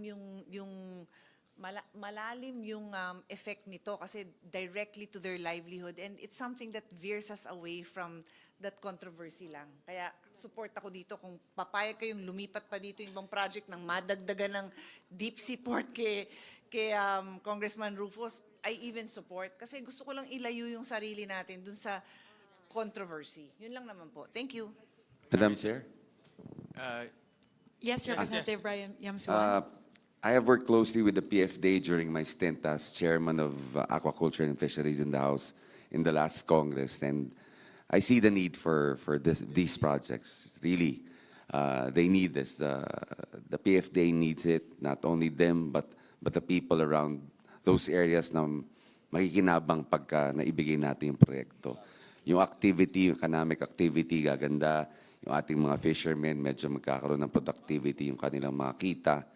And I think yung food security natin, importante rin ho yun. And of course, pag gumawa pa tayo ng mga additional projects that will complement with the deep sea ports, yung mga food production hub natin magkakaroon ng lugar para unti-unti natin maisaayos. So I fully support the increase in the budget of PFDA. Thank you. Let me also express my support to this project. Like what Congressman Rufus mentioned, we are a archipelagic country, and logistics is really challenging in our country. In fact, mas mahal pa yung logistics inside the country compared to delivering to outside of the country like Hong Kong or Taiwan because of logistics. So the more infrastructure for logistics, the better for us, including ports, because ports is the mode of delivery for cargo. No? So let me also express my support for this project. So with that, any motion? Move to approve, Mr. Chair. Second? Second. With that, the motion to include deep water ports for fish and agri-industrial projects is deemed approved. Thank you very much once again to our colleagues in the Senate. This is a very important project, and I'm happy that we were able to find the fiscal space to fund the project. Given the plan of the PFDA, this is going to be a 3-year program, so it would require 1.85 billion next year and roughly 600 million in 2020 8, so hopefully we can sustain it to make sure that the 7 ports are completed by 2028. Maraming salamat po. And Mr. Chairman, we thank you, Cagayan de Oro, because we will now have a deep water port. In fact, the Philippine Deep is in Mindanao. Philippine Deep. Thank you, Mr. Chairman. Maraming salamat, Kong Rufus. With that, we'll terminate our first round of BICAM. I think we have covered many grounds. We'll resume again tomorrow, 2 p.m., same venue. So maraming salamat po and good morning. We'll to all of confer you. lang po, Sen, when 2 p.m. is okay with everyone? All conferees are okay with 2 p.m.? Yeah, para makapag-mass muna. Thank you. Thank Sounds you. good. Thank you, counterpart. Sen, when we concur, 2 p.m. tomorrow. Thank you very much. Senwin will officially suspend. This Bicameral Conference Committee hearing is hereby suspended.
This Bicameral Conference Committee meeting on the